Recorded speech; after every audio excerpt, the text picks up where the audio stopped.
ಅರಳು ಹೂವಾಗಿ ಅರಳು, ಅರಳು ಹಾಡಾಗಿ ಅರಳು, ಅರಳು ಹೂವಾಗಿ ಅರಳು, ಅರಳು ಹಾಡಾಗಿ ಅರಳು.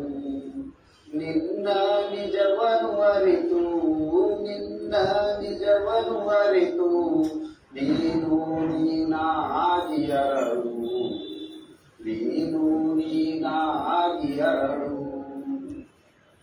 ಜೋಳದ ಒಂದು ಕಾಳು ಕೆಂಡ ಕಾವಿಗೆ ಮೈಯ ಕೊಟ್ಟು, ಜೋಳದ ಒಂದು ಕಾಳು ಕೆಂಡ ಕಾವಿಗೆ ಮೈಯ ಕೊಟ್ಟು, ಸುಟ್ಟುಕೊಂಡು ತನ್ನ ಕಳೆದುಕೊಂಡು, ಸುಟ್ಟುಕೊಂಡು ತನ್ನ ಕಳೆದುಕೊಂಡು, ಅರಳಿ ಹಗುರ ಅರಳಾಗುವ ಹಾಗೆ, ಅರಳಿ ಹಗುರ ಅರಳಾಗುವ ಹಾಗೆ, ಅರಳು ಹೂವಾಗಿ ಅರಳು, ಅರಳು ಹಾಡಾಗಿ ಅರಳು.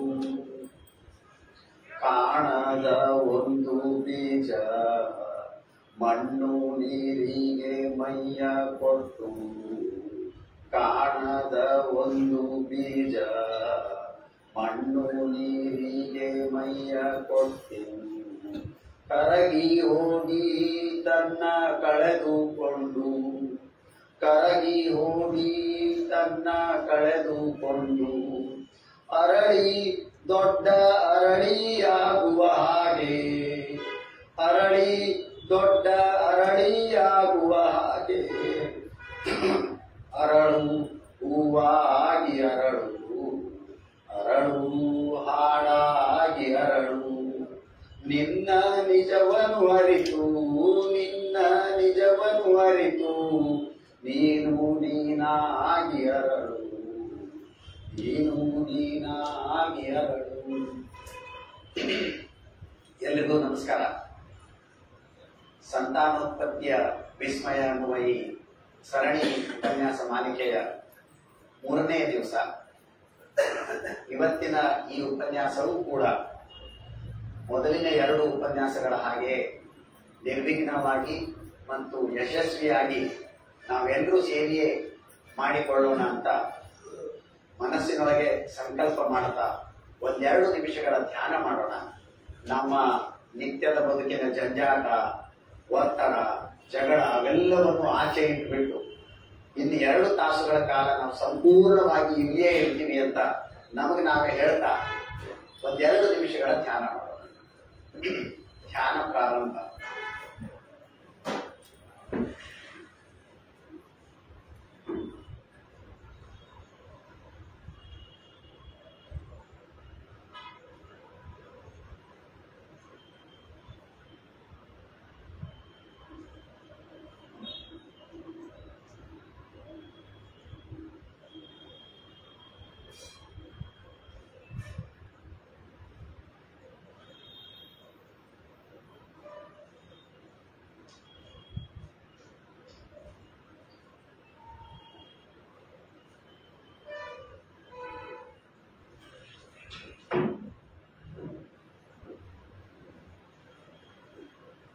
ಧ್ಯಾನ ಮುಕ್ತಾಯ.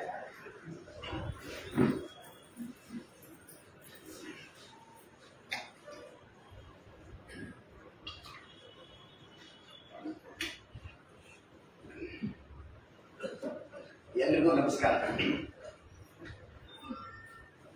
ಸಂತಾನೋತ್ಪತ್ತಿಯ ವಿಸ್ಮಯ ಅನ್ನುವ ಈ ಸರಣಿ ಉಪನ್ಯಾಸ ಮಾಲಿಕೆ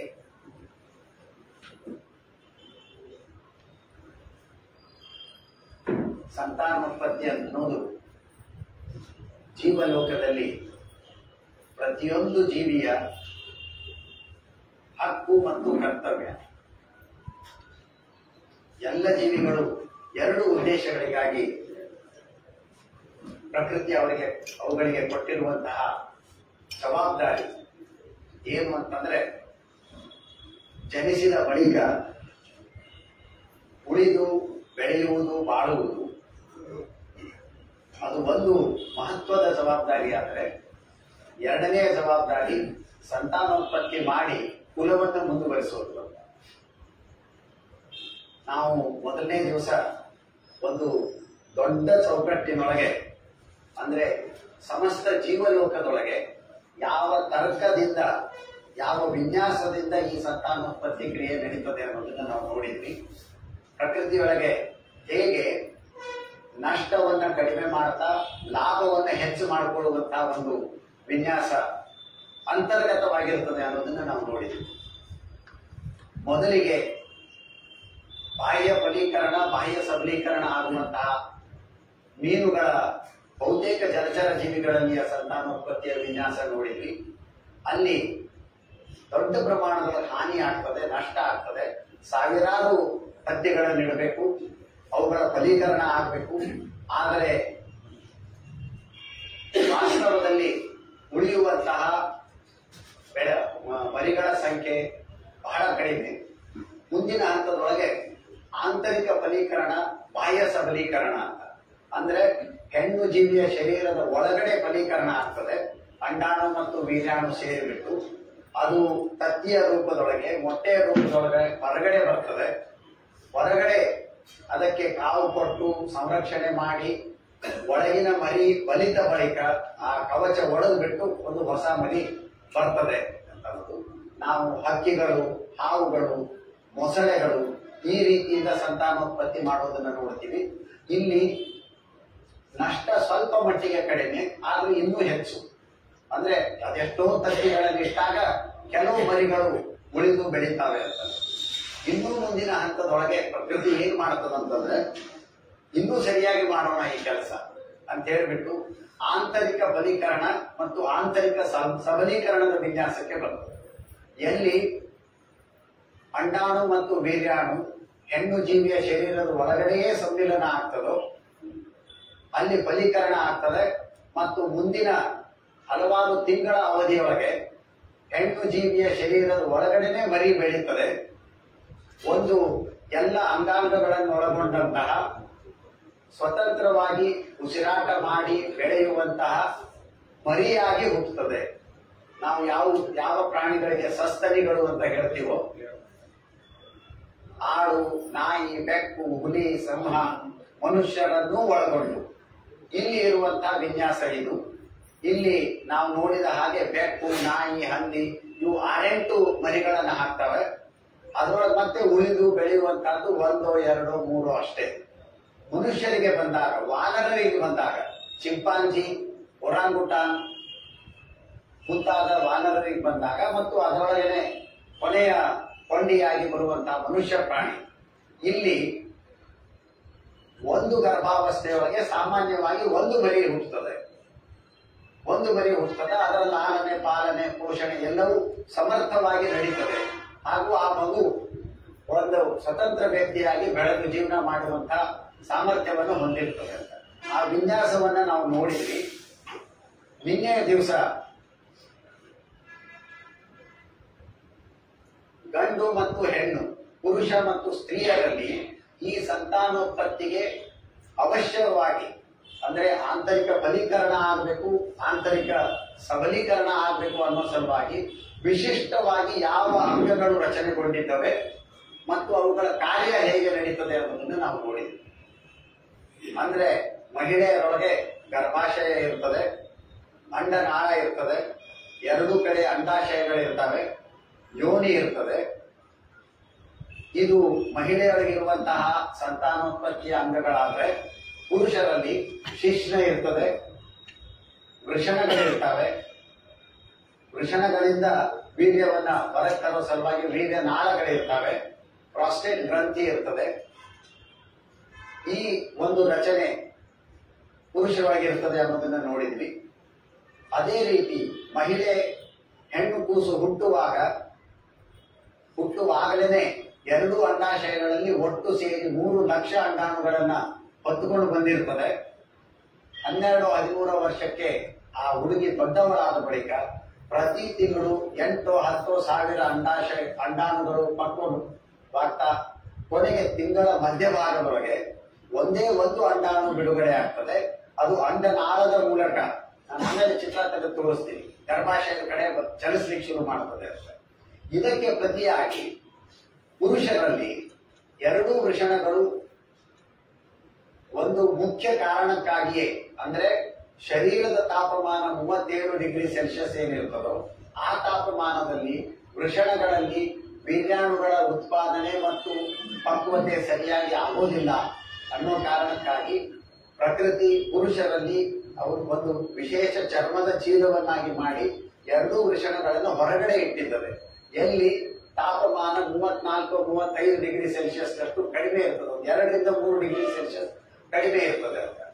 ಮುಖ್ಯವಾಗಿ ಪುರುಷರಲ್ಲಿ ಹುಟ್ಟುವಾಗಲೇ 2 ವೃಷಣಗಳು ಸೇರಿ ಅಸಂಖ್ಯ ವೀರ್ಯಾಣುಗಳು ಇರ್ತವೆ.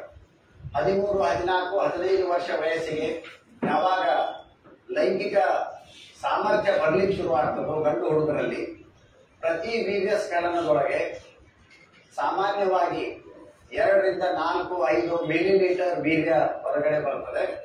ಪ್ರತಿ ಮಿಲಿಲೀಟರ್ ವೀರ್ಯದೊಳಗೆ ಆರೋಗ್ಯವಂತ ಪುರುಷನ ವೀರ್ಯದಲ್ಲಿ 60-120 ದಶಲಕ್ಷ ವೀರ್ಯಾಣುಗಳಿರ್ತವೆ ಅನ್ನೋದನ್ನು ನಾವು ನಿನ್ನೆ ನೋಡಿದ್ವಿ. ಇದು ವಿಸ್ಮಯ. ಇಲ್ಲಿ ಪ್ರತಿ ತಿಂಗಳಿಗೆ ಬಿಡುಗಡೆ ಆಗೋದು ಒಂದೇ ಒಂದು ಅಂಡಾಣು.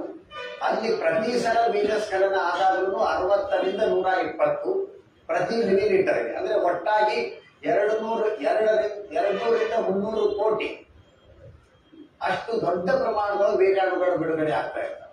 ಇದು ಒಟ್ಟು ಸಂತಾನೋತ್ಪತ್ತಿ, ಮನುಷ್ಯರಲ್ಲಿಯ ಸಂತಾನೋತ್ಪತ್ತಿಯ ವಿನ್ಯಾಸ. ಇವತ್ತು ನಾವು ಚರ್ಚೆ ಮಾಡಬೇಕಾಗಿರುವಂತಹ ವಿಷಯ, ಮನುಷ್ಯರಲ್ಲಿ ಗರ್ಭಧಾರಣೆ ಹೇಗೆ ಆಗ್ತದೆ ಮತ್ತು 9 ತಿಂಗಳುಗಳ ಕಾಲ ನಾವೇನು ಬಸಿರು ಅಂತ ಹೇಳ್ತೀವಿ, ಗರ್ಭಾವಸ್ಥೆ ಅಂತ ಹೇಳ್ತೀವಿ, ಅದು ಯಾವ ರೀತಿ ಮುಂದುವರಿಯುತ್ತದೆ ಅಂತ. ಏನು ವಿಸ್ಮಯ ಇರ್ತದೆ, ಏನು ಆಶ್ಚರ್ಯ ಇರ್ತದೆ. ನಾವು ಮೊದಲನೇ ದಿವಸ ನೋಡಿದ ಹಾಗೆ ಆಲ್ಬರ್ಟ್ ಐನ್ಸ್ಟೈನ್ ಹೇಳಿದ ಮಾತು, ಬದುಕಿನೊಳಗೆ ಯಾವುದೂ ವಿಶೇಷ ಅಲ್ಲ, ಎಲ್ಲವೂ ನಡೀತಾನೆ ಇರ್ತದೆ ಅಂತ ನೋಡೋದು ಒಂದು ದೃಷ್ಟಿಕೋನ. ಇನ್ನೊಂದು ದೃಷ್ಟಿಕೋನ, ಎಲ್ಲವೂ ವಿಸ್ಮಯ ಅಲ್ಲಪ್ಪ. ಯಾವುದೋ ಒಂದು ಬೀಜ ಯಾವತ್ತೋ ಹಾಕಿದ್ದು ಅದು ಎಷ್ಟೋ ತಿಂಗಳುಗಳ ನಂತರ ಮೊಳಕೆ ಹೊಡೆದು ಹೊರಗೆ ಬರ್ತದೆ. ಏನು ಗುಡ್ಡನ್ನು ತನ್ನ ಒಳಗೆ ಇಟ್ಟುಕೊಂಡಿರ್ತದೆ. ಇತಿಹಾಸ ತಜ್ಞರು ಹೇಳೋ ಪ್ರಕಾರ 3000 ವರ್ಷಗಳ ಹಿಂದೆ ಒಂದು ಶವದ ಜೊತೆ ತೆಗೆದಿದ್ದಂತಹ ಬೀಜಗಳು ಇವತ್ತು ಮೊಳಕೆ ಬರಬಲ್ಲವು. ಅಷ್ಟು ದೀರ್ಘಕಾಲ ಆ ಮೊಳಕೆಯೊಡೆಯುವ ಶಕ್ತಿಯನ್ನು ತಮ್ಮೊಳಗೆ ಇಟ್ಟುಕೊಂಡಿರ್ತಾವೆ. ಸೂಕ್ತವಾದಂತಹ ಒಂದು ಮಣ್ಣು, ನೀರು, ಬಿಸಿಲು, ಗೊಬ್ಬರ ಸಿಕ್ಕಿದ್ದಾದ್ರೆ ಅವು ಹೊರತು ಮತ್ತೆ ಹೊಸ ಸಸ್ಯವಾಗಿ ಬೆಳೆಯಬಲ್ಲವು ಅಂತ. ಇದು ವಿಸ್ಮಯ ಅಂತ. ಹೀಗೆ ಸಂತಾನೋತ್ಪತ್ತಿಯ ವಿಸ್ಮಯದ 3ನೇ ದಿವಸಕ್ಕೆ ನಿಮಗೆಲ್ಲರಿಗೂ ಮತ್ತೊಮ್ಮೆ ಸ್ವಾಗತ. ನಾವು ಪ್ರಾರಂಭದೊಳಗೆ ಹೇಳಿದ ಹಾಗೆ 3K ಒಳಗೆ ಬಿಟ್ಟು ಬರ್ರಿ ಅಂತ ಪ್ರಾರ್ಥನೆ ಮಾಡ್ಕೊಂಡಿದ್ವಿ. ಮತ್ತೊಮ್ಮೆ ನಿಮಗೆ ನಾವು ನೆನಪು ಮಾಡಿಕೊಡ್ತೀವಿ ಅದನ್ನ. ಅಂಜಿಕೆ, ಹೇಸಿಕೆ ಮತ್ತು ಮತ್ತೊಂದ್ಯಾವುದು, ನಾಚಿಕೆ, ಈ 3ನ್ನ ಬಿಟ್ಟು ಒಳಗಡೆ ಬರ್ರಿ ಅಂತ. ಅದ್ರ ಜೊತೆಗೆ ಇನ್ನೂ ಒಂದು ಮಾತನ್ನ ನಿನ್ನೆ ಹೇಳಿದ್ದು, ಕಾಮ ಅಂತ ಅನ್ನೋದು ಸತ್ಯಂ ಶಿವ ಸುಂದರಂ ಅಂತ.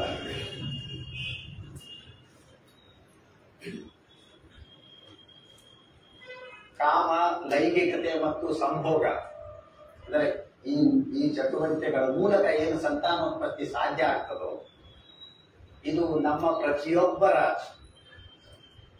ಹುಟ್ಟುವ ಪ್ರತಿಯೊಬ್ಬ ಮನುಷ್ಯರ ಬದುಕಿನ ಅವಿಭಾಜ್ಯ ಅಂಗ. ಪ್ರಕೃತಿ ಎಷ್ಟು ಚಂದವಾಗಿ ರೂಪಿಸಿದ್ದದೆ ಅಂದ್ರೆ 10, 12, 14 ವರ್ಷ ವಯಸ್ಸಿರ್ತಕ್ಕ ಯಾವುದಕ್ಕೆ ನಾವು ಬಾಲ್ಯ ಅಂತ ಹೇಳ್ತೀವಿ, ಆವಾಗ ಲೈಂಗಿಕ ಕಾಮನೆಗಳಿರೋದಿಲ್ಲ, ಲೈಂಗಿಕ ಇಚ್ಛೆಗಳಿರೋದಿಲ್ಲ, ಲೈಂಗಿಕ ಅಂಗಗಳು ಪಕ್ವಗೊಂಡಿರೋದಿಲ್ಲ. ಅದಕ್ಕೆ ನಾವು ಬಾಲ್ಯ ಅಂತ ಹೇಳ್ತೀವಿ. ಹುಡುಗಾಟ ಇರ್ತದೆ, ಹುಡುಗ ಹುಡುಗಿ ಕುಡಿಯ ಆಟ ಆಡ್ತಿರ್ತಾರೆ, ಪ್ರತ್ಯೇಕತೆಯ ಭಾವನೆ ಮೂಡಿರೋದಿಲ್ಲ. ಆದರೆ ಯಾವಾಗ 12, 13 ವರ್ಷ ವಯಸ್ಸಿಗೆ ಹುಡುಗಿಯ ಶರೀರದೊಳಗಡೆ ಬದಲಾವಣೆಗಳಾಗಲಿಕ್ಕೆ ಶುರು ಮಾಡ್ತಾವೋ, ಅದೇ ರೀತಿ ಹುಡುಗನ ಶರೀರದೊಳಗಡೆ ಬದಲಾವಣೆಗಳು ಶುರು ಆಗ್ತಾವೋ, ಪರಸ್ಪರ ನಾವು ಬೇರೆ ಬೇರೆ ಅಂತನ್ನೋದು ಅರ್ಥ ಆಗಲಿಕ್ಕೆ ಶುರು ಆಗ್ತದೆ, ಪರಸ್ಪರ ಆಕರ್ಷಣೆಯೂ ಶುರು ಆಗ್ತದೆ. ಇದನ್ನ ನಾವು ಗಮನಿಸಿದ್ವಿ. ನಮ್ಮ ಪ್ರತಿಯೊಬ್ಬರ ಬದುಕಿನ ಅವಿಭಾಜ್ಯ ಅಂಗ ಅನ್ನೋ ಕಾರಣಕ್ಕಾಗಿಯೇ ಲೈಂಗಿಕತೆ ಅನ್ನೋದು, ಸಂಭೋಗ ಅಂತ ಅನ್ನೋದು ಅದು ಸತ್ಯ ಅಂತ. ಅದರ ಜೊತೆಗೆ ಅದು ಅತ್ಯಂತ ಪವಿತ್ರವಾದದ್ದು. ನಾವು ಬೇಜವಾಬ್ದಾರಿಯಿಂದ ಅದನ್ನು ಏನೇನೋ ಮಾಡ್ತೀವಿ, ಹೇಗೇಗೋ ನಿರ್ವಹಿಸ್ತೀವಿ ಅಂತ ಅನ್ನೋದು ಸರಿಯಲ್ಲ. ಪ್ರಕೃತಿ ನಮಗೆ ಬಹಳ ದೊಡ್ಡ ಜವಾಬ್ದಾರಿಯನ್ನು ಕೊಟ್ಟಿದ್ದೇವೆ. ಅದೆಷ್ಟೋ ತಲೆಮಾರುಗಳಿಂದ ಹೆಚ್ಚು ಕಡಿಮೆ 30 ಲಕ್ಷ ವರ್ಷಗಳಿಂದ 30 ರಿಂದ 50 ಲಕ್ಷ ವರ್ಷಗಳಷ್ಟು ಸುದೀರ್ಘ ಅವಧಿಯೊಳಗೆ 2 ಕಾಲಿನ ಈ ಪ್ರಾಣಿ ಹೋಮೋಸೇಪಿಯನ್ಸ್ ಅನ್ನುವಂತಹ ಮನುಷ್ಯ ಅನ್ನುವಂತಹ ಪ್ರಾಣಿ ಭೂಗ್ರಹದ ಮೇಲೆ ರೂಪುಗೊಂಡು ಜೀವನ ಮಾಡ್ತಾ ತಲೆಮಾರಿನಿಂದ ತಲೆಮಾರಿಗೆ ಸಂತಾನೋತ್ಪತ್ತಿ ಮಾಡ್ತಾ ನಾವು ನೀವು ಇವತ್ತಿಗೆ ಇಲ್ಲಿ ಬಂದಿದ್ದೀವಿ. ನಮ್ಮ ಹಿರಿಯರು, ನಮ್ಮ ಪುರಾತನರು ತಾವು ಆರೋಗ್ಯದಿಂದ ಜೀವನ ಮಾಡಿ ಮುಂದಿನ ತಲೆಮಾರಿಗೆ ಒಳ್ಳೆಯ ಗುಣಧರ್ಮಗಳನ್ನು ದಾಟಿಸಿದ್ದಾರೆ. ಹಾಗಾಗಿ ನಮ್ಮ ಮೇಲೊಂದು ದೊಡ್ಡ ಜವಾಬ್ದಾರಿ ಇದೆ. ನಾವು ಆರೋಗ್ಯಪೂರ್ಣವಾಗಿ ಬಾಳಿ, ನೆಮ್ಮದಿಯಿಂದ ಬಾಳಿ, ಮುಂದಿನ ತಲೆಮಾರನ್ನ ವ್ಯವಸ್ಥಿತವಾಗಿ ಸೃಷ್ಟಿ ಮಾಡುವಂತ ಬಹಳ ದೊಡ್ಡ ಜವಾಬ್ದಾರಿ ನಮ್ಮ ಮೇಲಿದೆ. ನಾವು ಸೇವಿಸುವಂತ ಆಹಾರ ಆಗಿರ್ಬೋದು, ನಾವು ಮಾಡುವಂತ ಆಲೋಚನೆಗಳಾಗಿರ್ಬೋದು, ನಮ್ಮ ಬಟ್ಟೆ ಆಗಿರ್ಬೋದು, ಹಲವಾರು ಸಂಗತಿಗಳು ನಮ್ಮ ಮುಂದಿನ ತಲೆಮಾರಿನ ಆರೋಗ್ಯವನ್ನು ನಿರ್ಧರಿಸ್ತವೆ. ಹಾಗಾಗಿ ಇದು ಅತ್ಯಂತ ಪವಿತ್ರವಾದಂತಹ ಕಾರ್ಯ. ಹಾಗಾಗಿ ಇದಕ್ಕೆ ನಾವು ಶಿವಂ ಅಂತ ಹೇಳ್ತೀವಿ. ಇನ್ನು ಮೂರನೇದು, ಅದು ಯಾಕೆ ಸುಂದರಂ ಅಂತ. ಪ್ರಕೃತಿ ಏನ್ ಮಾಡಿದ್ದದೆ ಅಂತಂದ್ರೆ, ಸಂತಾನೋತ್ಪತ್ತಿಯ ಕ್ರಿಯೆಯನ್ನ ಅದೇನೋ ತೀರ ಬೇಸರದ ಚಟುವಟಿಕೆಯನ್ನಾಗಿ ಮಾಡಿಲ್ಲ, ಶುಷ್ಕ ಚಟುವಟಿಕೆಯನ್ನಾಗಿ ಮಾಡಿಲ್ಲ, ಯಾವಾಗಲೂ ಹೆಂಗೋ ಮಾಡಿ ಮುಗಿಸ್ಬಿಡುವಂತ ಚಟುವಟಿಕೆ ಅಲ್ಲ ಇದು. ಪ್ರತಿಯೊಬ್ಬ ವ್ಯಕ್ತಿಗೆ ಪ್ರತಿ ಸಲವೂ ಆ ಒಂದು ಲೈಂಗಿಕ ಉದ್ರೇಕ ಅನ್ನೋದಿರ್ತದೆ. ಒಟ್ಟು ಲೈಂಗಿಕ ಚಟುವಟಿಕೆ ಒಳಗೆ ಒಂದು ವಿಶೇಷವಾದಂತ ಸಂತೋಷ ಇರ್ತದೆ. ಅದು ಅತ್ಯಂತ ಸಂತೋಷದಾಯಕವಾದಂತ ಚಟುವಟಿಕೆ. ಪರಸ್ಪರರಿಗೆ ಸಂಗಾತಿಗಳು ತಾನು ಸಂತೋಷ ಪಟ್ಟು ತನ್ನ ಸಂಗಾತಿಗೆ ಸುಖ ಕೊಡೋದು, ಈ ಒಂದು ವಿನ್ಯಾಸ ಇದೆಯಲ್ಲ, ಅದು ಎಷ್ಟು ಸುಂದರವಾದದ್ದು ಅನ್ನೋ ಕಾರಣಕ್ಕಾಗಿಯೇ ಕಾಮ, ಲೈಂಗಿಕತೆ ಮತ್ತು ಸಂಭೋಗ ಇವು ಸುಂದರ ಅಂತ. ಈ ದೃಷ್ಟಿಕೋನದಿಂದ ನಾವು ನೋಡಿದಾಗ ನಮ್ಮ ಬದುಕನ್ನು ನಾವು ಯಾವ ರೀತಿ ಬಾಳಬೇಕು, ನಮಗೆ ನಮ್ಮ ಶಾಲಾ ಶಿಕ್ಷಣದೊಳಗೆ ಇದಕ್ಕೆ ಮಾಹಿತಿ ಕೊಡ್ಲಿಲ್ಲ, ಜ್ಞಾನ ಕೊಡ್ಲಿಲ್ಲ, ಮನೆಯೊಳಗೆ ಕೊಡ್ಲಿಲ್ಲ. ಆದ್ರೆ ಇವತ್ತು ಅದೃಷ್ಟವಶ ನಾವು ಯಾವ ಕಾಲಮಾನದೊಳಗೆ ಜೀವಂತ ಇದ್ದಿದ್ದೀವೋ, ಬಾಳ್ತಾ ಇದ್ದೀವೋ, ನಮಗೆ ವಿಜ್ಞಾನ ಮತ್ತು ತಂತ್ರಜ್ಞಾನ ಬಹಳಷ್ಟು ಸಂಗತಿಗಳನ್ನು ತೆರೆದಿಟ್ಟು ಬಿಟ್ಟಿದ್ದಾರೆ. ನಾವು ಸುಲಭವಾಗಿ ಅರ್ಥ ಮಾಡ್ಕೊಳ್ಬಹುದು ಮತ್ತು ಬಹಳ ಆರೋಗ್ಯಪೂರ್ಣವಾಗಿ ಜೀವನ ಮಾಡಬಹುದು. ಹಾಗಾಗಿ ಇವತ್ತು ನಾವು ನೋಡೋದು ಗರ್ಭಧಾರಣೆ ಹೇಗೆ ಆಗ್ತದೆ ಅಂತ. ನಾವು ಸಸ್ತನಿಗಳು ಅಂತ ನೋಡಿದಾಗ ಗರ್ಭಧಾರಣೆ ಆಂತರಿಕವಾಗಿ ಆಗ್ತದೆ ಮತ್ತು ಮಗು ತಾಯಿಯ ಶರೀರದೊಳಗೆ, ಮಹಿಳೆಯ ಶರೀರದೊಳಗಡೆ ಬೆಳೀತದೆ ಅಂತ ಅನ್ನೋದನ್ನು ನಾವೇನು ನೋಡಿದ್ರು. ಅದಕ್ಕೆ ಪೂರಕವಾಗಿ, ಅದಕ್ಕೆ ಅವಶ್ಯಕವಾಗಿ ಮಹಿಳೆಗೆ ಗರ್ಭಾಶಯ ಇರ್ತದೆ ಮತ್ತು ಯೋನಿ ಅಂತ ಅನ್ನೋದಿರ್ತದೆ.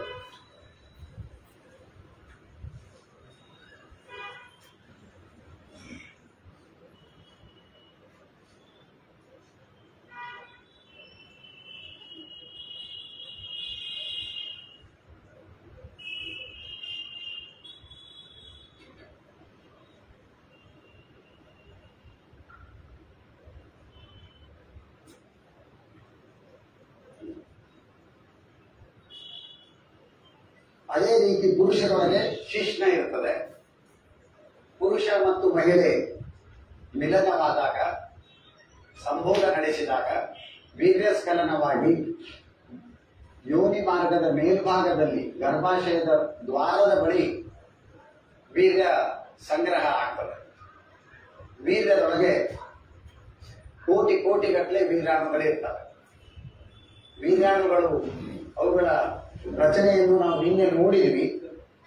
ವೀರ್ಯಾಣುವಿಗೆ ಒಂದು ತಲೆ ಭಾಗ ಇರ್ತದೆ, ಒಂದು ಸಣ್ಣ ಕುತ್ತಿಗೆ ಅಂತ ಇರ್ತದೆ, ಒಂದು ಉದ್ದ ಬಾಲ ಅಂತ ಇರ್ತದೆ. ಯೋನಿ ಮಾರ್ಗದೊಳಗೆ ವೀರ್ಯ ಬಂದ ಬಳಿಕ ತಕ್ಷಣವೇ ಅದೆಷ್ಟೋ ಕೋಟಿ ವೀರ್ಯಾಣುಗಳು ಗರ್ಭಾಶಯದ ಒಳಗಡೆ ಪ್ರವೇಶ ಮಾಡಿ, ಅಂದ್ರೆ ಅವುಗಳಿಗೆ ಗೊತ್ತಿರ್ತದೋ ಏನು, ನಾನು ಎಲ್ಲಿ ಹೋಗಬೇಕು, ನನ್ನ ಗುರಿ ಏನು, ನನ್ನ ಓಟ ಎಲ್ಲಿಗೆ ಅನ್ನೋದು ಅವುಗಳಿಗೆ ಗೊತ್ತಿರ್ತದೆ. ಮತ್ತು ಅವುಗಳಿಗೆ ಸಹಾಯ ಮಾಡೋ ಸಲುವಾಗಿ ಗರ್ಭಾಶಯ ತಯಾರಾಗಿರ್ತದೆ. ಯಾವಾಗ ಇಲ್ಲಿ ನಾನೇನು ನಿನ್ನೆ ಮತ್ತು ಇದನ್ನು ತೋರಿಸಿದ್ದೆ, ತೀರಾ ಸರಳೀಕೃತವಾದಂತಹ ಒಂದು ಚಿತ್ರಗಳನ್ನು ನಾನು ತೆಗಿತಾ ಇದ್ದೀನಿ. ಮೊದಲಿನ 4 ದಿವಸ ರಕ್ತಸ್ರಾವ ಆಗಿರ್ತದೆ, ಮುಟ್ಟಾಗಿರ್ತದೆ. ತಿಂಗಳ ನಡುವಿನ ಭಾಗದೊಳಗೆ 14 ಅಥವಾ 15ನೇ ದಿವಸಕ್ಕೆ ಅಂಡಾಶಯದಿಂದ ಒಂದು ಮಾತ್ರ ಬೀಜ ಅಂಡಾಣು ಬಿಡುಗಡೆ ಆಗ್ತದೆ. ಅದು ಬಿಡುಗಡೆ ಆಗಿದ್ದು, ನಾನು ಇದನ್ನೇ ತೋರಿಸಿಲ್ಲ ನಿಮಗೆ, ಅಂಡಾಶಯಗಳನ್ನು ತೋರಿಸಿಲ್ಲ. ಒಂದು ಕಡೆಯಿಂದ ಒಂದು ಅಂಡಾಣು ಮಾತ್ರ ಬಿಡುಗಡೆಯಾಗಿ ಅದು ಅಂಡನಾಳದ ಮೂಲಕ ಚಲಿಸ್ಲಿಕ್ಕೆ ಶುರು ಆಗ್ತದೆ. ಆಗ ಸಂಭೋಗ ನಡೆದಿದ್ದಾದ್ರೆ ಅಂಡಾಣುವಿನ ಜೀವಮಾನ ಕೂಡ 24ರಿಂದ 48 ತಾಸು, ವೀರ್ಯಾಣುವಿನ ಜೀವಮಾನ ಕೂಡ 24ರಿಂದ 48 ತಾಸು. ಹಾಗಾಗಿ ನಾವೇನು 14ರಿಂದ 15ನೇ ದಿವಸ ಅಂತ ಹೇಳ್ತೀವಿ, ಯಾವಾಗಲೂ 14ನೇ ದಿವಸವೇ ಬೀಜ ಬಿಡುಗಡೆ ಆಗ್ತದೆ, ಅಂಡಾಣು ಬಿಡುಗಡೆ ಆಗ್ತದೆ ಅಂತಿಲ್ಲ. ಪ್ರಕೃತಿಯೊಳಗಿನ ವೈಚಿತ್ರ್ಯ ಏನಂದ್ರೆ, ಯಾವುದೋ ಮಹಿಳೆಗೆ 10ನೇ ದಿವಸವೂ ಅಂಡಾಣು ಬಿಡುಗಡೆ ಆಗ್ಬೋದು, ಅಥವಾ 18ನೇ ದಿವಸಕ್ಕೂ ಬೀಜ ಬಿಡುಗಡೆ ಅಂಡಾಣು ಬಿಡುಗಡೆ ಆಗ್ಬೋದು. ಹಾಗಾಗಿ ನಾವು 14ರಿಂದ 18ನೇ ದಿವಸ, 10ರಿಂದ 18ನೇ ದಿವಸ ಇದಕ್ಕೆ ಫಲವಂತಿಕೆಯ ಸಮಯ ಅಂತ ಹೇಳ್ತೀವಿ. ಗರ್ಭಧಾರಣೆ ಆಗಲಿಕ್ಕೆ ಹೆಚ್ಚು ಅನುಕೂಲಕರವಾದಂತಹ ಅವಧಿ ಇದು. ಆದರೆ ಇದರ ಅರ್ಥ ಕೇವಲ ಈ ದಿನಗಳಲ್ಲಿ ಮಾತ್ರ ಗರ್ಭಧಾರಣೆ ಆಗ್ತದೆ ಅಂತ ಇಲ್ಲ. ಪ್ರಕೃತಿಯೊಳಗಿನ ವೈಚಿತ್ರ್ಯ ಹೇಗಂದ್ರೆ, ಯಾವುದೋ ಮಹಿಳೆಗೆ 7ನೇ ದಿವಸವೇ ಅಂಡಾಣು ಬಿಡುಗಡೆ ಆಗ್ಬೋದು, ಅಥವಾ 24ನೇ ದಿವಸಕ್ಕೆ ಅಂಡಾಣು ಬಿಡುಗಡೆ ಆಗ್ಬೋದು. ಸೃಷ್ಟಿಯೊಳಗೆ ಎಲ್ಲಾ ತರದ ವೈಚಿತ್ರ್ಯವೂ ನಡೀತಿರ್ತದೆ. ಆದರೆ ಬಹುತೇಕವಾಗಿ ಸರಾಸರಿಯಾಗಿ ನೋಡಿದಾಗ ನಮಗೇನು ಗೊತ್ತು ಅಂದ್ರೆ, 10ರಿಂದ 18ನೇ ದಿವಸ ಅಂಡಾಣು ಬಿಡುಗಡೆ ಆಗೋದು ಮತ್ತು ಆಗ ಸಂಭೋಗ ನಡೆದಿದ್ದಾದ್ರೆ ಫಲೀಕರಣ ಆಗೋದು, ಗರ್ಭಧಾರಣೆ ಆಗುವಂತಹ ಸಾಧ್ಯತೆಗಳು ಬಹಳ ಬಹಳ ಹೆಚ್ಚು ಅಂತ. ಹಾಗಾಗಿ ಇದಕ್ಕೆ ನಾವು ಫಲವಂತಿಕೆಯ ಅವಧಿ ಅಂತ ಕರಿತೀವಿ. ಇಲ್ಲಿಂದ ಏನು ವೀರ್ಯಾಣುಗಳು ಚಲಿಸ್ಲಿಕ್ಕೆ ಶುರು ಆಗ್ತಾವೋ, ಕೋಟಿ ಕೋಟಿ ಕೋಟಿ ವೀರ್ಯಾಣುಗಳು ಚಲಿಸ್ಲಿಕ್ಕೆ ಶುರು ಆಗ್ತವೆ. ಇಲ್ಲಿ 2 ಪಕ್ಕದೊಳಗೆ 2 ಅಂಡನಾಳಗಳಿರ್ತವೆ. ಅನೇಕ ವೀರ್ಯಾಣುಗಳು ಈ ಅಂಡನಾಳದೊಳಗೆ ಬರ್ತವೆ, ಉಳಿದದ್ದು ಈ ಕಡೆ ಬರ್ತವೆ. ಅದೇ ಕಾಲಕ್ಕೆ ಈ ಅಂಡಾಣು ಚಲಿಸ್ತಾ ಚಲಿಸ್ತಾ ಇಲ್ಲಿಗೆ ಬಂದಿರ್ತದೆ. ಬಹಳ ಮುಖ್ಯವಾದಂತಹ ಸಂಗತಿ ಏನು ಅಂತಂದ್ರೆ, ಗರ್ಭಧಾರಣೆ ಆಗೋದು ಗರ್ಭಾಶಯದೊಳಗಲ್ಲ, ಫಲೀಕರಣ ಆಗೋದು ಗರ್ಭಧಾರಣೆ ಆಗೋದು ಗರ್ಭಾಶಯದೊಳಗಲ್ಲ, ಅಂಡನಾಳದೊಳಗೆ. ಇಲ್ಲಿಂದ ಹೊರಟಂತಹ ಈ ವೀರ್ಯಾಣುಗಳು ಅಂಡನಾಳದೊಳಗೆ ಬಂದು ಇಲ್ಲಿ ಅಂಡಾಣುವಿನ ಜೊತೆ ಮಿಲನವಾಗಿ, ಅಂದ್ರೆ ಫಲೀಕರಣ ಆಗೋದು, ಗರ್ಭಧಾರಣೆ ಅಂತ ನಾವೇನು ಹೇಳ್ತೀವೋ ಅದು ಆಗೋದು ಗರ್ಭಾಶಯದ ಒಳಗಲ್ಲ, ಅಂಡನಾಳದೊಳಗೆ. ಇದಕ್ಕೆ ಸಂಬಂಧಿಸಿದ ಒಂದು ವಿಡಿಯೋ ನೋಡಿಬಿಡೋಣ.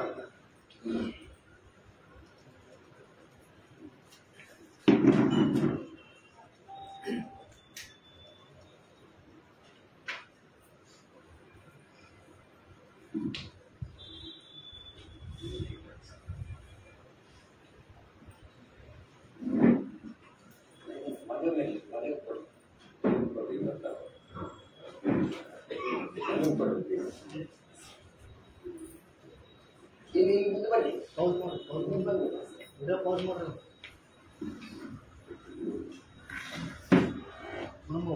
ಮೊದಲಿಂದ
ಸರಿ, ಈಗ ಶುರು ಮಾಡ್ಕೊಂಡಂತ ವಾಲ್ಯೂಮ್ ಬಂದಾಗ ನೋಡೋಣ.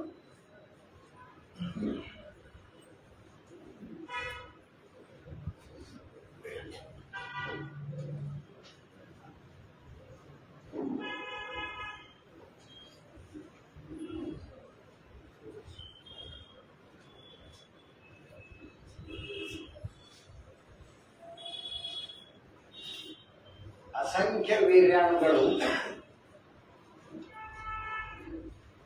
because of the protective.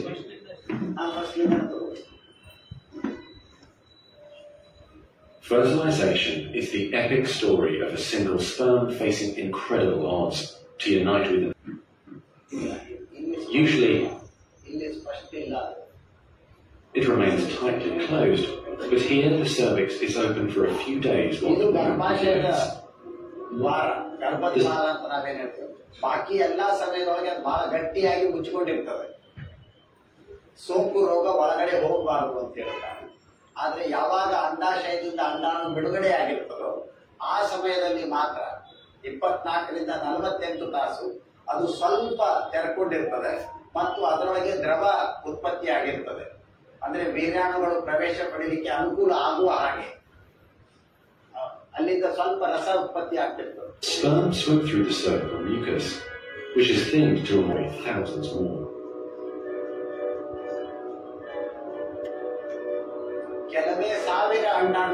Next, half the sperm head for the empty fallopian tube, while the other half swim toward the tube containing the unfertilized egg. ನಾನು ನಿನ್ನೆ ಹೇಳಿದ ಹಾಗೆ ಅದು ಮೆಕ್ಸಿಕನ್ ವೇವ್ ಅಂತ ಏನು ಹೇಳ್ತೀವಲ್ಲ, ಆ ಅಂಡನಾಳದೊಳಗೆ ರೋಮಗಳಿರ್ತವೆ. ಅವು ಆ ಅಂಡಾಣುವನ್ನ ಚೆಂಡಿನಂತಿರುವಂತಹ ಅಂಡಾಣುವನ್ನ ನಿಧಾನವಾಗಿ ಮುಂದಕ್ಕೆ ಹೋಗುವ ಹಾಗೆ ತಳ್ಳುತ್ತಾ ಇರ್ತವೆ. ಒಂದು ಕಡೆಯಿಂದ ಈ ಅಂಡಾಣು ಗರ್ಭಾಶಯದ ಕಡೆ ಚಲಿಸ್ತಾ ಇರ್ತದೆ, ಇನ್ನೊಂದು ಕಡೆಯಿಂದ ವೀರ್ಯಾಣುಗಳು ಬರ್ತಾ ಇರ್ತವೆ. ಅವು ಎರಡೂ ಸೇರೋದು ಅಂಡನಾಳದ ಒಂದು ಭಾಗದೊಳಗೆ. ಎರಡು ಪದರಗಳಿರ್ತವೆ ಅಂಡಾಣುವಿಗೂ ಕೂಡ. ಹೊರಗಿನ ಒಂದು ಪದರ ಇರ್ತದೆ.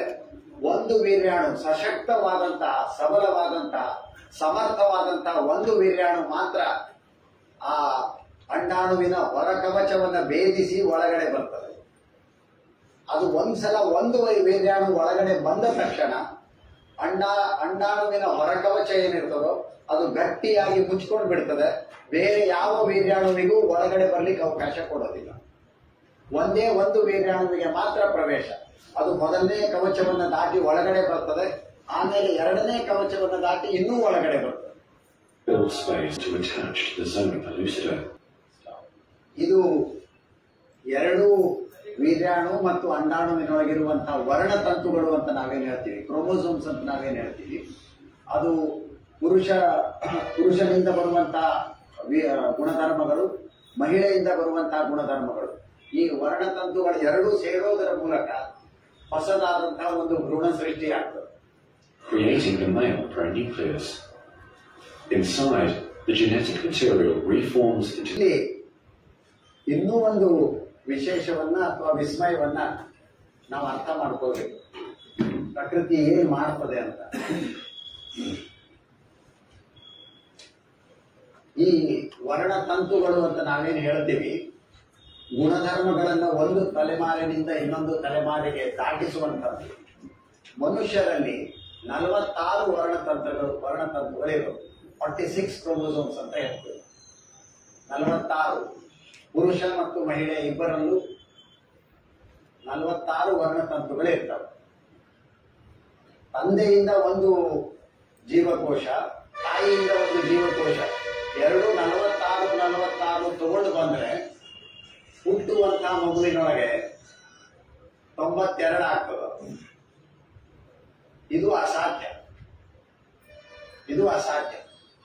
ಹಾಗಾಗಿ ಪ್ರಕೃತಿ ಏನ್ ಮಾಡ್ತದ ಅಂತಂದ್ರೆ, ನಮ್ಮ ಶರೀರದ ಪ್ರತಿಯೊಂದು ಜೀವಕೋಶದೊಳಗೂ 46 ವರ್ಣತಂತುಗಳಿವೆ. ಆದರೆ ಯಾವ ಜೀವಕೋಶಗಳಿಂದ ಸಂತಾನೋತ್ಪತ್ತಿ ಆಗೋದಿದೆಯೋ, ವೀರ್ಯಾಣು ಮತ್ತು ಅಂಡಾಣು, ಇದರೊಳಗೆ ಕೇವಲ 23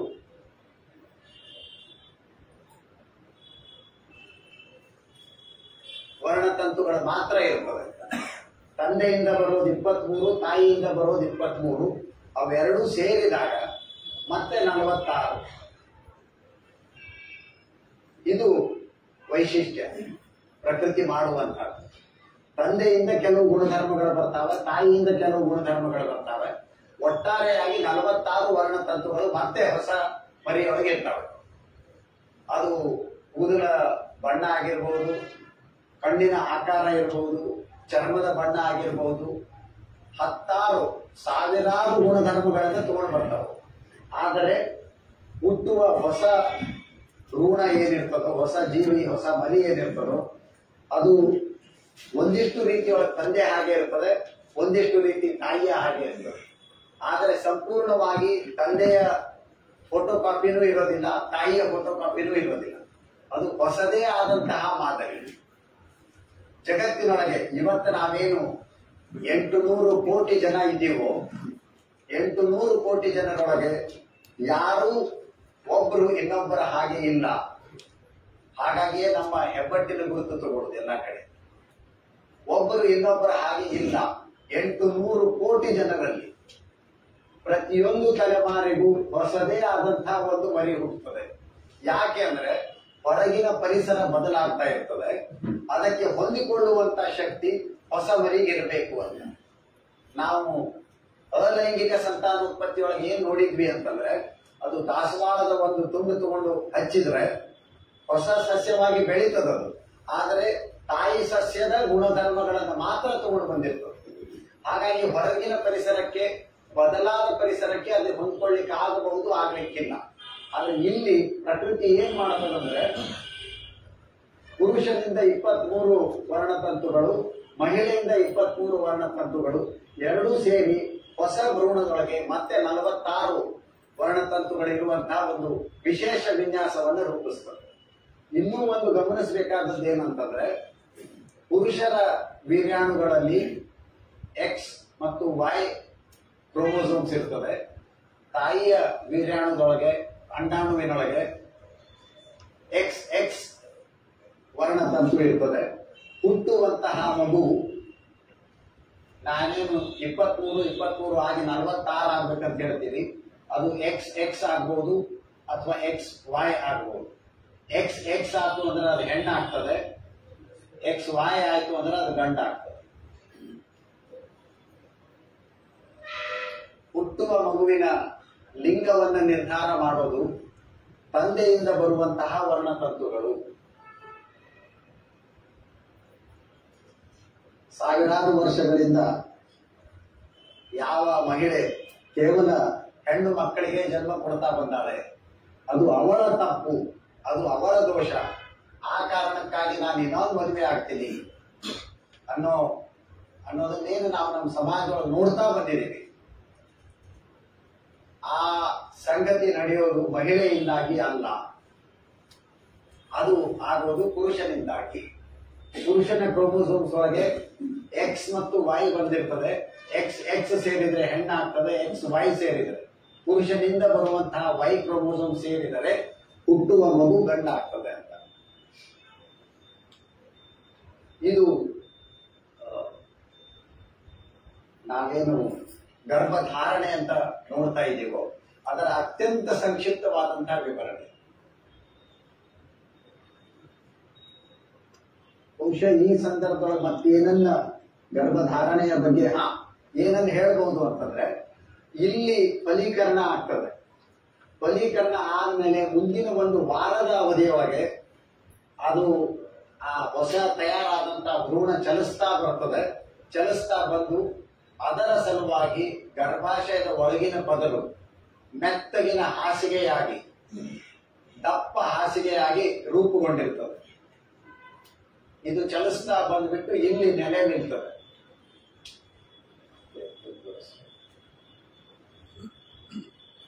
ಇಲ್ಲಿ ಆ ಹಾಸಿಗೆ ಒಳಗೆ ಮುಳುಗಿ ಹೋಗ್ಬಿಡ್ತದೆ. ಬಂದಂತ ಹೊಸ ಭ್ರೂಣ ಅದರೊಳಗೆ ಮುಳುಗಿ ಹೋಗ್ಬಿಡ್ತದೆ. ಆ ಮೆತ್ತಗಿನ ಹಾಸಿಗೆ ಮುಂದಿನ 9 ತಿಂಗಳುಗಳ ಕಾಲ ಅದಕ್ಕೆ ಆಶ್ರಯವನ್ನ ಕೊಡ್ತದೆ, ಆಹಾರವನ್ನ ಕೊಡ್ತದೆ, ಸಂರಕ್ಷಣೆಯನ್ನು ಕೊಡ್ತದೆ, ಎಲ್ಲವನ್ನೂ ಕೊಡ್ತದೆ. ವಿಸ್ಮಯ ಏನು ಅಂತಂದ್ರೆ, ಮಹಿಳೆಯ ಕಿಬ್ಬೊಟ್ಟೆಯೊಳಗಿರುವಂತಹ ಈ ಗಾತ್ರದ ಗರ್ಭಾಶಯ, ಸಾಮಾನ್ಯವಾಗಿ ನಾವು ಹೇಳೋದು ಮುಷ್ಟಿ ಗಾತ್ರ ಇರ್ತದೆ ಅಂತ. ಆ ಗರ್ಭಾಶಯ ಕೇವಲ ಮುಷ್ಟಿ ಗಾತ್ರದಿರ್ತದೆ. ಮುಂದಿನ 9 ತಿಂಗಳುಗಳ ಕಾಲ ನಿಧಾನವಾಗಿ ದೊಡ್ಡದಾಗ್ತಾ 3 ಕಿಲೋ ತೂಕದ ಶಿಶುವನ್ನ ಹೊಟ್ಟೆಯೊಳಗೆ ಇಟ್ಟುಕೊಳ್ಳುವಷ್ಟು ಅದು ದೊಡ್ಡದಾಗುವಂತಹ ಸಾಮರ್ಥ್ಯವನ್ನ ಬೆಳೆಸಿಕೊಂಡು ಸರಾಸರಿಯಾಗಿ 3 ಕಿಲೋ, ಕೆಲವು ಸಲ 3.5 ಕಿಲೋನು ಆಗ್ಬೋದು, 4 ಕಿಲೋನು ಆಗ್ಬೋದು. ಅಷ್ಟು ದೊಡ್ಡ ಶಿಶುವನ್ನ ತನ್ನ ಗರ್ಭಾಶಯದೊಳಗಡೆ ಇಟ್ಟುಕೊಂಡು ಬಿಟ್ಟು ಬೆಳೆಸುವಂತಹ ಸಾಮರ್ಥ್ಯವನ್ನ ಈ ಗರ್ಭಾಶಯ ಹೊಂದಿದೆ.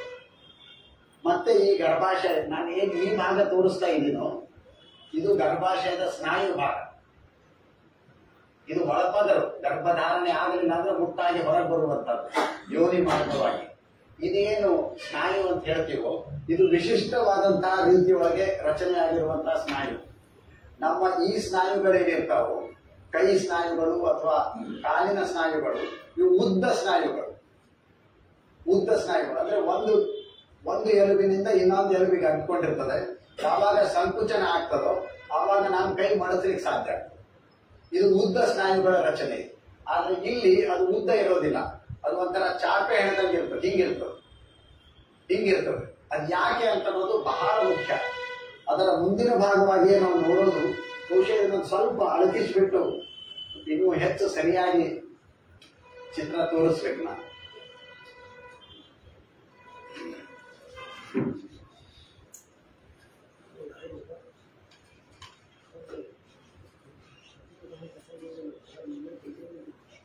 ಒಂದು ಗರ್ಭಧಾರಣೆಯ ಸಂದರ್ಭದೊಳಗೆ ಮುಂದಿನ ಇಡೀ 9 ತಿಂಗಳ ಅವಧಿಯೊಳಗೆ ಮತ್ತೊಂದು ಅಂಗ ಬಹಳ ವಿಶೇಷವಾದಂತಹ, ಬಹಳ ಮಹತ್ವದ ಜವಾಬ್ದಾರಿಯನ್ನು ವಹಿಸ್ತದೆ. ಅದಕ್ಕೆ ನಾವು ಮಾಸ ಅಂತ ಕರಿತೀವಿ. ಸಾಮಾನ್ಯ ಜನರ ಮಾತಿನೊಳಗೆ, ಆಡು ಮಾತಿನೊಳಗೆ ನಾವು ಅದಕ್ಕೆ ಮಾಸ ಅಂತ ಕರಿತೀವಿ. 1 ಲಕ್ಷಕ್ಕೆ ಒಂದು ರೀತಿಯೊಳಗೆ ಅದು ಪಾಪದ ಅಂಗ. ಅದು ಯಾಕೆ ಪಾಪದ ಅಂಗ ಅಂತಂದ್ರೆ, 9 ತಿಂಗಳುಗಳ ಕಾಲ ಶಿಶುವಿಗೆ ತಾಯಿಯಿಂದ ಏನೆಲ್ಲ ಆಹಾರವನ್ನು ಪೂರೈಸಬೇಕು, ಶಿಶುವಿನಿಂದ ಏನೆಲ್ಲ ಕಲ್ಮಶಗಳನ್ನು ವಾಪಸ್ ತಗೊಂಡು ಹೋಗ್ಬೇಕು, ಜೊತೆಗೆ ತಾನಾಗಿಯೇ ಅನೇಕ ತರದ ರಾಸಾಯನಿಕಗಳನ್ನ ಉತ್ಪಾದನೆ ಮಾಡಿ ಶಿಶುವಿಗೆ ಕೊಡೋದು, ಈ ಎಲ್ಲ ಜವಾಬ್ದಾರಿಗಳನ್ನ ಆ ಮಾಸ ಅನ್ನೋದು ನಿರ್ವಹಿಸ್ತಾ ಇರ್ತದೆ. ಹೆರಿಗೆ ಆದ ನಂತರ ಒಂದ್ಸಲ ಮಗು ಹೊರಗೆ ಬಂತು ಅಂದ್ರೆ ಆ ಮಾಸಕ್ಕೆ ಏನು ಕೆಲಸ ಇಲ್ಲ. ಅದನ್ನು ಬಿಸಾಕೋದು ಒಂದೇ ಹಾಕಿ ತೆಗೆದು ಹೊರಗೆ ಹಾಕೋದು ಅಷ್ಟೇ ಅದ್ರ ಉಳಿದಂತಹ ಭಾಗ. ಈ ಮಾಸ ಹೆಂಗಿರ್ತದೆ ಅಂತಂದ್ರೆ, ನಾವು ಈಗ ಸ್ವಲ್ಪ ನಾನು ಚಿತ್ರ ಬದಲು ಮಾಡ್ತೀನಿ. ಇದು ಗರ್ಭಾಶಯ ಅಂತಾದ್ರೆ, ಈ ಮಾಸ ಅಂತ ಅನ್ನೋದು ಸಾಮಾನ್ಯವಾಗಿ ಮೇಲಿನ ಭಾಗದೊಳಗೆ. ಇಲ್ಲಿ ಇದು ಬಹಳ ಸರಿಯಾದಂತ ಹೋಲಿಕೆ ಯಾವುದಕ್ಕೂ ಕೊಡಬಹುದು ನಾವು ಅಂದ್ರ, ಹಳ್ಳಿ ಹೆಣ್ಮಕ್ಳು ಬಾಯಿ ಕುಳ್ಳು ಹಚ್ತಾರಲ್ಲ, ಅದು ಆ ಕುಳ್ಳಿ ಎಷ್ಟು ದೊಡ್ಡದಿರ್ತದಲ್ಲ, ಸಾಮಾನ್ಯವಾಗಿ ಒಂದು ಕುಳ್ಳು ಎಷ್ಟು ದೊಡ್ಡದಿರ್ತದೋ ಒಂದು 25 ಸೆಂಟಿಮೀಟರ್ ಅಗಲದ್ದು ಅದು ಹೀಗೆ ಅಂಟಿಕೊಂಡಿರ್ತದೆ ಗರ್ಭಾಶಯದ ಗೋಡೆಗೆ, ಒಳಗಿನ ಗೋಡೆಗೆ. ಅದು ನಾವು ಉತ್ತರ ಕರ್ನಾಟಕದ ಕುಳ್ಳು ಅಂತ ಹೇಳ್ತೀವಿ, ದಕ್ಷಿಣ ಕರ್ನಾಟಕದ ಬೆರಣಿ ಅಂತ ಹೇಳ್ತಾರೆ. ಅದು ಕುಳ್ಳು ತರ ಅಂಟ್ಕೊಂಡಿರ್ತದೆ ಈ ತರ. ಇದರಿಂದ ಪಕ್ಕಳ ಬಳ್ಳಿ ಸುಮಾರು 30 ಸೆಂಟಿಮೀಟರ್ ಉದ್ದದಷ್ಟು ಹೊಕ್ಕಳ ಬಳ್ಳಿ ಇರ್ತದೆ.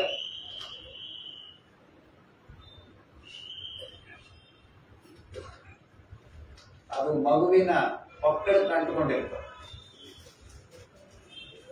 ತಾಯಿಯಿಂದ ಬರುವಂತಹ ರಕ್ತದ ಮೂಲಕ ಈ ಮಾಸ ನಡುವೆಯಾಗಿ ಏನು ಆಮ್ಲಜನಕ ಬೇಕು ಮಗುವಿಗೆ, ಆ ಆಮ್ಲಜನಕವನ್ನು ಪೂರೈಸ್ತದೆ.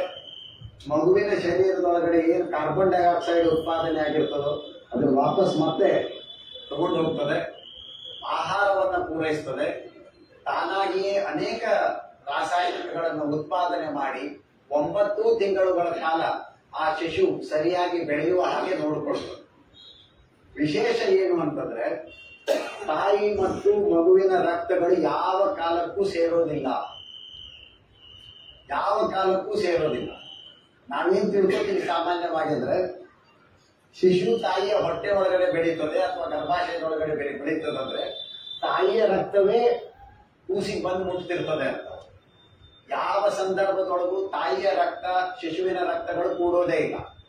ಒಂದೇ ಒಂದು ಕೋಶ, ಒಂದು ಸಣ್ಣ ಪರದೆ ತರ ಇರ್ತದೆ. ಈ ಕಡೆ ತಾಯಿಯ ರಕ್ತ ಇರ್ತದೆ, ಈ ಕಡೆ ಕೂಸಿನ ರಕ್ತ ಇರ್ತದೆ.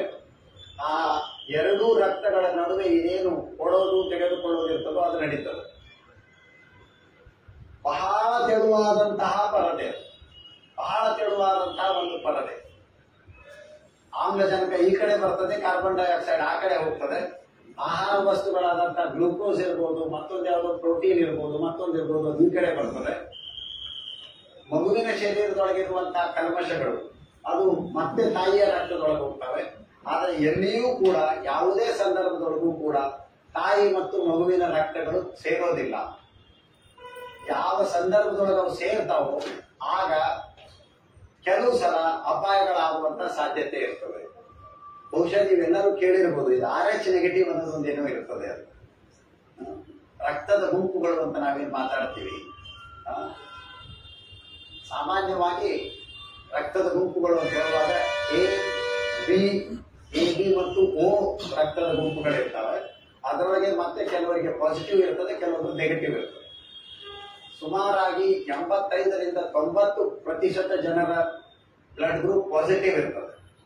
100ರೊಳಗೆ 10ರಿಂದ 15 ಜನರ ಬ್ಲಡ್ ಗ್ರೂಪ್ ಮಾತ್ರ ನೆಗೆಟಿವ್ ಇರ್ತದೆ. ಹಾಗಾಗಿ ಯಾವುದೋ ಒಬ್ಬರು A ಪಾಸಿಟಿವ್ ಇರ್ತದೆ, ಮತ್ತೊಬ್ಬರು ಯಾವುದೋ B ನೆಗೆಟಿವ್ ಇರ್ತದೆ ಇತ್ಯಾದಿ. ಎಲ್ಲಿ ತಾಯಿಯ ರಕ್ತ A ನೆಗೆಟಿವ್ ಅಂತ ಇರ್ತದೋ, ಮಗುವಿನ ರಕ್ತ B ಪಾಸಿಟಿವ್ ಅಂತ ಇರ್ತದೋ, ಅಕಸ್ಮಾತ್ ಆಗಿ ಮಗುವಿನ ರಕ್ತ ತಾಯಿಯ ಶರೀರದ ಒಳಗಡೆ ಸೇರಿದ್ದಾರೆ. ನಾನು ಹೇಳಿದೆ ರಕ್ತಗಳು ಸೇರೋದೇ ಇಲ್ಲ ಅಂತ. ಕೆಲವು ಅಪವಾದದ ಸಂದರ್ಭದೊಳಗೆ ಶಿಶುವಿನ ರಕ್ತದ 1-2 ಹನಿಗಳು, 4 ಹನಿಗಳು ತಾಯಿಯ ರಕ್ತದೊಳಗೆ ಸೇರ್ಕೊಂಡಿದ್ದಾರೆ.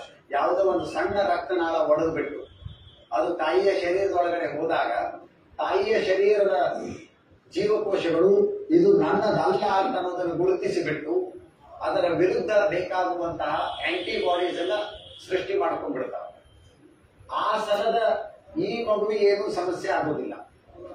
ಮುಂದಿನ ಮಗು ಯಾವಾಗ 2ನೇ ಪ್ರೆಗ್ನೆನ್ಸಿ ಒಳಗೆ, 2ನೇ ಗರ್ಭಧಾರಣೆ ಒಳಗೆ ಏನು ಮಗು ಬರ್ತದೋ ಆವಾಗ ಇವು ಯಾವ ಆಂಟಿಬಾಡೀಸ್ ತಯಾರಾಗಿರ್ತಾವೋ ಅದು ಆ ಮಗುವಿನ ಶರೀರದೊಳಗಡೆ ಬಂದು ಅಪಾಯ ಮಾಡುವಂತ ಸಾಧ್ಯತೆಗಳಿರ್ತವೆ. ನಮ್ಗೆ ಸದ್ಯಕ್ಕೆ ಏನ್ ಗೊತ್ತಾಗ್ಬೇಕು ಅಂತಂದ್ರೆ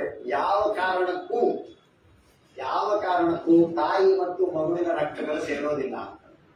ಒಂದು ಈ ಮಾಸದ ವೈಶಿಷ್ಟ್ಯತೆ ಅನ್ನೋದನ್ನು ನಾವು ನೋಡ್ಕೊಂಡ್ವಿ.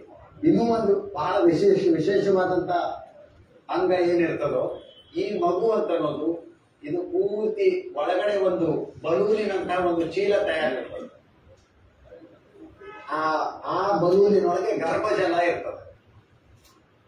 ನಾವೇನು ಎಷ್ಟೋ ಕೋಟಿ ವರ್ಷಗಳ ಹಿಂದೆ ಸಮುದ್ರದೊಳಗೆ ಜೀವ ಸೃಷ್ಟಿಯಾಗಿ ಮುಂದೆ ಬಂದಿದೀವಲ್ಲ, ಆ ಸಮುದ್ರದ ಉಪ್ಪು ನೀರು ಮತ್ತು ಈ ಗರ್ಭಜಲದ ರಾಸಾಯನಿಕ ಎರಡು ಒಂದೇ ತರ ಇರ್ತವೆ. ಅಷ್ಟೇ ಉಪ್ಪಿನ ಪ್ರಮಾಣ ಇರ್ತದೆ ಇದರೊಳಗೂ ಕೂಡ. ಸಮುದ್ರದ ಉಪ್ಪು ನೀರು ಮತ್ತು ಗರ್ಭಜಲ, ಗರ್ಭಿಣಿ ಮಹಿಳೆಯ ಗರ್ಭಾಶಯದೊಳಗಿರುವಂತಹ ಗರ್ಭಜಲ ಸಾಮಾನ್ಯವಾಗಿ ದಿನ ತುಂಬಿದಾಗ, ಅಂದ್ರೆ 8 ತಿಂಗಳು 9 ತಿಂಗಳು ಗರ್ಭಿಣಿ ಅವಸ್ಥೆಯೊಳಗೆ ಒಟ್ಟಾರೆ ಗರ್ಭಜಲದ ಪ್ರಮಾಣ 600 ರಿಂದ 800 ಮಿಲಿ ಲೀಟರ್ ಇರ್ತದೆ. 1 ಲೀಟರ್ಗಿಂತ ಸ್ವಲ್ಪ ಕಡಿಮೆ ಅನ್ನುವಷ್ಟು ಗರ್ಭಜಲ ಇರ್ತದೆ. ಇದು ಯಾಕೆ ಬಹಳ ಮಹತ್ವದ್ದು ಅಂತಂದ್ರೆ, ಮತ್ತೆ ನಾವು ಸೃಷ್ಟಿಯ ಈ ವಿಸ್ಮಯವನ್ನು ಅರ್ಥ ಮಾಡ್ಕೊಳ್ಬೇಕು. ಅದು ಒಂದು ಬಲೂನ್, ನೀರು ತುಂಬಿದ ಬಲೂನ್ ಇರೋದ್ರಿಂದಾಗಿ ನಾವು ಹೊರಗಿನಿಂದ ಏನೇ ಪೆಟ್ಟು ಕೊಟ್ಟರು ಅದು ನೇರವಾಗಿ ಮಗುವಿಗೆ ಅಪ್ಪಳಿಸೋದಿಲ್ಲ. ಆ ಫೋರ್ಸ್ ಅಂತ ಏನಂತೀವಿ, ಆ ಬಲ ಅಂತ ಏನಂತೀವಿ, ಅದು ಡಿಸ್ಟ್ರಿಬ್ಯೂಟ್ ಆಗಿ ಹೋಗ್ಬಿಡ್ತದೆ. ಮತ್ತು ಮಗು ಇಲ್ಲಿ ಪೆಟ್ಟು ಕೊಟ್ಟರೆ ಆ ಕಡೆ ಸರಿತದೆ. ಆ ನೀರು ತುಂಬಿದ ಚೀಲದೊಳಗೆ ಅದು ಓಡಾಡ್ತಾ ಇರ್ತದೆ, ಆಟ ಆಡ್ತಾ ಇರ್ತದೆ, ನುಂಗೋದು ಉಗುಳೋದು ಮಾಡ್ತಾ ಇರ್ತದೆ, ಒಂದು ರೀತಿಯ ಉಸಿರಾಟವನ್ನು ಮಾಡ್ತಾ ಇರ್ತದೆ. ಉಪ್ಪುಸಗಳು ಪೂರ್ತಿ ತೆರ್ಕೊಂಡಿರೋದಿಲ್ಲ, ಗಂಟಲ ತನಕ ಮಾತ್ರ ನೀರು ಒಳಗೆ ಹೋಗಿ ಹೊರಗೆ ಬರ್ತಿರ್ತದೆ. ಪೂರ್ತಿ ಉಸಿರಾಟ ಇರೋದಿಲ್ಲ. ಆದ್ರೆ ಉಸಿರಾಟದ ಚಲನವಲನವನ್ನು ನಾವು ನೋಡಬಹುದು. ನಮ್ಮ ಈ ಒಟ್ಟಾರೆ ಬಸಿರಿನ ಅವಸ್ಥೆಯನ್ನ ಅರ್ಥ ಮಾಡ್ಕೊಳ್ಳಿಕ್ಕೆ, ಅದನ್ನು ಸರಿಯಾಗಿ ನಿರ್ವಹಿಸಲಿಕ್ಕೆ ನಮಗೆ ದೊರಕಿರುವಂತಹ ಬಹಳ ಒಳ್ಳೆಯ ಸಾಧನ ಅಂದ್ರೆ ಸ್ಕ್ಯಾನಿಂಗ್ ಮಷೀನ್ ಅಂತ. ನಾವೆಲ್ಲರೂ ಕೇಳಿರ್ತೀವಿ, ಅದು 2 ತಿಂಗಳ ಗರ್ಭಿಣಿ ಆದ ಬಳಿಕ ಒಂದ್ಸಲ ಸ್ಕ್ಯಾನಿಂಗ್ ಮಾಡೋದು. ತೀರ ಅಪರೂಪಕ್ಕೊಮ್ಮೆ ನಾನೇನು ಹೇಳಿದ್ನು, ಆ ಅಂಡನಾಳದೊಳಗೆ ಗರ್ಭಧಾರಣೆ ಆಗ್ತದೆ, ಫಲೀಕರಣ ಆಗ್ತದಂತೆ.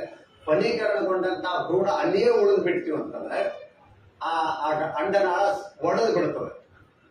ಅದಕ್ಕೆ ನಾವು ಎಕ್ಟೋಪಿಕ್ ಪ್ರೆಗ್ನೆನ್ಸಿ ಅಂತ ಹೇಳ್ತೀವಿ.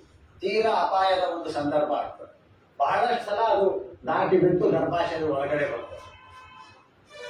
ಈ ಒಟ್ಟು ನೀರು ತುಂಬಿದ ಚೀಲ ಏನಿರ್ತದೋ ಅದು ಬಹಳ ಒಳ್ಳೆಯ ರಕ್ಷಣೆಯನ್ನು ಒದಗಿಸ್ತದೆ. ಒಂದು ರೀತಿ 9 ತಿಂಗಳ ಕಾಲ ಶಿಶು ನೀರಿನೊಳಗೆ ಮುಳುಗಿಯೇ ಇರ್ತದೆ. ನಾಳೆ ನಾವು ಹೆರಿಗೆಯನ್ನು ನೋಡ್ತೀವಿ. ನಾಳೆ ಹೆರಿಗೆ ಅನ್ನೋದು ಹೇಗೆ ಆಗ್ತದೆ, ಅದರೊಳಗೆ ಏನೇನು ಬದಲಾವಣೆಗಳಾಗ್ತವೆ ಅನ್ನೋದನ್ನ ನಾವು ನೋಡ್ತೀವಿ. ಗರ್ಭಜಲ ಅಂತ ಅನ್ನೋದು ಅದು ಪ್ರತಿ ದಿವಸವೂ ಬದಲಾಗ್ತಾ ಇರ್ತದೆ. ಒಂದಿಷ್ಟು ಭಾಗವನ್ನ ಶರೀರ ವಾಪಸ್ ತಗೊಳ್ತದೆ, ಒಂದಿಷ್ಟು ಭಾಗವನ್ನು ಮತ್ತೆ ಸೃಷ್ಟಿ ಮಾಡ್ತಾ ಇರ್ತದೆ. ಗರ್ಭಜಲಕ್ಕೆ ಆ ಹಂತಕ್ಕೆ ಬಂದಾಗ ನಾವು ಒಂದು ವಿಶಿಷ್ಟವಾದಂತಹ ವಿದ್ಯಮಾನದ ಬಗ್ಗೆ ಚರ್ಚೆ ಮಾಡಬೇಕು. ಅದೇನು ಅಂತಂದ್ರೆ 1975 ಸುಮಾರಿಗೆ, 74-75 ಸುಮಾರಿಗೆ ಪಾಶ್ಚಿಮಾತ್ಯ ದೇಶಗಳಲ್ಲಿ ಈ ಗರ್ಭಜಲವನ್ನು ಒಂದು ಸೂಜಿಯನ್ನು ಒಳಗಡೆ ಹಾಕಿ ಗರ್ಭಜಲವನ್ನು ಹೊರಗೆ ತೆಗೆದು ಅದನ್ನ ಪರೀಕ್ಷೆ ಮಾಡಿಬಿಟ್ಟು ಆನುವಂಶಿಕ ರೋಗಗಳು ಯಾವ್ಯಾವ್ದಿದ್ದಾವೆ ಹುಟ್ಟುವ ಮಗುವಿಗೆ, ಅಂದ್ರೆ ಅದು ಆನುವಂಶಿಕ ರೋಗಗಳಲ್ಲಿ ಏನಿರ್ತದಂದ್ರೆ ಕೆಲವು ಆನುವಂಶಿಕ ರೋಗಗಳು ಕೇವಲ ಗಂಡು ಮಕ್ಕಳಿಗೆ ಮಾತ್ರ ಬರ್ತವೆ, ಕೆಲವು ಆನುವಂಶಿಕ ರೋಗಗಳು ಹೆಣ್ಣು ಕೂಸಿಗೆ ಮಾತ್ರ ಬರ್ತವೆ. ಆ ಆನುವಂಶಿಕ ರೋಗ ಎಷ್ಟು ಮಾರಣಾಂತಿಕವಾಗಿದ್ದು ಅನ್ನೋದನ್ನ ಪತ್ತೆ ಹಚ್ಚಲಿಕ್ಕೆ ಶುರು ಮಾಡಿದ್ರು. ಅದು ತೀರಾ ಗಂಭೀರವಾದಂತಹ ಒಂದು ರೋಗ ಅಂತಾದ್ರೆ ಆಗ ಗರ್ಭಪಾತದ ಆಯ್ಕೆಯನ್ನು ಕೊಡ್ಲಿಕ್ಕೆ ಸಾಧ್ಯ. ಸ್ವಲ್ಪ ಹುಟ್ಟುವ ಮಗು ಅದಕ್ಕೆ ಬಹಳ ದೊಡ್ಡ ಕಾಯಿಲೆ ಇರ್ತದೆ ಅನ್ನೋದನ್ನ ನಿರ್ಣಯ ಮಾಡುವಂತಹದ್ದು ಒಂದು ಸಾಧ್ಯ ಆಗ್ಲಿಕ್ಕೆ ಶುರುವಾಯಿತು. ಆ ಒಂದು ತಂತ್ರಜ್ಞಾನ ಬಂದ ಬಳಿಕ ಇದು 1975-76 ಸಂದರ್ಭದೊಳಗೆ ನಡೆದಂತ. ಆದ್ರೆ ಮುಂದೆ ನಮ್ಮ ಭಾರತ ದೇಶದೊಳಗೆ ಆಗಿದ್ದೇ ಬೇರೆ ಕತೆ. ಅದನ್ನ ಸ್ವಲ್ಪ ವಿಷಯಾಂತರ ಅಂತ ಅನಿಸಿದ್ರು ಕೂಡ ಹೇಳಲೇಬೇಕಾದಂತ ಅತ್ಯಂತ ಮಹತ್ವದ ಸಂಗತಿ ಅದು. ಯಾವಾಗ ಗರ್ಭಜಲವನ್ನ ನಾವು ಸೂಜಿ ಹಾಕಿ ಹೊರಗಡೆ ತೆಗೆದು ತಪಾಸಣೆ ಮಾಡಿ ಒಳಗಿರುವಂತಹ ಶಿಶು ಗಂಡು ಹೆಣ್ಣು ಅನ್ನೋದನ್ನ ನಿರ್ಧರಿಸಲಿಕ್ಕೆ ಬರ್ತದೆ ಅನ್ನೋದು ನಮ್ಮ ವೈದ್ಯರಿಗೆ ಗೊತ್ತಾಯಿತು. ಕೂಡಲೇ ಭಾರತಕ್ಕೆ ಆ ತಂತ್ರಜ್ಞಾನ ಬಂದ 1-2 ವರ್ಷಗಳಲ್ಲಿಯೇ ಪಂಜಾಬ್ದೊಳಗೆ ವೈದ್ಯರು ದವಾಖಾನೆಯ ಮೇಲೆ, ಆಸ್ಪತ್ರೆಯ ಮೇಲೆ ದೊಡ್ಡ ಫಲಕ ಹಾಕ್ಲಿಕ್ಕೆ ಶುರು ಮಾಡಿದರು. ನಿಮ್ಮ ಗರ್ಭದೊಳಗಿರುವಂತಹ ಮಗು ಗಂಡು ಹೆಣ್ಣು ನಾವು ಪತ್ತೆ ಮಾಡಿ ಹೇಳ್ತೀವಿ. ಅದು ಮುಂದೆ ಕೆಲವು ವರ್ಷಗಳಲ್ಲಿ ಭಾರತದ ಹಲವಾರು ರಾಜ್ಯಗಳಿಗೆ ಈ ಸುದ್ದಿ, ಈ ವಿದ್ಯಮಾನ ಪ್ರಸಾರ ಆಯಿತು. ಯಾವಾಗ ನಾನು ಸ್ನಾತಕೋತ್ತರ ಶಿಕ್ಷಣಕ್ಕಾಗಿ ಮುಂಬೈ ಒಳಗಿದ್ನೋ, ಆವಾಗ ಅಲ್ಲಿಯ ಲೋಕಲ್ ಟ್ರೈನ್ಗಳಲ್ಲಿ ಮತ್ತು ರೈಲ್ವೆ ಸ್ಟೇಷನ್ಗಳಲ್ಲಿ, ದೊಡ್ಡ ದೊಡ್ಡ ಆಸ್ಪತ್ರೆಗಳ ಮುಂಭಾಗದಲ್ಲಿ ದೊಡ್ಡ ದೊಡ್ಡ ಜಾಹೀರಾತುಗಳಿರ್ತಿದ್ವು. ಇವತ್ತು 500 ರೂಪಾಯಿ ಕೊಟ್ಟು ಬಿಡ್ರಿ, ಮುಂದೆ 50,000 ರೂಪಾಯಿ ವರದಕ್ಷಿಣೆ ಒಳಗೆ ಕೊಡೋದನ್ನು ಉಳಿಸ್ತೀರಿ ನೀವು ಅಂತ. ಅದು ಹೆಣ್ಣಿತ್ತು ಅಂದ್ರೆ ನಾವು ನಿಮ್ಗೆ ಹೇಳ್ತೀವಿ 500 ರೂಪಾಯಿ ಕೊಟ್ಟು ಗರ್ಭಪಾತ ಮಾಡಿಸ್ಕೊಂಡ್ ಬಿಡ್ರಿ. ಇದು 1985-88 ಅವಧಿಯ ಸುದ್ದಿ. ಇವತ್ತು 500 ರೂಪಾಯಿ ಕೊಟ್ಟು ಹೆಣ್ಣು ಗಂಡು ತಪಾಸಣೆ ಮಾಡ್ಕೊಂಡ್ಬಿಟ್ಟು ಗರ್ಭಪಾತ ಮಾಡಿಸ್ಕೊಂಡ್ ಬಿಡ್ರಿ, ನಾಳೆ ಆ ಹೆಣ್ಣು ಮಗುವಿಗೆ 50,000 ರೂಪಾಯಿ ವರದಕ್ಷಿಣೆ ಕೊಡೋದನ್ನು ಉಳಿಸ್ಕೊಡ್ತೀರಿ ನೀವು. ಪಂಜಾಬ್ದಿಂದ ಶುರುವಾಗಿದ್ದು ರಾಜಸ್ಥಾನ, ಗುಜರಾತ, ಮಹಾರಾಷ್ಟ್ರ, ಹಲವಾರು ರಾಜ್ಯಗಳಲ್ಲಿ ಆ ರೀತಿ ಭ್ರೂಣದ ಲಿಂಗ ಪತ್ತೆ ಮಾಡೋದು ಹೇಗೆ, ಅದು ಲಿಂಗ ಪತ್ತೆ ಮಾಡಿ ಗಂಡು ಹೆಣ್ಣು ಅನ್ನೋದನ್ನು ನಿರ್ಧರಿಸೋದು ಹೇಗೆ, ಹೆಣ್ಣಾಗಿದ್ರೆ ಗರ್ಭಪಾತ ಮಾಡೋದು ಹೇಗೆ, ಇದು ಬಹಳ ವ್ಯವಸ್ಥಿತವಾಗಿ ಬಹಳ ವ್ಯಾಪಕವಾಗಿ ಬೆಳೆದು ಬಂತು. ಮುಂದಿನ ಕೆಲವು ವರ್ಷಗಳಲ್ಲಿ ಆದಂತಹ ಇನ್ನೊಂದು ದೊಡ್ಡ ಬದಲಾವಣೆ ಯಾವುದು ಅಂದ್ರೆ ಸ್ಕ್ಯಾನಿಂಗ್ ಯಂತ್ರ ಬಂತು. ಗರ್ಭಜಲವನ್ನು ತೆಗೆಯೋದು ಸ್ವಲ್ಪ ಅಪಾಯದ ಸಂಗತಿ, ಮತ್ತು ಆ ಗರ್ಭಜಲವನ್ನು ನೀವು ಪ್ರಯೋಗಾಲಯಕ್ಕೆ ಕಳಿಸ್ಬೇಕು, ಅದರದ್ದು ವರದಿ ಬರ್ಲಿಕ್ಕೆ ಮತ್ತೆ 4-6 ದಿವಸ ಆಗ್ತದೆ, ಏನೇನೋ ಸಮಸ್ಯೆಗಳಿವೆ. ಯಾವಾಗ ಸ್ಕ್ಯಾನಿಂಗ್ ಮಷೀನ್ ಅನ್ನೋದು ಬಂತು, ಸ್ಕ್ಯಾನಿಂಗ್ ಮಾಡ್ತಾ ಮಾಡ್ತಾ ಗರ್ಭಾಶಯದೊಳಗಿರುವಂತಹ ಶಿಶು ಗಂಡು ಅಥವಾ ಹೆಣ್ಣು ಅನ್ನೋದನ್ನ ಹೇಳೋದು ಎಷ್ಟು ಸುಲಭದ ಸಂಗತಿ ಆಯಿತು ಅಂತಂದ್ರೆ, ಅದು ಒಂದು ರೀತಿಯ ಕಾಳ್ಗಿಚ್ಚಿನ ತರ ದೇಶದ ತುಂಬ ಹರಡಿಬಿಟ್ಟು, ಅಕ್ಷರಶಃ ಕಾಳ್ಗಿಚ್ಚಿನ ತರ. ಹುಬ್ಬಳ್ಳಿಯೊಳಗಿರುವಂತಹ ಒಬ್ಬ ವೈದ್ಯರು ತಮ್ಮ ಕಾರಿನೊಳಗೆ ಆ ಸ್ಕ್ಯಾನಿಂಗ್ ಮಷಿನ್ ಇಟ್ಕೊಂಡ್ಬಿಟ್ಟು ಮೊದಲಿಗೆನೆ ಫೋನ್ ಮಾಡಿ ತಿಳಿಸಿ, ಅಣ್ಣಾವರ, ಹಳಿಯಾಳ, ದಾಂಡೇಲಿ ಮತ್ತು ಕಿತ್ತೂರು, ಹೀಗೆ ಬೆಳಿಗ್ಗೆ ನೀವು 9 ಗಂಟೆಗೆ ಹೊರಟ್ರೆ ಅಣ್ಣಾವರಕ್ಕೆ ಹೋಗಿ ಅಲ್ಲಿ 10-15 ಮಹಿಳೆಯರ ತಪಾಸಣೆ ಮಾಡಿ ಗಂಡು ಹೆಣ್ಣು ಅನ್ನೋದನ್ನ ಹೇಳೋದು, ಅಲ್ಲಿಂದ ಮುಂದೆ ದಾಂಡೇಲಿಗೆ ಹೋಗೋದು, ಅಲ್ಲಿಂದ ಮುಂದೆ ಅಣ್ಣಾವರಕ್ಕೆ ಹೋಗೋದು, ಅಲ್ಲಿಂದ ಮುಂದೆ ಕಿತ್ತೂರಿಗೆ ಹೋಗೋದು. ಒಂದು ದಿವಸದೊಳಗೆ ನೀವು 100-200 ಮಹಿಳೆಯರ ಗರ್ಭದೊಳಗಿನ ಶಿಶು ಗಂಡು ಹೆಣ್ಣು ಅನ್ನೋದನ್ನ ಪತ್ತೆ ಮಾಡಿ ಹೇಳಿ ಬಂದ್ಬಿಡೋದು. ಹೆಣ್ಣಾಗಿದ್ರೆ ಅವರು ಮರುದಿವಸ ಗರ್ಭಪಾತ ಮಾಡಿಸ್ಕೊಳ್ತಾರೆ. 1980-85ರಿಂದ ಪ್ರಾರಂಭವಾದಂತಹ ಈ ಒಂದು ಭ್ರೂಣದ ಲಿಂಗ ಪತ್ತೆ ಮತ್ತು ಹೆಣ್ಣು ಭ್ರೂಣದ ಗರ್ಭಪಾತ ಅನ್ನೋದು ಎಷ್ಟು ವ್ಯಾಪಕ ಆಯಿತು ಅಂತಂದ್ರೆ, 1990ರಿಂದ ಪ್ರಾರಂಭವಾಗಿ 2000 ಇಸವಿಯ ಆ 10 ವರ್ಷಗಳ ಅವಧಿಯೊಳಗೆ ನಾವು ಭಾರತದೊಳಗೆ 1 ಕೋಟಿ ಹೆಣ್ಣು ಭ್ರೂಣಗಳ ಗರ್ಭಪಾತ ಮಾಡಿದ್ವಿ. 1 ಕೋಟಿ ಹೆಣ್ಣು ಭ್ರೂಣಗಳ ಗರ್ಭಪಾತ ಮಾಡಿದ್ವಿ. ಅದು ಯಾವ ಹಂತಕ್ಕೆ ಹೋಯಿತು ಅಂತಂದ್ರೆ, ಮುಂದಿನ ತಲೆಮಾರಿಗೆ ಮದುವೆಯಾಗಲಿಕ್ಕೆ, ಸಂತಾನೋತ್ಪತ್ತಿ ಮಾಡಲಿಕ್ಕೆ ಮಹಿಳೆಯರೇ ಸಿಗೋದಿಲ್ಲ ಅನ್ನುವಂತಹ ವಿಚಿತ್ರವಾದಂತಹ ದುರಂತಮಯವಾದಂತಹ ಸನ್ನಿವೇಶಕ್ಕೆ ನಾವು ಎದುರಾಗ್ತೀವಿ. ಆಗ ಸ್ನಾತಕೋತ್ತರ ಶಿಕ್ಷಣಕ್ಕಾಗಿ ನಾನು ಮುಂಬೈಯೊಳಗಿದ್ದೆ. ನಾವು ಕೆಲವು ಜನ ಸೇರಿ, ಪತ್ರಕರ್ತರಿದ್ರು, ವೈದ್ಯರಿದ್ರು, ಸಾಮಾಜಿಕ ಕಾರ್ಯಕರ್ತರಿದ್ರು, ನಾವೆಲ್ಲರೂ ಒಂದು ಗುಂಪು ಮಾಡ್ಕೊಂಡ್ಬಿಟ್ಟು ಇದು ಸರಿ ಅಲ್ಲ, ಇದು ಮುಂದೆ ಅನಾಹುತಕ್ಕೆ ಕಾರಣ ಆಗ್ತದೆ ಅಂತ ಹೇಳಿಬಿಟ್ಟು ನಾವು ಇದೇ ತರ ಸಭೆಗಳನ್ನು ಮಾಡ್ಲಿಕ್ಕೆ ಶುರು ಮಾಡಿದ್ವಿ. ಟೆಲಿವಿಷನ್ ಒಳಗೆ ಕಾರ್ಯಕ್ರಮಗಳನ್ನು ಕೊಡ್ಲಿಕ್ಕೆ ಶುರು ಮಾಡಿದ್ವಿ. ಬೇರೆ ಬೇರೆ ಕಡೆ ಬರಹಗಳನ್ನು, ಲೇಖನಗಳನ್ನ ಪ್ರಕಟ ಮಾಡ್ಲಿಕ್ಕೆ ಶುರು ಮಾಡಿದ್ವಿ. ಕೊನೆಗೆ ಮಹಾರಾಷ್ಟ್ರ ಸರ್ಕಾರದವರು ನಮ್ಮನ್ನು ಕರೆದ್ಬಿಟ್ಟು, ಇದು ನಿಜವಾಗಿಯೂ ದೊಡ್ಡ ಸಮಸ್ಯೆಯೋ ಹೇಗೆ, ಅಥವಾ ನೀವೇ ಸುಮ್ಮನೆ ಇಲ್ಲದನ್ನು ದೊಡ್ಡದಾಗಿ ಮಾಡ್ತಾ ಇದ್ದೀರಾ ಅಂತ ಕೇಳಿದಾಗ ಅದರ ಬಗ್ಗೆ ಒಂದು ಅಧ್ಯಯನ ಆಗಬೇಕು ಅಂತ ನಿರ್ಣಯ ಆಯಿತು. ಆ ಅಧ್ಯಯನ ಮಾಡುವಂತ ಅವಕಾಶ ನನಗೆ ಸಿಕ್ತು. ನಾನು ಅನೇಕ ಸ್ತ್ರೀ ಆರೋಗ್ಯ ತಜ್ಞರನ್ನ, ಹೆರಿಗೆ ತಜ್ಞರನ್ನ ಸಂದರ್ಶನ ಮಾಡಿಬಿಟ್ಟು ಯಾವ ಸಂಖ್ಯೆಯೊಳಗೆ, ಯಾವ ಪ್ರಮಾಣದೊಳಗೆ ನೀವು ಇದನ್ನು ಮಾಡ್ತಾ ಇದ್ದೀರಿ ಅನ್ನುವ ನಿಖರ ಅಂಕಿ ಸಂಖ್ಯೆಗಳನ್ನು ಸಂಗ್ರಹ ಮಾಡಿ ಆ ವರದಿಯನ್ನ ಮಹಾರಾಷ್ಟ್ರ ಸರ್ಕಾರಕ್ಕೆ ಕೊಟ್ಟಿದ್ದಾಯಿತು. ಅದರ ಆಧಾರದ ಮೇಲೆ ಮಹಾರಾಷ್ಟ್ರ ಸರ್ಕಾರದವರು ಈ ಭ್ರೂಣದ ಲಿಂಗ ಪತ್ತೆ ಮತ್ತು ಹೆಣ್ಣು ಭ್ರೂಣ ಗರ್ಭಪಾತ ಅನ್ನೋದು ಇದು ಅನೈತಿಕವಾದದ್ದು, ಅದು ಕಾಯ್ದೆ ಬಾಹಿರವಾದದ್ದು ಅನ್ನುವಂಥದ್ದು ಒಂದು ದೊಡ್ಡ ಕಾಯ್ದೆಯನ್ನು ತಂದರು. ಅದನ್ನೇ ಆಧಾರವಾಗಿ ಬಿಟ್ಟುಕೊಂಡು 1995ರ ಸುಮಾರಿಗೆ ಕೇಂದ್ರ ಸರ್ಕಾರದವರು ಅವರು ಇಡೀ ರಾಷ್ಟ್ರ ಮಟ್ಟಕ್ಕೇನೆ ಹೆಣ್ಣು ಭ್ರೂಣ ಗರ್ಭಪಾತ ತಪ್ಪು, ಭ್ರೂಣದ ಲಿಂಗ ಪತ್ತೆ ಮಾಡೋದು ತಪ್ಪು ಅನ್ನುವಂತಹ ಒಂದು ಕಾಯ್ದೆಯನ್ನು ತಂದರು. ಹಾಗಾಗಿ ಇವತ್ತು ನಾವು ಎಲ್ಲ ಕಡೆಗಳಲ್ಲೂ ಅದನ್ನು ನಾವು ನೋಡ್ತಾ ಇದ್ದೀವಿ. ಅಂದ್ರೆ ಯಾವ ದೇಶದೊಳಗೆ ಮಹಿಳೆಯನ್ನ ದೇವಿ ಅಂತ ಪೂಜಿಸ್ತಾ ಬಂದಿದ್ದೀವೋ, ಅತ್ಯಂತ ಗೌರವಯುತವಾದಂತಹ ಸ್ಥಾನದೊಳಗೆ ನಾವೇನು ಇಟ್ಕೊಂಡು ಬಂದಿದ್ದೀವೋ, ಅದೇ ದೇಶದೊಳಗೆ ಕೋಟಿಗಟ್ಟಲೆ ಹೆಣ್ಣು ಭ್ರೂಣಗಳ ಗರ್ಭಪಾತ ಮಾಡ್ತಾ ಬಂದ್ವಿ. ಯಾವ ಅನಾಹುತಕ್ಕೆ ಹೋಯಿತು ಅಂತಂದ್ರೆ, ಪಂಜಾಬ್ ರಾಜ್ಯದೊಳಗೆ ಎಲ್ಲಿ ಅದು ಪ್ರಾರಂಭವಾಯಿತು ಅಲ್ಲಿ ಮುಂದಿನ 10-15 ವರ್ಷಗಳಲ್ಲಿ ಹುಟ್ಟುವ 100 ಗಂಡು ಮಕ್ಕಳಿಗೆ ಕೇವಲ 750 ಹೆಣ್ಣು ಮಕ್ಕಳು ಹುಟ್ಟಲಿಕ್ಕೆ ಶುರು ಮಾಡಿ. ಒಂದು 100 ಗಂಡು ಮಕ್ಕಳು ಹುಟ್ಟಿದ್ರೆ 1000 ಗಂಡು ಕೂಸು ಹುಟ್ಟಿದ್ರೆ 750 ಹೆಣ್ಣು ಕೂಸುಗಳು ಹುಟ್ಟಲಿಕ್ಕೆ ಶುರು ಮಾಡಿ. ಇವರು ದೊಡ್ಡವರಾದರೆ ಅವರಿಗೆ ಮದುವೆ ಆಗಲಿಕ್ಕೆ ಹೆಣ್ಣು ಎಲ್ಲಿ? ಕೊನೆಗೆ ಅದು ಇಲ್ಲಿಗೆ ಅಣ್ಣಾವರಕ್ಕೂ ಬಂತು ಕತೆ. ಇಲ್ಲಿ ಬಂದು ದೊಡ್ಡ ಆಸೆ ತೋರಿಸಿ, ಆಮಿಷ ತೋರಿಸಿ, ಇಲ್ಲಿಯ ಬಡ ಹೆಣ್ಣು ಮಕ್ಕಳನ್ನ ಕರ್ಕೊಂಡು ಹೋಗಿ ಅಲ್ಲಿ ಮದುವೆ ಮಾಡಿಕೊಡ್ಕೊಳ್ಳೋದು, ಏನೆಲ್ಲ ಅನಾಹುತಗಳು ಆಗ್ತಾ ಬಂದಿದ್ದನ್ನ ನಾವು ನೋಡ್ತೀವಿ.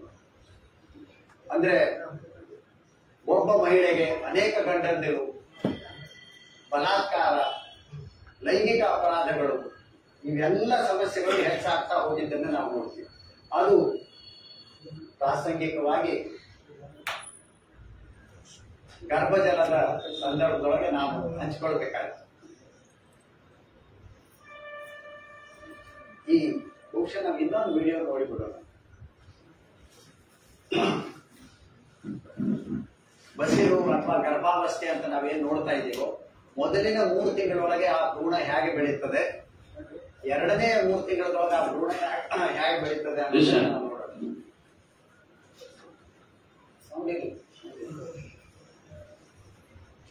Animation is brought to you by the Nucleus Medical Art Library, or NMAL, where you can download this animation and thousands of medical images and videos created by Nucleus Medical Media.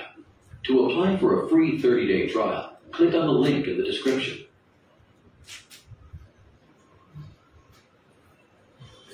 Pregnancy is the time period during which a baby develops inside your uterus. It usually lasts about 40 weeks, starting from the first day of your life. ಸಾಮಾನ್ಯವಾಗಿ ನಾವು ಹೇಳೋದು ಗರ್ಭಿಣಿ ಅವಸ್ಥೆ ಅಂತಂದ್ರೆ 9 ತಿಂಗಳು ಅಂತ. ನಿಖರವಾಗಿ ಸರಾಸರಿಯಾಗಿ ಮಹಿಳೆಯರ ಗರ್ಭಿಣಿ ಅವಸ್ಥೆ ಅದು 270 ದಿವಸ ಅಂತ ಸರಾಸರಿಯಾಗಿ. ಅಂದ್ರೆ 9 ತಿಂಗಳು 9 ದಿವಸ ಅಂತ ನಾವು ಹೇಳ್ತೀವಿ. 9 ತಿಂಗಳು 7 ದಿವಸ ಅಂತ ಹೇಳ್ತೀವಿ. ಕೊನೆಯ ಮುಟ್ಟಿನ ದಿನಾಂಕದಿಂದ ಲೆಕ್ಕ ಹಾಕಿಬಿಟ್ಟು 9 ತಿಂಗಳು 7 ದಿವಸ ಅದು ನಿರೀಕ್ಷಿತ ಹೆರಿಗೆಯ ದಿನಾಂಕ ಅಂತ ನಾವು ಹೇಳ್ತೀವಿ. 40 ವಾರ ಅಂತ ಹೇಳಿದಾಗ ಇದು 10 ತಿಂಗಳು ಆಯ್ತಲ್ಲ ಅಂತ ಸಾಮಾನ್ಯವಾಗಿ ಅನಿಸ್ತದೆ.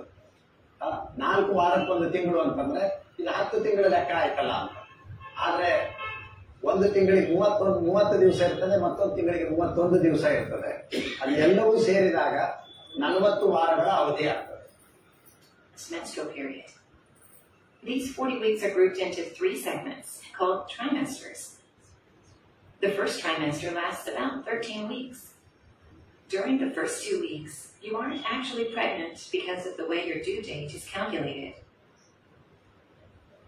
But your body is preparing for pregnancy. During the second week, an egg is released from your ovary in a process called ovulation.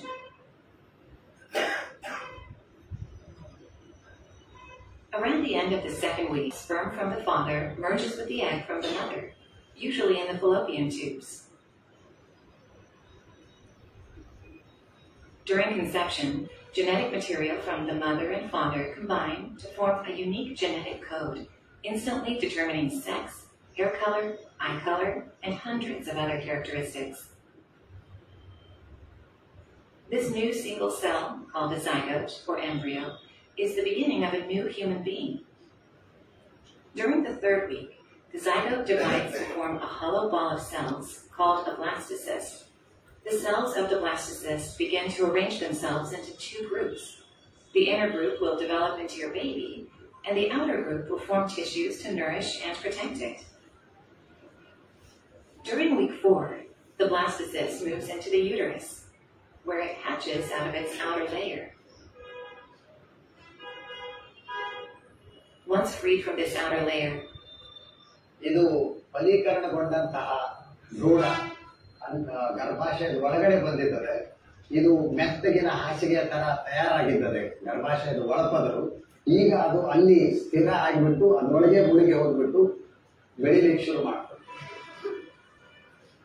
The blastocyst can embed itself in the thickened lining of the wall of the uterus in a process called implantation. Weeks 5 to 10 are referred to as the embryonic period.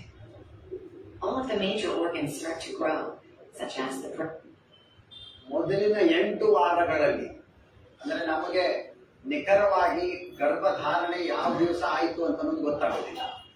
ಅದು 14ನೇ ದಿವಸಕ್ಕೆ ಅಂಡಾಣು ಬಿಡುಗಡೆ ಆಗಿತ್ತು, 18ನೇ ದಿವಸಕ್ಕೆ ಬಿಡುಗಡೆ ಆಗಿತ್ತು ಅನ್ನೋದು ಗೊತ್ತಾಗೋದಿಲ್ಲ. ನಮಗೇನು ಸ್ಪಷ್ಟವಾಗಿ ಗೊತ್ತಾಗೋದೇನೆಂದ್ರೆ ಮಹಿಳೆ ಮುಟ್ಟಾದಂತಹ ದಿನಾಂಕ ಯಾವುದು. ಹಾಗಾಗಿ ನಾವು ಯಾವಾಗಲೂ ಲೆಕ್ಕ ಹಾಕೋದು ಮುಟ್ಟಾದ ದಿನದ ಮೊದಲನೇ ದಿವಸ, ಕೊನೆಯ ಮುಟ್ಟಿನ ದಿನಾಂಕ ಅಂತ ನಾವು ಯಾವುದಕ್ಕೆ ಹೇಳ್ತೀವೋ ಅಲ್ಲಿಂದ ನಾವು ಲೆಕ್ಕ ಹಾಕ್ಲಿಕ್ಕೆ ಶುರು ಮಾಡ್ತೀವಿ. ಅಲ್ಲಿಂದ ಲೆಕ್ಕ ಹಾಕುವಾಗ ಮೊದಲಿನ 2 ತಿಂಗಳು ಅಥವಾ 8 ವಾರಗಳಲ್ಲಿಯೇ ಶರೀರದ ಎಲ್ಲ ಅವಯವಗಳು ರೂಪುಗೊಂಡು ಬಿಡ್ತವೆ. ಅದು ಹೃದಯ ಇರಬಹುದು, ಕೈಕಾಲು ಬೆರಳುಗಳಿರಬಹುದು, ಜಠರ, ಮೆದುಳು ಎಲ್ಲವೂ ಮೊದಲಿನ 8 ವಾರದೊಳಗನೆ ರೂಪುಗೊಂಡು ಬಿಡ್ತಾವೆ. ಮುಂದಿನ 7 ತಿಂಗಳೇನಿದೆಯೋ ಅದು ಕೇವಲ ದೊಡ್ಡದಾಗಲಿಕ್ಕೆ, ಎಲ್ಲವೂ ಸರಿಯಾಗಿ ಪಕ್ವಗೊಳ್ಳಲಿಕ್ಕೆ ಆಗುವಂತಹ ಅವಧಿ. brain, spinal cord, and heart. The heart begins to beat during this period. ಕೊನೆಯ ಮುಟ್ಟಿನ ದಿನಾಂಕದಿಂದ ಪ್ರಾರಂಭಿಸಿ 7ನೇ ವಾರಕ್ಕೆನೆ 7-8ನೇ ವಾರಕ್ಕೆನೆ ಶಿಶುವಿನ ಅಥವಾ ಭ್ರೂಣದ ಹೃದಯ ಬಡಿತವನ್ನು ನಾವು ಅಲ್ಟ್ರಾಸೌಂಡ್ ಗಳು ನೋಡಬಹುದು, ಸ್ಕ್ಯಾನಿಂಗ್ ಮಷಿನ್ ಗಳು ನೋಡಬಹುದು. Structures called the placenta and umbilical cord begin providing life support for the embryo. They bring nutrients and oxygen from the mother to the embryo. ಇದು ಮಾಸ ಅಥವಾ ಪ್ಲಾಸೆಂಟಾ ಅಂತ ನಾವು ಹೇಳೋದು. ಇದು ಹೊಕ್ಕಳ ಹುರಿ, ಇದು ಹೊಕ್ಕಳಿಗೆ ಅಂಟಿಕೊಂಡಿರ್ತದೆ. ಈ ಹೊಕ್ಕಳ ಹುರಿ ಅಂತ ಏನಿದೆಯೋ ಅದು ಏನೆಲ್ಲ ಆಹಾರ ವಸ್ತುಗಳನ್ನ, ಪೋಷಕಾಂಶಗಳನ್ನ ಶಿಶುವಿಗೆ ಕೊಡ್ತದೆ. ಶಿಶುವಿನಿಂದ ಯಾವುದು ಬೇಡವೋ ಅದನ್ನು ತಗೊಂಡು ವಾಪಸ್ ಹೋಗ್ತಿರ್ತದೆ. ನನ್ನ ಒಂದು ತರ್ಕ ಏನಂತಂದ್ರೆ, ಈ ಹೊಕ್ಕಳು ಅನ್ನುವಂತ ಶಬ್ದ ಏನು ಬಂದಿದ್ದೀರೋ ಕನ್ನಡದೊಳಗೆ, ಅದು ಹೊರಗಿನ ಕರಳು. ಇದು ಕರಳಿನ ತರನೇ ಇರ್ತದೆ ನೋಡ್ಲಿಕ್ಕೆ. ಹೊಟ್ಟೆಯ ಒಳಗಿರುವಂತಹ ಕರಳು ಏನಿರ್ತದೋ, ಸಣ್ಣ ಕರಳು ದೊಡ್ಡ ಕರಳು ಅಂತ ನಾವೇನು ಮಾತಾಡ್ತೀವಿ, ನೋಡಲಿಕ್ಕೆ ಇದು ಕೂಡ ಹಾಗೇ ಇರ್ತದೆ ಅನ್ನೋ ಕಾರಣಕ್ಕಾಗಿ ಹೊರಗಿನ ಕರಳು ಅಂತ ನಮ್ಮ ಜನ ಕರೀಲಿಕ್ಕೆ ಶುರು ಮಾಡಿದ್ರು ಏನೋ. ಹೊರಗಿನ ಕರಳು ಅಂತ ಅನ್ನೋದೇ ಮುಂದೆ ಹೊಕ್ಕಳು ಅಂತ ಆಯ್ತು ಏನೋ ಅನ್ನೋದು ಒಂದು ಸಣ್ಣ ತರ್ಕ ನಂದು.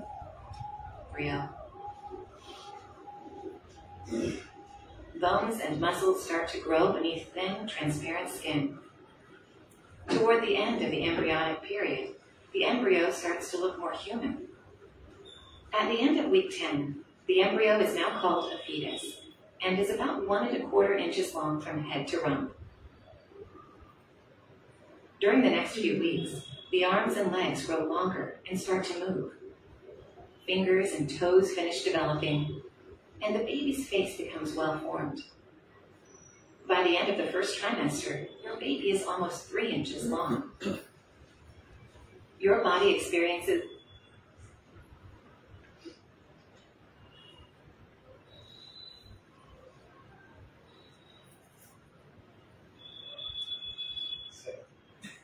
ಸಾಮಾನ್ಯವಾಗಿ 4.5 ತಿಂಗಳು ಅಥವಾ 5 ತಿಂಗಳಾದಾಗ ಯಾವಾಗ ಭ್ರೂಣ ದೊಡ್ಡದಾಗ್ತದೋ ಅದರ ಚಲನವಲನ ಯಾವಾಗ ಅದು ಮೊದಲಿನ 3 ತಿಂಗಳು ಅದು ಕಿಬ್ಬೊಟ್ಟೆ ಒಳಗೆ ಇರ್ತದೆ ಗರ್ಭಾಶಯ. ಅದು ದೊಡ್ಡದಾದ ನಂತರ ಒಳಗಿನ ಚಲನವಲನ ಯಾವಾಗ ತಾಯಿಯ ಹೊಟ್ಟೆ ಭಾಗಕ್ಕೆ ಅದರ ಸ್ಪರ್ಶ ಆಗ್ಲಿಕ್ಕೆ ಶುರು ಆಗ್ತದೋ, ಮೊಟ್ಟ ಮೊದಲನೇ ಸಲ ತಾಯಿಗೆ ತನ್ನ ಗರ್ಭದೊಳಗಿರುವಂತಹ ಮಗುವಿನ ಚಲನವಲನದ ಅನುಭವ ಯಾವಾಗ ಆಗ್ತದೆ, ಅದು ಬಹಳ ವಿಶೇಷವಾದಂತಹ ಸಂದರ್ಭ. ಮೊದಲನೇ ಬಸ್ಸಿನೊಳಗೆ ಸಹಜವಾಗಿ ಸ್ವಲ್ಪ ತಡ ಮಾಡಿ ಗೊತ್ತಾಗ್ತದೆ, 5 ತಿಂಗಳ ತನಕ ಗೊತ್ತಾಗ್ತದೆ. 2, 3, 4ನೇ ಬಸ್ಸಿನೊಳಗೆ ಒಂದು 2 ವಾರ ಮೊದಲಿಗೆನೆ ಗೊತ್ತಾಗ್ಲಿಕ್ಕೆ ಶುರು ಆಗ್ತದೆ. ಇದು ಬಹಳ ವಿಶೇಷವಾದಂತಹ ಒಂದು ಅನುಭವ. ಬಹಳಷ್ಟು ಮಹಿಳೆಯರಿಗೆ ಅದನ್ನು ಶಬ್ದಗಳಲ್ಲಿ ವರ್ಣಿಸ್ಲಿಕ್ಕೆ ಆಗೋದಿಲ್ಲ. ಅದು ವರ್ಣನಾತೀತ ಒಂದು ಅನುಭವ. ನಾನು ಬಹಳ ಬೇಕಂತಲೇ ಪ್ರತಿಯೊಬ್ಬ ಮಹಿಳೆಗೆ ಕೇಳ್ತಾ ಇದ್ದೆ. ಮಗು ಮತ್ತೆ ಅಲ್ಲಿ ಕನ್ನಡದೊಳಗೆ ಬಹಳ 2 ಚಂದವಾದಂತಹ ಶಬ್ದಗಳಿದ್ದಾವೆ. ಮೊದಲನೇ ಸಲ ಏನಿರ್ತದೋ ಬಹಳ ಸೂಕ್ಷ್ಮವಾಗಿ ಚಲನವಲನ ಗೊತ್ತಾಗೋದು, ಅದಕ್ಕೆ ಮಿಸುಕುವುದು ಅಂತೀವಿ ನಾವು. ಅದು ಬರೀ ಸ್ವಲ್ಪ ಮಿಸುಕ್ತಿರ್ತದೆ. ಆಮೇಲೆ ದೊಡ್ಡ ಚಲನವಲನಗಳು ಗೊತ್ತಾಗ್ಲಿಕ್ಕೆ ಶುರು ಆದಾಗ ಅದಕ್ಕೆ ನಾವು ಉಳುಕೋದು ಅಂತೀವಿ. ಮಿಸುಕೋದು ಬೇರೆ, ಉಳುಕೋದು ಬೇರೆ. ಇನ್ನ ಇತ್ತೀಚೆಗೆ ಏನಾಗ್ಲಿಕ್ಕೆ ಶುರು ಆಯ್ತು ಅಂದ್ರೆ, ಅನೇಕ ಇಂಗ್ಲಿಷ್ ಮಾಧ್ಯಮ ಕಲಿತಂತ ಮಹಿಳೆಯರು ಯಾರು ಬರ್ತಿದ್ರು ಅವರಿಗೆ ಕೇಳಿದ್ರೆ ಅವ್ರು ಹೌದ್ರಿ ಅದು ಉಳುಕ್ತೈತ್ರಿ ಅಂತ.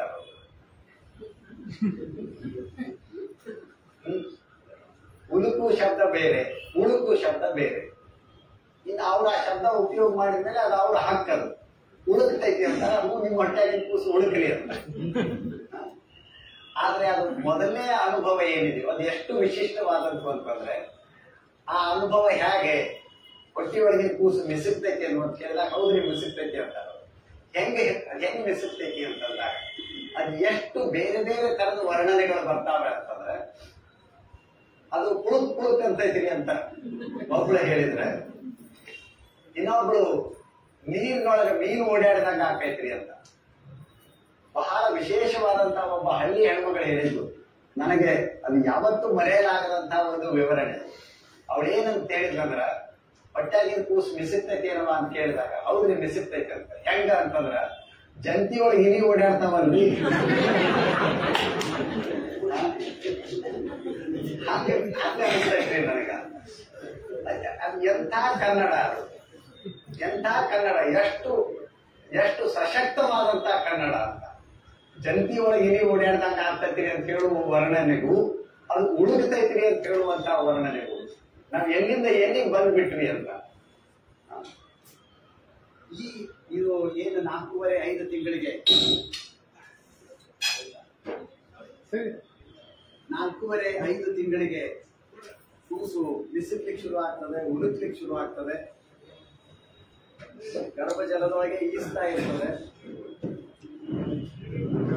ಇದರ ನಡುವೆ ನಾವು ಮಾಡುವಂತ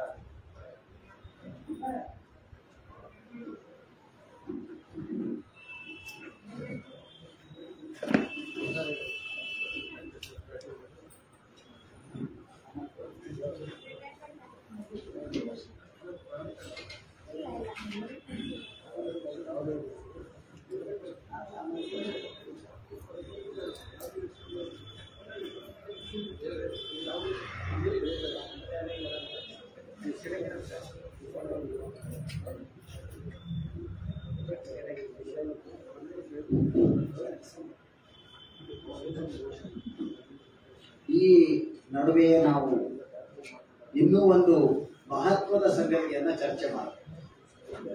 ಅದು ಕೃತಕ ಗರ್ಭಪಾತದ್ದು ಅಂತ. ಇವತ್ತಿನ ದಿವಸದೊಳಗೆ ಇಷ್ಟೆಲ್ಲ ಮಾಹಿತಿ ಗೊತ್ತಿದ್ರೂ ಕೂಡ, ಅಂದ್ರೆ ಗರ್ಭಧಾರಣೆ ಯಾವ ಅವಧಿಯೊಳಗಾಗ್ತದೆ, ದಂಪತಿಗಳು ತಮಗೆ ಗರ್ಭಧಾರಣೆ ಅಥವಾ ಮಕ್ಕಳು ಯಾವಾಗ ಬೇಕು, ಎಷ್ಟು ಬೇಕು, ಯಾವ ಅಂತರದೊಳಗೆ ಬೇಕು ಅನ್ನುವಂಥದ್ದನ್ನು ನಿರ್ಧರಿಸುವಂತಹ ಎಲ್ಲ ಅನುಕೂಲಗಳು ಇರುವಾಗಲೂ ಕೂಡ ಅನಿಶ್ಚಿತ ಗರ್ಭಧಾರಣೆ ಆಗೋದು ಸರ್ವೇ ಸಾಮಾನ್ಯ. ಅನಿಶ್ಚಿತ ಗರ್ಭಧಾರಣೆ ಆದ ಬಳಿಕ, ಅಂದ್ರೆ ನಾವು ಯಾವ್ದಕ್ಕೆ ಅನ್ಪ್ಲಾನ್ಡ್ ಅಂತ ಹೇಳ್ತೀವಿ, ಅನಿಶ್ಚಿತ ನಮಗೆ ಬೇಕಾಗಿ ಆಗಿರುವಂತಹ ಗರ್ಭಧಾರಣೆ ಅಲ್ಲ, ಈಗ ಇದು ಬೇಡ ಅಂತ ಹೇಳಿಬಿಟ್ಟು ವೈದ್ಯರ ಬಳಿ ಹೋಗಿ ಮಾಡಿಸಿಕೊಳ್ಳುವಂತಹ ಗರ್ಭಪಾತಗಳ ಸಂಖ್ಯೆ ಎಷ್ಟು? 1971ಕ್ಕಿಂತ ಮೊದಲು ನಮ್ಮ ದೇಶದೊಳಗೆ ಗರ್ಭಪಾತ ಮಾಡಿಸಿಕೊಳ್ಳುವಂತಹ ಮಹಿಳೆಯರ ಸಂಖ್ಯೆ ಅದೆಷ್ಟೋ ಲಕ್ಷ ಇತ್ತು. ಅನೇಕ ಮಹಿಳೆಯರು ಗರ್ಭಧಾರಣೆ ಆದ ಬಳಿಕ ನನಗೆ ಈ ಗರ್ಭ ಈಗ ಬೇಡ ಅಂತ ಹೇಳಿಬಿಟ್ಟು ಕದ್ದು ಮುಚ್ಚಿ ಎಲ್ಲಿಯೋ ಹೋಗಿ ಹೇಗೋ ಗರ್ಭಪಾತ ಮಾಡಿಸಿಕೊಂಡು ಅದರಿಂದ ಬಹಳ ದೊಡ್ಡ ಪ್ರಮಾಣದೊಳಗೆ ಸಾವು ನೋವು ಅನುಭವಿಸ್ತಾ ಇದ್ದಾರೆ. ಇದು ಸರಿಯಲ್ಲ ಅಂತ ಹೇಳಿ ಕೊನೆಗೆ ಕೇಂದ್ರ ಸರ್ಕಾರದವರೇ 1971 ಒಂದು ಗರ್ಭಪಾತದ ಕಾಯ್ದೆಯನ್ನ ಅನುಷ್ಠಾನಕ್ಕೆ ತಂದರು. ಅಂದ್ರೆ ಆವಾಗ ವೈದ್ಯರ ಬಳಿ ಹೋಗಿ ಗರ್ಭಪಾತ ಮಾಡಿಸಿಕೊಳ್ಳೋದು ಇದು ಸುರಕ್ಷಿತವಾದದ್ದು ಅಂತ. ಇವತ್ತು 2020-2025 ಗರ್ಭಪಾತ ಅನ್ನೋದು ಬಹಳ ಸುಲಭ ಆಗಿದ್ದದ. ಗುಳಿಗೆಗಳನ್ನು ಸೇವಿಸುವ ರೂಪದೊಳಗನೆ ನಾವು ಗರ್ಭಪಾತ ಮಾಡಿಸಿಕೊಳ್ಬಹುದು. ಒಟ್ಟಾರೆಯಾಗಿ ಇವತ್ತಿಗೂ ಕೂಡ ಪ್ರತಿ ವರ್ಷ 50 ಲಕ್ಷ ಗರ್ಭಪಾತಗಳನ್ನು ಮಹಿಳೆಯರು ಮಾಡಿಸಿಕೊಳ್ತಾರೆ. ಸಹಜವಾಗಿ ಆಗುವಂತ ಗರ್ಭಪಾತಗಳ ಸಂಖ್ಯೆ ಬೇರೆ, ಅಂದ್ರೆ ತಾಯಿ ಆರೋಗ್ಯದಿಂದಾಗಿ ಅಥವಾ ಭ್ರೂಣದೊಳಗೆ ಏನೋ ಊನ ಬಂದಿದ್ದದೆ, ಲೋಪ ಬಂದಿದ್ದದೆ, ದೋಷ ಬಂದಿದ್ದದ, ಆ ಕಾರಣಕ್ಕಾಗಿ ಆಗುವಂತ ಗರ್ಭಪಾತಗಳು ಬೇರೆ. ನನಗೆ ಈಗ ಗರ್ಭ ಬೇಡ ಇದು ಅಂತ ಹೋಗಿ ಮಾಡಿಸಿಕೊಳ್ಳುವಂತ ಗರ್ಭಪಾತಗಳ ಸಂಖ್ಯೆ ಪ್ರತಿ ವರ್ಷ 50 ಲಕ್ಷ ನಮ್ಮ ದೇಶದವರು. ಯಾಕೆ ಹೀಗಾಗ್ತದೆ ಅಂತಂದ್ರೆ, ನಾವು ಬಹಳ ಸಂತೋಷದಿಂದ ಬಹಳ ದೊಡ್ಡ ಖರ್ಚು ಮಾಡಿ ಲಕ್ಷಾಂತರ ರೂಪಾಯಿ ಖರ್ಚು ಮಾಡಿಬಿಟ್ಟು ಮನೆಯೊಳಗೊಂದು ಮದುವೆ ಮಾಡಿದ್ವಿ. ಮದುವೆ ಮಾಡ್ತೀವಿ. ಮದುವೆ ಮಾಡೋದಂದ್ರೆ ಏನು ಅಂತಂದ್ರೆ, ಇವತ್ತು ಮದುವೆ ಮಾಡಿ ಒಂದು ಬಾಗಲ ತೆಗೆದ್ಬಿಟ್ಟು ಅವ್ರನ್ನ ಒಂದು ಗೊತ್ತಿಲ್ಲದ ಸಾಗರದೊಳಗ ಆ ಹುಡುಗಿನ ಬಿಟ್ಬಿಡೋದು, ನುಗ್ಗಿಸ್ಬಿಡೋದು. ಅವ್ರು ಏನಾದರೂ ಮಾಡ್ಕೊಳ್ಳಿ. ಇದು ಯಾವ ಮಾಹಿತಿಯನ್ನು ಅವರಿಗೆ ಕೊಡದೆ, ಹಾಗಾಗಿ ಅನಿಶ್ಚಿತ ಗರ್ಭಧಾರಣೆ ಬಹಳ ದೊಡ್ಡ ಸಂಖ್ಯೆ ಒಳಗಾಗ್ತದೆ. ಗರ್ಭಧಾರಣೆ ಅಂದ್ರೆ ಏನು, ಅದು ಯಾವಾಗ ಆಗ್ತದೆ, ಬೇಡ ಅಂದ್ರೆ ಅದನ್ನ ಯಾವ ರೀತಿ ಮುಂದೆ ಹಾಕ್ಬಹುದು, ಈ ಎಲ್ಲ ಮಾಹಿತಿಯು ನಮಗೆ ಇವತ್ತು ಇರುವಾಗಲೂ ಕೂಡ ನಾವು ಇವತ್ತು ಪ್ರೀ ವೆಡ್ಡಿಂಗ್ ಶೂಟ್ ಬಂದಿದ್ದೀವಿ. ಪ್ರೀ ವೆಡ್ಡಿಂಗ್ ಶೂಟ್ ಅಲ್ಲ, ಇವತ್ತು ಪ್ರೀ ವೆಡ್ಡಿಂಗ್ ಶೂಟ್ ಬಂದಿದ್ದೀವಿ. ಆದ್ರೆ ಪ್ರೀ ವೆಡ್ಡಿಂಗ್ ಕೌನ್ಸೆಲಿಂಗ್ ಅಂತ ಎಲ್ಲೂ ಬಂದಿಲ್ಲ. ಪ್ರೀ ವೆಡ್ಡಿಂಗ್ ಕೌನ್ಸೆಲಿಂಗ್ ಅಂತ ಅನ್ನೋದು ಬಂದಿಲ್ಲ. ಯಾವುದೇ ಒಂದು ವಿಷಯದ ಬಗ್ಗೆ ಕಲಿಕೆ ಹೇಗಾಗ್ತದೆ ಅನ್ನೋದಕ್ಕೆ ಬಹಳ ಹಿಂದೆ ಹೇಳಿದಂತ ಒಂದು ಮಾತೇನಂದ್ರೆ, 4 ಭಾಗಗಳಲ್ಲಿ ಕಲಿಕೆ ಆಗ್ತದೆ. ಒಂದು ತಾಯಿ ತಂದೆ ಹೇಳಿಕೊಡುವಂತ ರೀತಿಯೊಳಗೆ 1/4 ಭಾಗ ಶಿಕ್ಷಣ ಆಗೋದು, ಆ ರೀತಿಯೊಳಗೆ ಕಲಿಕೆ ಆಗೋದು. ಇನ್ನು 1/4 ಭಾಗ ಕಲಿಕೆ ಆಗೋದು ಗುರುಗಳಿಂದ, ಶಿಕ್ಷಕರಿಂದ. 3ನೇ 1/4 ಭಾಗ ಆಗೋದು ಸ್ನೇಹಿತರಿಂದ, ಸಮಾಜದಿಂದ. 4ನೇ 1/4 ಭಾಗ ಆಗೋದು ತಾನಾಗಿಯೇ ತನ್ನ ಅನುಭವದಿಂದ ಕಲಿಯುವುದು. ಮದುವೆಯ ವಿಷಯದೊಳಗೆ, ಸಂತಾನೋತ್ಪತ್ತಿಯ ವಿಷಯದೊಳಗೆ ನಾವೇನ್ ಮಾಡ್ತಾ ಇದ್ದೀವಿ ಅಂತಂದ್ರೆ, ತಾಯಿ ತಂದೆಯವರಾಗ್ಲಿ, ಗುರುಗಳಾಗ್ಲಿ, ಸಮಾಜವಾಗಲಿ ಯಾವೆಲ್ಲ ಸಂಗತಿಗಳನ್ನ ಮದುಮಕ್ಕಳಿಗೆ ಹೇಳಿಕೊಡಬೇಕು, ಅವರನ್ನ ಸಮರ್ಥರನ್ನಾಗಿ ಮಾಡಬೇಕು ಅಂತ ಒಂದು ವ್ಯವಸ್ಥೆಯನ್ನೇ ಇವತ್ತಿಗೂ ಕೂಡ ನಾವು ರೂಪಿಸಿಕೊಳ್ತಾ ಇಲ್ಲ. ವಿವಾಹ ಪೂರ್ವ ಸಮಾಲೋಚನೆ ಅಂತ ಏನಿದೆಯೋ ಅಂತದ್ದೊಂದು ವ್ಯವಸ್ಥೆಯನ್ನ ನಾವು ಮಾಡ್ಕೊಳ್ಳಿಕ್ಕಾದ್ರೆ ಬಹಳಷ್ಟು ಅನಾಹುತಗಳನ್ನು ನಾವು ತಪ್ಪಿಸಬಹುದು. ಆದ್ರೆ ಇವತ್ತಿಗೂ ಕೂಡ ಈ ವಿವಾಹ ಪೂರ್ವ ಸಮಾಲೋಚನೆ, ಆ ಸಮಾಲೋಚನೆ ಯಾರು ಮಾಡಬೇಕು, ಯಾವಾಗ ಮಾಡಬೇಕು, ಅದು ಮದುವೆ ನಿಶ್ಚಯ ಆದ ಕೂಡಲೇ ಮಾಡಬೇಕು ಅಥವಾ ಮದುವೆ ಆದ ಮೇಲೆ ಮಾಡಬೇಕು, ಅದು ಯಾವ ವೇದಿಕೆಯೊಳಗೆ ಆಗಬೇಕು, ಯಾವ ಸನ್ನಿವೇಶದೊಳಗೆ ಆಗಬೇಕು, ಇವೆಲ್ಲವೂ ನಾವು ಮಾಡಿಕೊಳ್ಳಬಹುದಾದಂತಹ ಸಂಗತಿಗಳು. ಆದರೆ ವಿವಾಹ ಪೂರ್ವ ಸಮಾಲೋಚನೆ ಅಂತ ಅನ್ನೋದು ಇವತ್ತು ಅತ್ಯಂತ ಅವಶ್ಯಕವಾಗಿ ಆಗಬೇಕಾಗಿರುವಂತಹ ಒಂದು ಸಂಗತಿ. ಒಂದು 2-3 ತಲೆಮಾರುಗಳ ಹಿಂದೆ ಇದ್ದಂತಹ ವಾಸ್ತವ ಹೇಗಿತ್ತು ಅಂದ್ರೆ, ನಾವು ಬಹಳಷ್ಟು ಜನ 100ಕ್ಕೆ 80% ಜನರು ಕೃಷಿ ಜಗತ್ತಿನೊಳಗೆ ಜೀವನ ಮಾಡ್ತಾ ಇದ್ವಿ. ಅಲ್ಲಿ ಮನೆಯೊಳಗಿರುವಂತಹ ಆಕಳು, ಎಮ್ಮೆ, ಆಡು, ಕುರಿ ಇವುಗಳ ಲೈಂಗಿಕ ಬದುಕು ನಮಗೆ ಸಹಜವಾಗಿಯೇ ನೋಡ್ಲಿಕ್ಕೆ ಸಿಗ್ತಿತ್ತು, ಅರ್ಥ ಮಾಡ್ಕೊಳ್ಳಿಕ್ಕೆ ಸಿಗ್ತಿತ್ತು.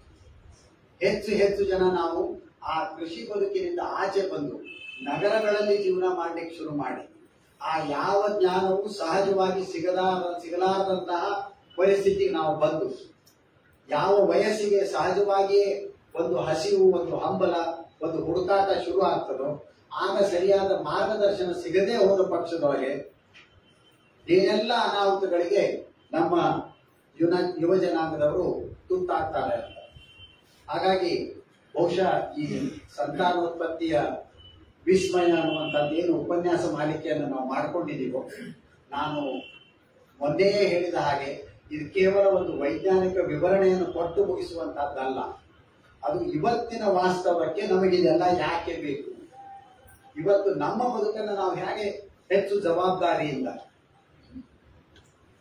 ಹೆಚ್ಚು ಸರಿಯಾಗಿ ಬಾಳಬಹುದು, ಅದಕ್ಕೆ ಈ ಉಪನ್ಯಾಸ ಮಾಲಿಕೆಯಿಂದ ಏನಾದರೂ ಸಹಾಯ ಆಗಬಹುದಾ, ಅದು ಉಪನ್ಯಾಸ ಮಾಲಿಕೆಯ ಮುಖ್ಯ ಉದ್ದೇಶಗಳಲ್ಲಿ ಒಂದು.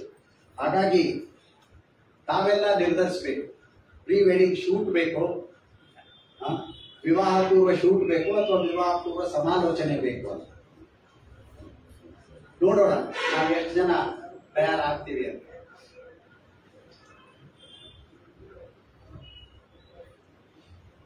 ಒಂಬತ್ತು ತಿಂಗಳುಗಳ ಕಾಲ ಮಹಿಳೆ ತನ್ನ ಗರ್ಭಾಶಯದೊಳಗಡೆ ಆ ಮಗುವನ್ನ ಹೊತ್ತು ಬೆಳೆಸ್ತಾಳೆ, ಹೆರಿಗೆಗೆ ತಯಾರಾಗ್ತಾಳೆ. ಮಗು ಉಳುಕೋದು ಅಂತ ಏನಿರ್ತದೋ ಅದು ಬಹಳ ಬಹಳ ಮಹತ್ವದ ಸಂಗತಿ.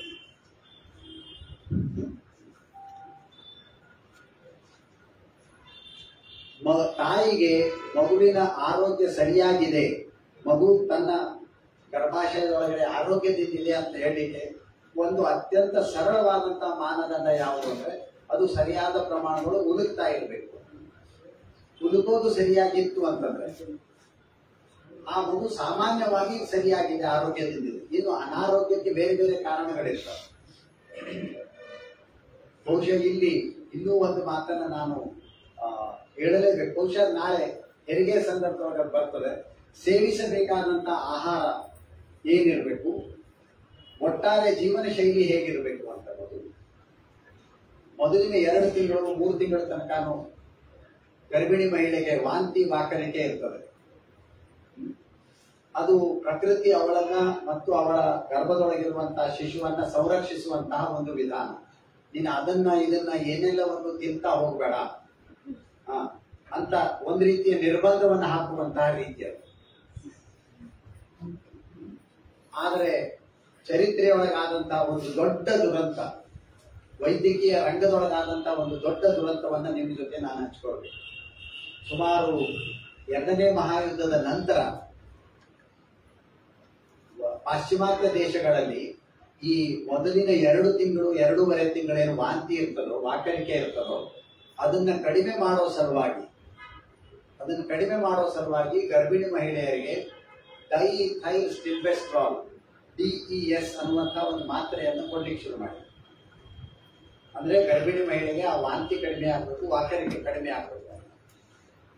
ದುರಂತ 20 ವರ್ಷಗಳ ನಂತರ ಗೊತ್ತಾಗ್ಲಿಕ್ಕೆ ಶುರುವಾಯಿತು. ಯಾವ ಮಹಿಳೆಗೆ ವಾಂತಿ ಕಡಿಮೆ ಮಾಡೋ ಸಲುವಾಗಿ ಡೈಥೈಲ್ ಸ್ಟಿಲ್ಬೆಸ್ಟ್ರಾಲ್ ಅನ್ನುವಂತ ಮಾತ್ರೆಯನ್ನು ಕೊಟ್ಟಿದ್ರು ವೈದ್ಯರು, ಆ ಮಹಿಳೆ 9 ತಿಂಗಳ ನಂತರ ಹೆಣ್ಣು ಮಗುವಿಗೆ ಜನ್ಮ ಕೊಟ್ಟಿದ್ದಾದ್ರೆ, ಗಂಡು ಮಗುವಿಗೆ ಜನ್ಮ ಕೊಟ್ಟಿದ್ದಾದ್ರೆ ಆ ಗಂಡು ಮಗುವಿಗೆ ಏನೂ ಸಮಸ್ಯೆ ಆಗ್ತಾ ಇರಲಿಲ್ಲ. ಆದ್ರೆ ಹೆಣ್ಣು ಮಗುವಿಗೆ ಜನ್ಮ ಕೊಟ್ಟಿದ್ದಾದ್ರೆ ಆ ಹೆಣ್ಣು ಮಗು 16, 18, 20 ವರ್ಷದ ಮಹಿಳೆಯಾದಾಗ, ಯುವತಿಯಾದಾಗ ಅವಳಿಗೆ ಕ್ಯಾನ್ಸರ್ ಹಾಗೂ ಬಹಳ ಹೆಚ್ಚಿನ ಪ್ರಮಾಣಗಳು ವರದಿ ಆಗ್ಲಿಕ್ಕೆ ಶುರುವಾಗಿದೆ. ಯೋನಿಯ ಕ್ಯಾನ್ಸರ್ ಆಗ್ಲಿಕ್ಕೆ ಶುರುವಾಗಿತ್ತು. ಇದು ಯಾಕೆ ಹೀಗೆ ಅಂತ ನೋಡ್ಲಿಕ್ಕೆ ಶುರು ಮಾಡಿದ್ಮೇಲೆ ಅವಾಗ ಗೊತ್ತಾಗಿದ್ದೇನಂತಂದ್ರೆ 20 ವರ್ಷಗಳ ಹಿಂದೆ ಈ ಯುವತಿ ತಾಯಿಯ ಗರ್ಭದೊಳಗಿದ್ದಾಗ ಅವಳಿಗೆ ವಾಂತಿ ಕಡಿಮೆ ಮಾಡೋ ಸಲುವಾಗಿ ಡೈಥೈಲ್ ಸ್ಟಿಲ್ಬೆಸ್ಟ್ರಾಲ್ ಕೊಟ್ಟಿದ್ವಿ ನಾವು. ಅಂದ್ರೆ ನಮ್ಮ ವೈದ್ಯಕೀಯ ಕ್ಷೇತ್ರದೊಳಗೂ ಕೂಡ ಏನೆಲ್ಲ ತಪ್ಪುಗಳಾಗ್ತವೆ, ಏನೆಲ್ಲ ದುರಂತಗಳಾಗ್ತವೆ, ಮತ್ತು ಅದು ಗೊತ್ತಾದ ನಂತರ ಅದನ್ನ ಹೇಗೆ ತಿದ್ದಿಕೊಳ್ಳುವಂತಹ, ನಾವು ಯಾವುದಕ್ಕೆ ಕೋರ್ಸ್ ಕರೆಕ್ಷನ್ ಅಂತ ಹೇಳ್ತೀವಿ, ನಾವು ಪಯಣ ಮಾಡ್ತಾ ಇರ್ತೀವಿ, ಎಲ್ಲಿಯೋ ಹೆಜ್ಜೆ ತಪ್ಪಿರ್ತೀವಿ, ಆ ಹೆಜ್ಜೆ ಮತ್ತೆ ಸರಿ ಮಾಡಿಕೊಳ್ಳುವಂತಹ ಒಂದು ಕ್ರಮ ಹೇಗೆ ಜರುಗುತ್ತದೆ ಅಂತ ಅನ್ನೋದನ್ನು ನಾವು ಗಮನಿಸಬೇಕು.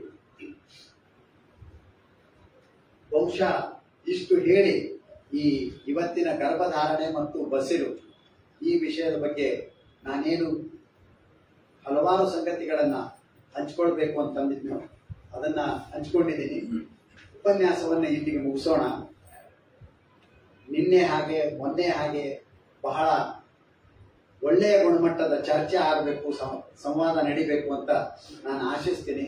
ದಯಮಾಡಿ ಮುಕ್ತವಾಗಿ ಪ್ರಶ್ನೆಗಳನ್ನ ಕೇಳಿ. ನಾನು ಮೊದಲಿಗೆ ಹೇಳೋ ಹಾಗೆ ಉತ್ತರ ನನಗೆ ಗೊತ್ತಿತ್ತು ಅಂದ್ರೆ ನಾನು ಉತ್ತರ ಹೇಳ್ತೀನಿ, ಉತ್ತರ ನನಗೆ ಗೊತ್ತಿಲ್ಲ ಅಂತಂದ್ರೆ ನಾವು ನೀವು ಕೂಡಿ ಅದಕ್ಕೆ ಉತ್ತರ ಹುಡುಕಿಕೊಳ್ಳೋಣ. ಎಲ್ರಿಗೂ ನಮಸ್ಕಾರ.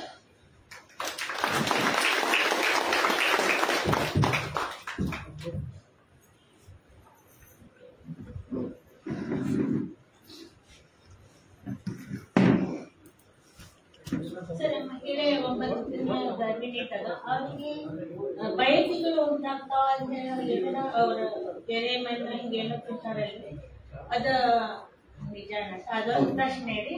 ಆಮೇಲೆ ಒಂದು ವೀರ್ಯಾನು ಅಂಡಾಣುವನ್ನ ಸೇರ್ತದ, ಅದ ಒಳಗ್ ಬಹಳಷ್ಟು ವೀರ್ಯಾನುಗಳು ಮುಗಿರ್ತಾವ ಅಂತ ಹೇಳಿದ್ರಲ್ಲ, ಉಳಿಕೆ ವೀರ್ಯಾನುಗಳು ಏನಾಗ್ತಾವ? ನಾಶ ಆಗ್ತಾವ?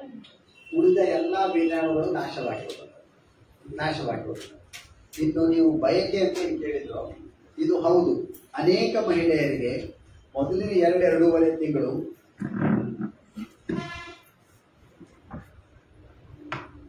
ಬೇರೆ ಬೇರೆ ಹಲವಾರು ತರದ ವಸ್ತುಗಳನ್ನ ತಿನ್ನಬೇಕು ಅಂತ ಅನಿಸ್ತದೆ. ಇದಕ್ಕೆ ಯಾವುದೇ ತರ್ಕವೂ ಇಲ್ಲ. ಯಾರಿಗೋ ಮಣ್ಣು ತಿನ್ಬೇಕನ್ನಿಸ್ತದೆ, ಮತ್ತೆ ಯಾರಿಗೋ ಸುಣ್ಣ ತಿನ್ಬೇಕನ್ನಿಸ್ತದೆ, ಯಾರಿಗೋ ಉಪ್ಪಿನಕಾಯಿ ತಿನ್ಬೇಕನ್ನಿಸ್ತದೆ, ಮತ್ತೊಬ್ಬರಿಗೆ ಮತ್ತೊಂದೇನೋ ತಿನ್ಬೇಕನ್ನಿಸ್ತದೆ. ಯಾವ್ಯಾವುದು ಅದಕ್ಕೆ ತರ್ಕ ಇಲ್ಲ. ಯಾರಿಗೆ ಅದು ಏನಂತ ಅನಿಸ್ತದ, ಯಾಕೆ ಹಾಗಾಗ್ತದ ಇವತ್ತಿಗೂ ಕೂಡ ಗೊತ್ತಿಲ್ಲ. ಆದ್ರೆ ಹಾಗಾಗೋದು ಹೌದು, ಮತ್ತು ಅದು ತಾತ್ಕಾಲಿಕವಾಗಿದೆ. ಸರ್, ನಮ್ದೊಂದು ಪ್ರಶ್ನೆ ಇದೆ. ಇದು ಝೈಗೋಟ್ ಫಾರ್ಮೇಷನ್ ಆಗಿ ಅದು ಎಂಬ್ರಿಯೋ ಇಂಪ್ಲಾಂಟೇಶನ್ ಆಗುತ್ತಲ್ಲ, ಪ್ಲಾಸೆಂಟಾ ಯಾವ ಟೈಮಲ್ಲಿ ಕನೆಕ್ಷನ್ ಆಗುತ್ತೆ? ಪ್ಲಾಸೆಂಟಾ ಟಿಶ್ಯೂಗೂ ಮತ್ತೆ ಎಂಬ್ರಿಯೋಗೂ ಕನೆಕ್ಷನ್ ಯಾವ ಮೂಮೆಂಟ್ ಅಲ್ಲಿ? ಗರ್ಭಧಾರಣೆ ಆಗೋದು ಅಂಡನಾಳದೊಳಗೆ. ಅಂಡನಾಳವನ್ನು ನಾವು 4 ಭಾಗ ಅಂತ ಮಾಡಿದ್ದೇವೆ. ಸುಮ್ಮನೆ ನಮಗೆ ಅರ್ಥ ಆಗೋ ಸಲುವಾಗಿ 4 ಭಾಗ ಅಂತ ಮಾಡಿದ್ದೇವೆ. ಗರ್ಭಾಶಯದ ಕಡೆಯಿಂದ 1 ಭಾಗ, 2 ಭಾಗ, 3ನೇ ಭಾಗಕ್ಕೆ ಬಂದಾಗ ಕೊನೆಯ ಭಾಗ ಅದು ಈ ರೀತಿ ತಯಾರಾಗಿರ್ತದಲ್ಲ, 3ನೇ ಭಾಗದೊಳಗೆ ಈ ಅಂಡಾಣು ಮತ್ತು ವೀರ್ಯಾಣು ಸೇರಿ ಹೊಸ ಭ್ರೂಣ ತಯಾರಾಗ್ತದೆ. ಮುಂದಿನ 1 ವಾರದ ಅವಧಿಯೊಳಗೆ ಅದು ನಿಧಾನವಾಗಿ ಚಲಿಸಿ ಗರ್ಭಾಶಯವನ್ನು ಮುಟ್ತದೆ. ಈ 1 ವಾರದ ಅವಧಿಯೊಳಗೆ ಅದೇನು 1 ಕೋಶ ಇರ್ತದೋ ಅದು ವಿಭಜನೆಯಾಗಿ 2, 4, 8, 16 ಕೋಶಗಳಾಗಿ ಇಲ್ಲಿ ಬಂದು ಮುಟ್ಟೋದ್ರೊಳಗೆ ಅದು ಅನೇಕ ಕೋಶಗಳ ಒಂದು ಗೋಳವಾಗಿರ್ತದೆ. ಈ ಅನೇಕ ಕೋಶಗಳ ಏನಿರ್ತಾವೋ ಅದರೊಳಗೆ 2 ಭಾಗ ಆಗ್ತದೆ. ಒಂದು ಭ್ರೂಣದ ರೂಪವನ್ನು ತಾಳ್ತದೆ, ಅಂದ್ರೆ ನಾವೇನು ಮಗು ಅಂತ ಹೇಳ್ತೀವಿ, ಶಿಶು ಅಂತ ಹೇಳ್ತೀವಿ, ಅದಾಗ್ತದೆ. ಇನ್ನೊಂದು ಭಾಗ ಪ್ಲಾಸೆಂಟಾ, ಅದ್ರ ಒಳಗಿಂದಾನೆ ಬರುತ್ತೆ, ಮಗುವಿನ ಕಡೆಯಿಂದ ಬರ್ತದೆ. ಮಗುವಿನ ಕಡೆಯಿಂದ ಬಂದು ಹಾಲಿಗೆ ಗರ್ಭಾಶಯದ ಒಳಭಾಗಕ್ಕೆ ಅಂಟ್ಕೊಳ್ತದೆ. ಗರ್ಭಾಶಯದ ಒಳಗ ಭಾಗಕ್ಕೆ ಅಂಟ್ಕೊಳ್ತದೆ. ತಾಯಿಯ ಶರೀರದಿಂದ ರಕ್ತ ಅಲ್ಲಿಗೆ ಬಂದು ಮುಟ್ತದೆ. ಪ್ಲಾಸೆಂಟಲ್ ಬ್ಯಾರಿಯರ್ ಅಂತ ಹೇಳ್ತೀವಿ. ಪ್ಲಾಸೆಂಟ ಮಾಸದ ತಡೆಗೋಡೆ ಅಂತ. ರಕ್ತ ಅಲ್ಲಿ ಬರ್ತದೆ, ಕೂಸಿನ ಶರೀರದಿಂದ ರಕ್ತ ಅಲ್ಲಿಗೆ ಬರ್ತದೆ. 2 ರಕ್ತಗಳ ನಡುವಿನ ಏನೋ ಒಂದು ಪರದೆ ಇರ್ತದೋ ಅಲ್ಲಿ ಎಲ್ಲ ಸಂಗತಿಗಳ ವಿನಿಮಯ ನಡೀತದೆ.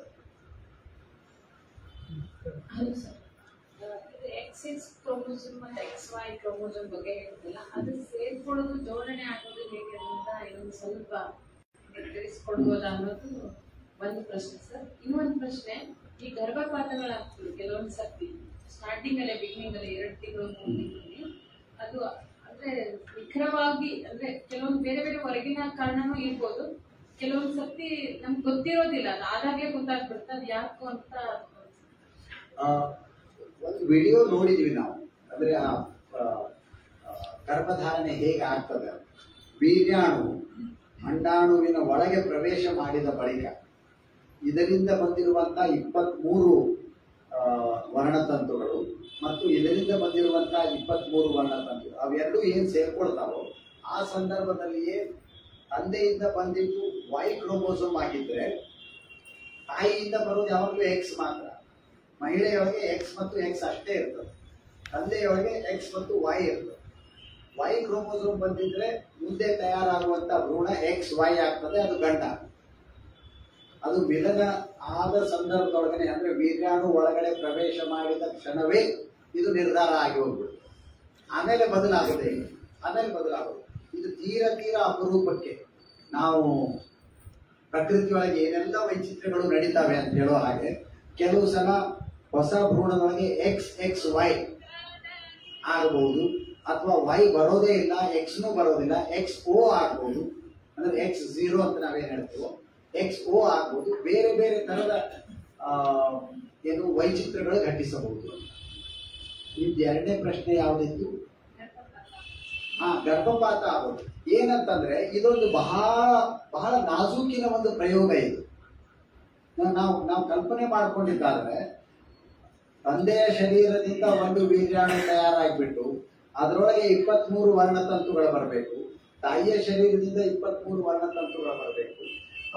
ಅವು ಎರಡೂ ಆರೋಗ್ಯವಂತ ಅಂಡಾಣು, ಆರೋಗ್ಯವಂತ ವೀರ್ಯಾಣು ಇರಬೇಕು.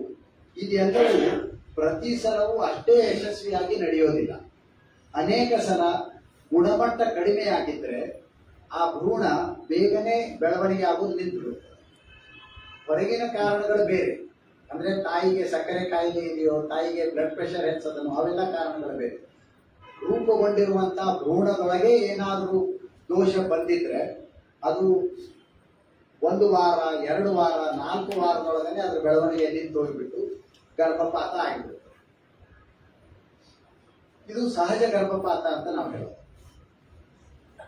ಸರ್, ನೀವು ಕೂಸು ಉಲ್ಕುದು ಅಂತ ಹೇಳಿದ್ರಲ್ಲ, ನಾವು ಇಂಗ್ಲಿಷ್ ನಾಗ ಫಸ್ಟ್ ಕ್ವಿಕ್ನಿಂಗ್ ಅಂತ ಅದ ಕ್ವಿಕ್ನಿಂಗ್ ಕರೆಕ್ಟ್ ಎಲ್ಲರಿಗೆ 2 ಮಂತ್ಸ್ ಆದ್ಮೇಲೆ ಅಥವಾ 3 ಮಂತ್ಸ್ ಆದ್ಮೇಲೆ ಯಾವಾಗ ಅದ ಫಸ್ಟ್ ಕ್ವಿಕ್ನಿಂಗ್ ಪರ್ಟಿಕ್ಯುಲರ್ ಟೈಮ್ ಒಳಗನ ಆಗ್ತದೆ. ಮತ್ತ ಈ ಪಿಕ್ಚರ್ನಾಗೆಲ್ಲ ತೋರಿಸ್ತಾರ ಜೀವಕಳೆ ತುಂಬುದು ಅಂತ ನಾವು ಹೇಳ್ತೇವೆ. ಆಧ್ಯಾತ್ಮಿಕದೊಳಗ ಜೀವಕಳೆ ತುಂಬುದು ಅಂತಂದ್ರ ಬೇರೆ ಆತ್ಮ ಬಂದ ತಾಯಿ ಗರ್ಭದೊಳಗ ಸೇರ್ಕೋತದ ಅಂತ ಹೇಳಿ ನಾವು ಪಿಕ್ಚರ್ನಾಗೆಲ್ಲ ನೋಡ್ತೀವಿ. ಬೇರೆ ಕಡೆ ಎಲ್ಲ ತೋರಿಸ್ತಾರ, ವಿಡಿಯೋಗಳು ಅಲ್ಲವ ಸಂಬಂಧಪಟ್ಟ. ಅದಕ್ಕ ಈಗ ಉಲ್ಕುದು ಅಂತ ಹೇಳಿ ನೀವೇನ್ ಹೇಳಿದ್ರಲ್ಲ, ಅದು ಉಲ್ಕುದು ಕರೆಕ್ಟ್ ಟೈಮಿಗೆನ ಆಗ್ತೈತೋ? ಇದು ಜೀವಕಳೆ ಬಂದು ಪಿಕ್ಚರ್ನಾಗೆಲ್ಲ ತೋರಿಸ್ತಾರಲ್ಲ, ಅದು ನಿಜಾನೋ ಹೆಂಗೋ ಅಂತ. ಮೊದಲನೇದು 8 ವಾರದ ಅವಧಿಯೊಳಗೆ ಆ ಭ್ರೂಣ ತನ್ನ ಚಲನವಲನವನ್ನು ಶುರು ಮಾಡಿಬಿಡುತ್ತೆ. 8 ವಾರ 2 ತಿಂಗಳು ಆಗೋದ್ರೊಳಗೆ. ಆದ್ರೆ ಆವಾಗ ಗರ್ಭಾಶಯವೂ ಸಣ್ಣದಿರ್ತದೆ, ಭ್ರೂಣವೂ ಬಹಳ ಸಣ್ಣದಿರ್ತದೆ, ಅದಿನ್ನು ಕಿಬ್ಬೊಟ್ಟೆ ಒಳಗೆ ಇರ್ತದೆ. ಹಾಗಾಗಿ ಅದರ ಚಲನವಲನ ತಾಯಿಗೆ ಗೊತ್ತಾಗೋದಿಲ್ಲ. ಯಾವಾಗ 4.5 ತಿಂಗಳಾಗಿ ಗರ್ಭಾಶಯ ದೊಡ್ಡದಾಗಿ ಅದರ ಒಳಗಿನ ಚಲನವಲನ ತಾಯಿಯ ಹೊಟ್ಟೆಯ ಚರ್ಮಕ್ಕೆ ಅಪ್ಪಳಿಸ್ಲಿಕ್ಕೆ ಶುರು ಆಗ್ತದೋ, ಬಡಿಲಿಕ್ಕೆ ಶುರು ಆಗ್ತದೋ, ಆವಾಗ ಅದು ತಾಯಿಯ ಅನುಭವಕ್ಕೆ ಬರ್ತದೆ. ಸಾಮಾನ್ಯವಾಗಿ ಮೊದಲನೇ ಗರ್ಭಾವಸ್ಥೆ ಒಳಗೆ, ಮೊದಲು ಚಚ್ಚಲ್ ಬಸರಿ ಅಂತ ನಾವೇನ್ ಹೇಳ್ತೀವೋ, ಅಲ್ಲಿ 5 ತಿಂಗಳು ಪೂರ್ಣಗೊಳ್ಳುವ ಸಂದರ್ಭದೊಳಗೆ ಮೊದಲನೆಯ ಆ ಚಲನವಲನ ಗೊತ್ತಾಗ್ತದೆ, ಮಿಸ್ಕೋದು ಅಂತ. 2ನೇದ್ದು 3ನೇ ಬಸರಿನೊಳಗೆ ಮೊದಲಿನ ಅನುಭವ ಇರೋದ್ರಿಂದ 4.5 ತಿಂಗಳಿಗೇನೆ ಗೊತ್ತಾಗ್ತದೆ. ಆದ್ರೆ ಇದು ಮತ್ತೆ ಸೃಷ್ಟಿಯ ವೈಚಿತ್ರ್ಯ ಏನಂದ್ರೆ, ಯಾರಿಗೋ ಒಬ್ಬರಿಗೆ ಸ್ವಲ್ಪ ಬೇಗನೆ ಗೊತ್ತಾಗ್ಬೋದು, ಇನ್ನೊಬ್ರು ಯಾರಿಗೋ 6 ತಿಂಗಳ ತನಕನೂ ಗೊತ್ತಾಗ್ಲಿಕ್ಕಿಲ್ಲ. ಎಲ್ಲವೂ ಸರಿಯಾಗಿದ್ರೂ ಕೂಡ ಆ ಮಹಿಳೆಯ ಗಮನಕ್ಕೆ ಬಂದಿರೋದಿಲ್ಲ. ಹೌದಪ್ಪ, ಇದೇ ಶಿಶುವಿನ ಚಲನವಲನ ಅಂತ ಅನ್ನೋದು, ಅದು ತನ್ನ ಜಠರದ ಚಲನವಲನ, ಕರುಳಿನ ಚಲನವಲನ ಅಂತ ಅನ್ಕೊಂಡ್ಬಿಟ್ಟಿರ್ತಾರೆ. ಏನೇನೋ ತಪ್ಪು ಕಲ್ಪನೆಯೊಳಗಿರ್ತಾರೆ. ಆದ್ರೆ ಬೇರೆ ಬೇರೆ ಎಲ್ಲವೂ ಇರ್ತದೆ. ಸಾಮಾನ್ಯವಾಗಿ ಕೂಸು ಮೊದಲನೇ ಸಲ ಅದು ಮಿಸ್ಕೋದು ಅಂತ ಅನ್ನೋದು 5 ತಿಂಗಳ ಅವಧಿಯೊಳಗೆ. ಅದೇ ಜೀವಕಳೆ ಕರೆಕ್ಟ್ ಟೈಮಿಗೆ ಜೀವಕಳೆ ನಮ್ದು ಬೇಬಿದ ಹಾರ್ಟ್ ಬೀಟ್ಸ್ ಚಾಲು ಆಗ್ತದಲ್ರಿ, ಅದ ಕರೆಕ್ಟ್ ಟೈಮಿಗೆ ಎಲ್ಲರಿಗೂ ಕರೆಕ್ಟ್ ಆಗಿ ಅವ್ರಿಗೆ ಗೊತ್ತಾಗದೇ ಇರ್ಲಿ, ಬಟ್ ಕರೆಕ್ಟ್ ಟೈಮಿಗೆ ಎಲ್ಲಾರ್ಗೆ ಆಗ್ತದೋ? ಯಾವಾಗ ಈ ಜೀವಕಳೆ ಅನ್ನೋದು ನನಗಂತೂ ಅರ್ಥ ಆಗೋದಿಲ್ಲ. ಒಂದು ನಾನು ಹಂಚ್ಕೊಳ್ತಾ ಇರೋದು ವೈದ್ಯಕೀಯ ಜ್ಞಾನ ಇವತ್ತು ಎಲ್ಲಿಗೆ ಬಂದಿದೆಯೋ ಅದು. ಹಾಗಾಗಿ ಆ ಜೀವಕಳೆ ಯಾವಾಗ ಪ್ರವೇಶ ಆಗ್ತದೆ, ಅದು ಹೊರಗಿನಿಂದ ಬರ್ತದ, ಎಲ್ರಿಗೂ ಇಂಥದ್ದೇ ಒಂದು ಅವಧಿಯೊಳಗೆ ಬರ್ತದ ಅನ್ನೋದಕ್ಕೆ ವಿವರಣೆ ಇಲ್ಲ. ಆಧಾರ ಇಲ್ಲ.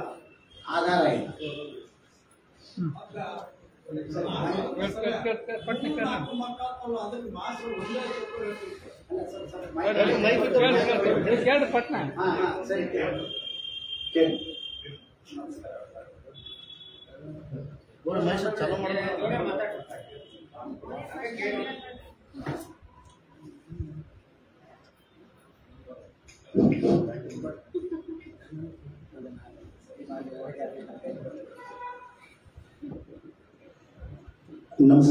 ಡಾಕ್ಟರ್. ನಿನ್ನೆ ನಾನು ಮಿಡಲ್ ಕೂತ್ಕೊಂಡಿದ್ದೆ ಒಂದು ಸೀಟಲ್ಲಿ. ನಿನ್ನೆಯ ಒಂದು ಸಬ್ಜೆಕ್ಟ್ ಅಂದ್ರೆ ತುಂಬ ಬ್ಯೂಟಿಫುಲ್ ಆಗಿತ್ತು ಅಂತ ನಾನು ತಮಗೆ ಕೇಳ್ಕೊತೀನಿ. ಥ್ಯಾಂಕ್ಸ್. ಮಕ್ಕಳು ನನ್ನ ಜೊತೆಗೆ ಕೂತ್ಕೊಂಡಿರೋರು ನನಗೆ ಗೊತ್ತಿರಲಿಲ್ಲ. ನಾನು ಸುತ್ತಲೂ ಕೂಡ ನೋಡ್ತಿದ್ದೆ, ತುಂಬ ಅವರು ಸ್ಟ್ಯಾಚ್ಯೂ ಥರ ಕೂತ್ಕೊಂಡ್ಬಿಟ್ಟಿದ್ರು ನಿನ್ನೆ, ಒಂಥರ ಸ್ಟ್ಯಾಚ್ಯೂ ಥರ. ಒಬ್ಬರಿಗೆ ನಾನು ಮಾತಾಡಿಸಿ ಹಲೋ ಅಂತ ಸುಮ್ಮನೆ ಮಾತಾಡ್ಸಿದ್ರು ಕೂಡ ಅವರು ಏನು ಅಷ್ಟೊಂದು ಅದರಲ್ಲಿ ನಿನ್ನೆ ಮಗ್ನರಾಗಿದ್ರು. ಯಾಕೆ ಮಗ್ನರಾಗಿದ್ರು ಅಂತಂದ್ರೆ ಅದು ಈ ಒಟ್ಟು ಉಪನ್ಯಾಸ ಮಾಲಿಕೆಯ ಉದ್ದೇಶ ಅದ್ರ ಮಟ್ಟಿಗೆ ಸಾರ್ಥಕ ಆಗ್ತಾ ಇದೆ ಅಂತ ಅನ್ನೋದು ನಮಗೆ ಪ್ರತಿಯೊಬ್ಬರಿಗೂ ಬೇಕಾಗಿರುವಂತಹ ಒಂದು ಜ್ಞಾನ ಸಿಗ್ತಾ ಇದೆ ಅನ್ನೋದು ದ್ಯೋತಕ. ನಾನು ಮೊಟ್ಟ ಮೊದಲನೇ ದಿವಸನೇ ಹೇಳಿದ ಹಾಗೆ ಇದು 5 ದಿನಗಳ ಇದ್ದೂರಿನಿಂದ ಅರಿವಿನೂರಿನಗೆ ಪಯಣ ಅಂತ, ಇದ್ದೂರಿನಿಂದ ಅರಿವಿನೂರಿಗೆ ಪಯಣ ಅಂತ. ನಮಗೆ ಅತ್ಯವಶ್ಯವಾಗಿ ಎಲ್ಲರಿಗೂ ಬೇಕಾಗಿರುವಂತಹ ಮಾಹಿತಿಯನ್ನ ನಾವು ಹಂಚಿಕೊಳ್ಳುವಂತಹ ಒಂದು ಸುಸಂದರ್ಭ ಸಿಕ್ಕಿರೋದ್ರಿಂದಾಗಿ ಅದು ನಿಜವಾಗಿಯೂ ಆ ಹಸಿವು ಜನರೊಳಗಿದೆ ಅಂತ ಅನ್ನೋದು ಗೊತ್ತಾಗ್ತದೆ. ನಮಸ್ಕಾರ ಡಾಕ್ಟರ್. ನಿನ್ನೆ PCOD ಸಮಸ್ಯೆ ಬಗ್ಗೆ ಅದನ್ನ ಅಷ್ಟೊಂದು ವಿವರಣೆಯಾಗಿ ಹೇಳಿಲ್ಲ. ಅದ್ರ ಸಮಸ್ಯೆ, ಲಕ್ಷಣಗಳು ಮತ್ತು ಅದರಿಂದ ಏನು ಹೆಣ್ಮಕ್ಳಿಗೆ ತೊಂದರೆ ಆಗುತ್ತೆ, ಅದು ಹೆರಿಗೆಗಳನ್ನ ಗರ್ಭಧಾರಣೆಗೆ ಏನು ತೊಂದರೆ ಆಗುತ್ತೆ ಬಗ್ಗೆ ಸ್ವಲ್ಪ ವಿವರಣೆ. PCOD ಅಂತಂದ್ರೆ ಪಾಲಿಸಿಸ್ಟಿಕ್ ಓವೇರಿಯನ್ ಡಿಸೀಸ್. ಮಹಿಳೆಯ ಶರೀರದೊಳಗಡೆ ಪ್ರತಿ ತಿಂಗಳು ಅದೆಷ್ಟೋ 1000 ಅಂಡಾಣುಗಳು ಪಕ್ವವಾಗಲಿಕ್ಕೆ ಶುರು ಆಗ್ತವೆ. ಬಾಕಿ ಎಲ್ಲವೂ ಸರಿಯಾಗಿದ್ದರೆ 14-15ನೇ ದಿವಸಕ್ಕೆ ಸರಾಸರಿಯಾಗಿ 1 ಅಂಡಾಣು ಮಾತ್ರ ಪಕ್ವವಾಗಿ ಬಿಡುಗಡೆ ಆಗ್ತದೆ. ಆದರೆ ಎಲ್ಲಿ ಹಲವಾರು ಕಾರಣಗಳಿಗಾಗಿ PCOD ಅನ್ನೋದು ಆಗ್ತದೋ ಅಲ್ಲಿ ಏನಾಗ್ತದಂದ್ರೆ ಒಂದು ಹಂತದವರೆಗೆ ಪಕ್ವ ಆಗ್ತವೆ, ಅವು ಬಿಡುಗಡೆ ಆಗೋದಿಲ್ಲ. ಅದು 1, 2, 3, 4 ಅನೇಕ ತಿಂಗಳುಗಳ ಕಾಲ ಅದು ಒಂದು ರೀತಿಯ ಸಣ್ಣ ಗುಳ್ಳೆ ತರ ಅಂಡಾಶಯದ ಒಳಗಡೆನೆ ಉಳ್ಕೊಳ್ಳಿಕ್ಕೆ ಶುರು ಆಗ್ತದೆ. ಪಾಲಿಸಿಸ್ಟಿಕ್ ಅಂತ ಅಂದ್ರೆ ಅನೇಕ ಗುಳ್ಳೆಗಳಿರುವಂತಹ ಅಂಡಾಶಯದ ಕಾಯಿಲೆ ಅದು. ಮುಖ್ಯ ಕಾರಣ ತೂಕ, ಮುಖ್ಯ ಕಾರಣ ಶರೀರದ ತೂಕ. ಎಲ್ಲಿ ಶರೀರದ ತೂಕ ಹೆಚ್ಚೋ ಅಲ್ಲಿ ನಾವು ಈ ಸಮಸ್ಯೆಯನ್ನು ನೋಡ್ತೀವಿ. ಜೊತೆಗೆ ಇನ್ನು ಬೇರೆ ಬೇರೆ ಕಾರಣಗಳಿರ್ತಾವೆ. ಅದು ಆಹಾರದೊಳಗೆ ಮಾಡ್ಕೊಂಡಿರುವಂತಹ ಸಮಸ್ಯೆ ಇರ್ಬೋದು, ಮಾನಸಿಕ ಒತ್ತಡ ಇರ್ಬೋದು, ನನಗೆ ಗೊತ್ತಿಲ್ಲದ ತೀರಾ ಅಪರಿಚಿತ ಒಂದು ಜಾಗಕ್ಕೆ ನಾನು ಹೋಗ್ಬಿಟ್ಟಿದ್ದೀನಿ ಶಿಕ್ಷಣದ ಸಲುವಾಗಿಯೋ ಉದ್ಯೋಗದ ಸಲುವಾಗಿಯೋ ಮತ್ತೊಂದು ಯಾವುದೋ ಕಾರಣಕ್ಕೋ. ಅಂತಹ ಸಂದರ್ಭಗಳಲ್ಲಿಯೂ ಕೂಡ ಇದು ಪ್ರತಿ ತಿಂಗಳು ನಡೀಬೇಕಾದಂತಹ ಕ್ರಿಯೆ ಸರಿಯಾಗಿ ನಡೆಯೋದಿಲ್ಲ. ಪರಿಹಾರ ಇದೆ, ಮುಖ್ಯವಾಗಿ ಶರೀರದ ತೂಕವನ್ನು ಕಡಿಮೆ ಮಾಡ್ತೇವೆ.